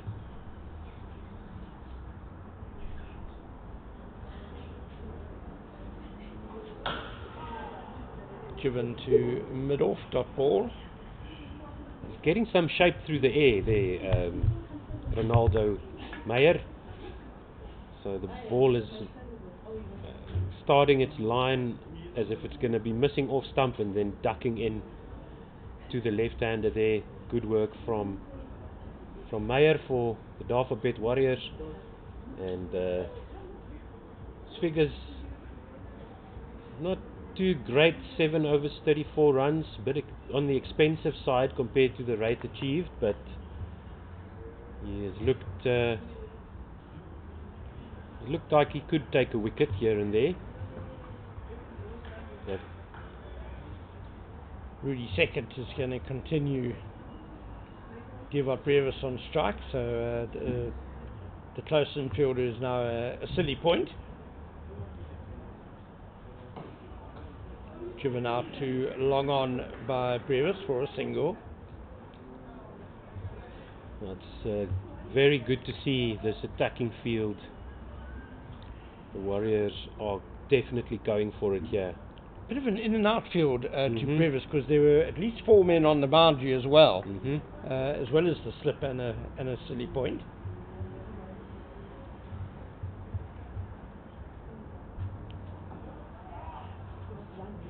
Kleinveld trying to work that away on the onside, can't beat mid-wicket. Now, so if he does beat mid-wicket or mid-on, there's a lot of space there to access the boundary.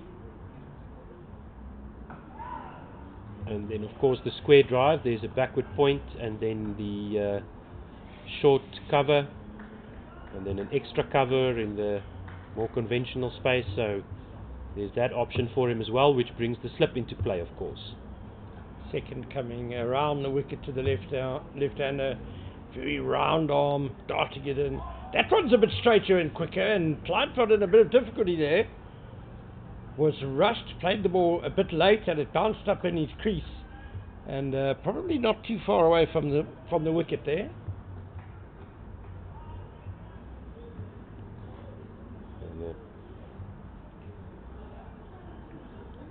That's a leg stump or even outside, but tucked straight to mid-wicket by Kleinveld. The Warriors are still talking, shouting encouragement at each other. Now the cloud is firmly in front of the sun here at SuperSport Park. The air is immediately starting to cool down in the shade, as the backward point is now moved to short fine leg for Kleinveld, and the cover fielder goes to point. Second bowling that last ball of the over the wicket to the left-hander, but it was just a dot ball to end the over. 101 for 2, and the Titans lead by 24. 57-run partnership, 23 minutes to go in the day's scheduled play. No rain clouds threatening us from above yet. But as you predicted, Otto, Marco Jansen is coming back.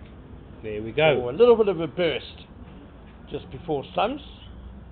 Just to see what's what. Are the batsmen still able to concentrate? Is Kleinveld going to feel the heat again? I reckon umpire Olivier went off the field quickly to fetch a light meter in response to Marco Jansen's return. Indeed. To the attack. Indeed, which he has now deployed at the non-striker's end. And let's see what the verdict will be. It will be play on. Of course, as you may or may not know, once there's a benchmark set for the bad light decision, that same metric is applied, the same value is applied. So if they went off the field at a certain level of light according to the light meter, then they will leave the field again once the light drops below that level again. So it's set once and then maintained throughout the match. Jansen, his previous spell from this West Lane end was really quite outstanding, his best spell of the match, and he'll be looking to replicate that now to Dewald Brevis with 3 slips and a forward short leg, and already a bit of awkward bounce angling into Brevis, who fends it away. So here we go. This is the part of the wicket where we saw quite a few deliveries dying on off the pitch, not getting up at all. So that will be the shorter ball surprise delivery to bring that short square leg into play. There's a leg slip now as well. Yeah, and some balls have taken off. Take a guess what Marco Jansen is going to bowl next. You know, he can target that variable bounce perfectly from this left arm around the wicket angle. There we go again. Oh my goodness. And it's gone in between the short leg and the short fine leg. Off the thigh pad though, so a leg by. So signals the umpire. Now, Jansen versus Kleinveld. Episode 2. Yes, the Season rematch. 2.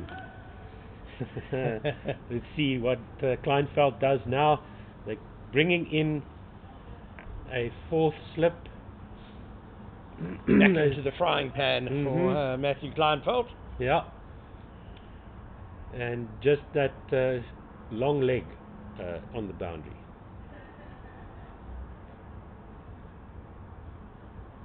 So mid-wicket point, mid-off, mid-on. A little bit too wide from Marco Jansen there. No problem for Matthew Kleinveld. Yeah, he would definitely want to move that line closer to the off stump. Kleinveld adjusting something on his grip of his bat there.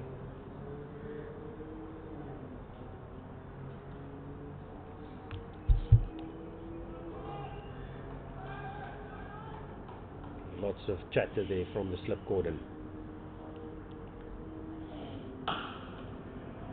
Well played by Kleinveld, fuller by Jansen. That's the line he wants. It's starting on sort of middle and off, and it just tends to hoop away from the left-hander, but well covered by Kleinveld.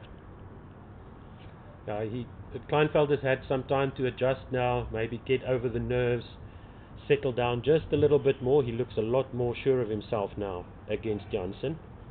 I think Jansen's now going to go around the wicket to the left-hander as well. So he's taken a slip away. Well, he's taken 2 slips away, in fact. He's putting the one at leg slip and the other at mid-wicket. I think Matthew Kleinveld can expect a bit of chin music later on the 3rd day, to be honest. Fine leg will also come presumably a lot finer with this angle of attack from Jansen. He keeps it full. The double bluff. So he's opened up a number of options now for himself, Marco Jansen. He can go across the left-hander, around the wicket, which is not something you see often.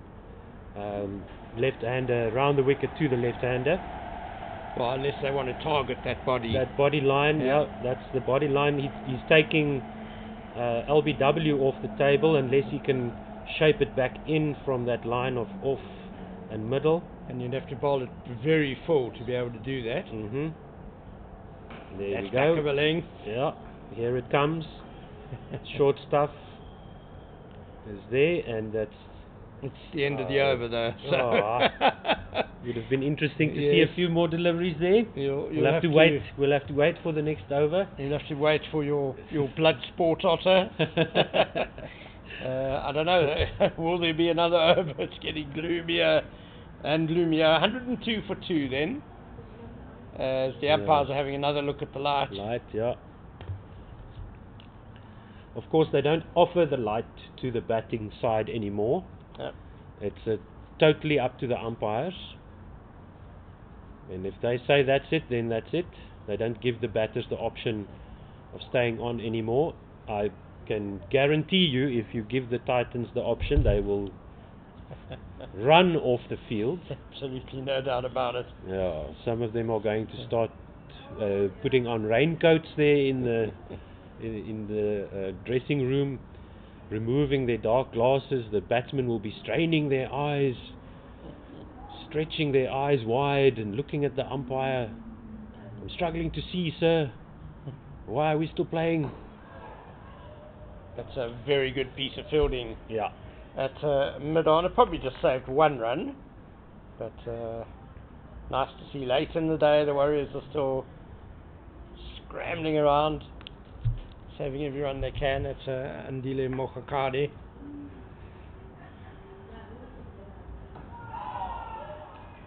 Rivers on the back foot. Yeah, there've been some wonderful stories from English county cricket about bad light and trying to convince the umpires, including one batsman who came out to bat with a lantern. I remember hearing forget about his that. name. As Brevis defends that to mid-on again. It's,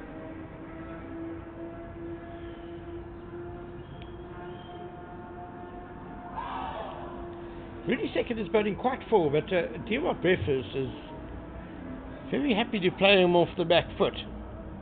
Indeed, just keeping it away from his stumps, and he has had a few swings at it when it's away from his stumps, like that one. Oh, that's a lovely drive. And Tossed up by Rudi Second, and this time Dewar Brevis was straight onto the front foot and thumps it through extra cover for 4. yeah, very nice shot there. Just straying in his line and getting punished for it, and luckily there are some support staff around there to pick the ball up. We often talk about bowlers trying to lure the batsman into something, but Dewar Brevis really lured bowler Second into over pitching there by playing him off the back foot, which made him bowl fuller, and eventually then the half volley came. That's back of a leg, defended past short leg by Brevis, and he'll get a single for his efforts. Takes him to 29. Total 107 for 2. The lead up to 30 now for the Titans, but they won't mind that at all. 63 run partnership, that's more important, as well as the wickets column for the momentum multiply Titans. Just the 2 wickets, and now the man of the moment, the man of the match so far. No, that's not Swanepoel. Somebody's measuring. Rosier. It's going to be Rosier. Okay, so more spin, keeping the play going here. The Dafabet Warriors don't want to leave the field. They will want as many deliveries as possible. Try and get another wicket before play is stumps are called. 13 minutes left in the day here in Centurion. So Diego Rosier has a slip, he has a short cover, he has a backward point and a backward square leg, quite a straight mid-wicket, a mid-on, a mid-off. There's a cover sweeper, there's a deep mid-wicket, so pretty standard stuff for the off-spinner, who I think does chuck a the odd leggy as well. Yeah, there he goes. 2-leg side though, and tickled away by Brevis. Dafabet coming back for 2. Well judged, well run 2. So Brevis will go to 31. This is excellent work by these 2 batters, resisting the temptation. They've got their own game plan to counter the plans that are put in place by the Warriors. Brevis has swatted that one through the covers. The cover sweeper will come across and do the fielding, but 2 more runs for Brevis. Yeah, well, one gets the feeling that Dewar Brevis, he's only 20, but he seems to have a very clear idea of what he wants to do out there. Very clear game plan. Backs himself, backs his talent, but he's also making very good decisions. That's nicely driven, but the short cover is across quickly to cut it off. Yeah, that cover fielder is just out of shot on the left-hand side, off the left-hand side of the picture there, and went straight to him. Tossed up by Rosier into the ground and to that short cover again. So you can see some precipitation off in the distance. Dark clouds now hovering above, but they are not raining down. It's just blocking the sunlight. Yeah. Tossed up wide by Rosier, a bit of turn.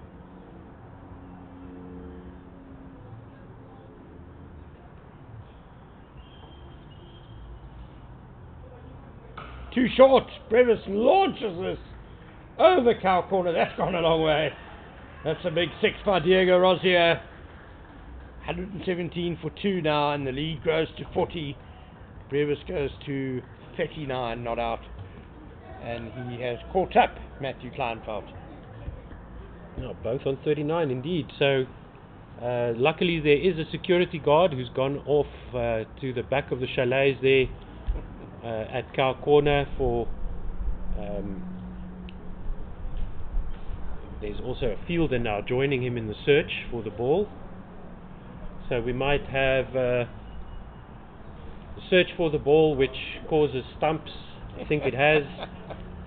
So they'll still try and find that ball so they don't have to change it, but it seems that the umpires have said, okay, if we're going to wait 5 minutes for the ball to come back, we might as well call it a day.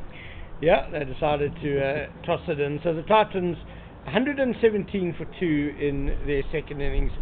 They're leading by 40 runs, and we've seen a really excellent partnership here between Matthew Kleinfeld and Dewald Brevis. They're both on 39 not out. They've added 73 for that third wicket to get the Titans out of a bit of a sticky situation when both openers fell. Neil Brunt caught gloving Marco Jansen, lifted down the leg side for 4, and then Dean Yelga caught behind off a beauty from Swane for 16. So 117 for 2, and Otto Simon, he's going to be with you on commentary tomorrow. How do you see tomorrow going, Otto? Well, it's once again, it's basically the same situation as we have now. These two will have to try and make it through to lunch, and the Warriors, if they can get 3 or 4 wickets and have the Titans 5-6 down by lunchtime, that might be enough to force a result between lunch and close of play tomorrow. We'll have to keep an eye on the weather. As I mentioned before, we don't have any definite predictions of rain, but as we saw now this afternoon, the rain clouds can move in quite quickly and force the draw. I think it's more likely a draw if these two can stay together and score some runs without losing. If they lose more than 3 wickets before lunch tomorrow, the Titans, I think that will be game, set and match to the Warriors. But it's going to be interesting, very interesting to watch tomorrow. So join us again tomorrow. Thank you very much to Cricket South Africa. Thank you to pitchvision.com and the whole crew here with us at Centurion Park, bringing you this coverage. You can see the bowling figures there.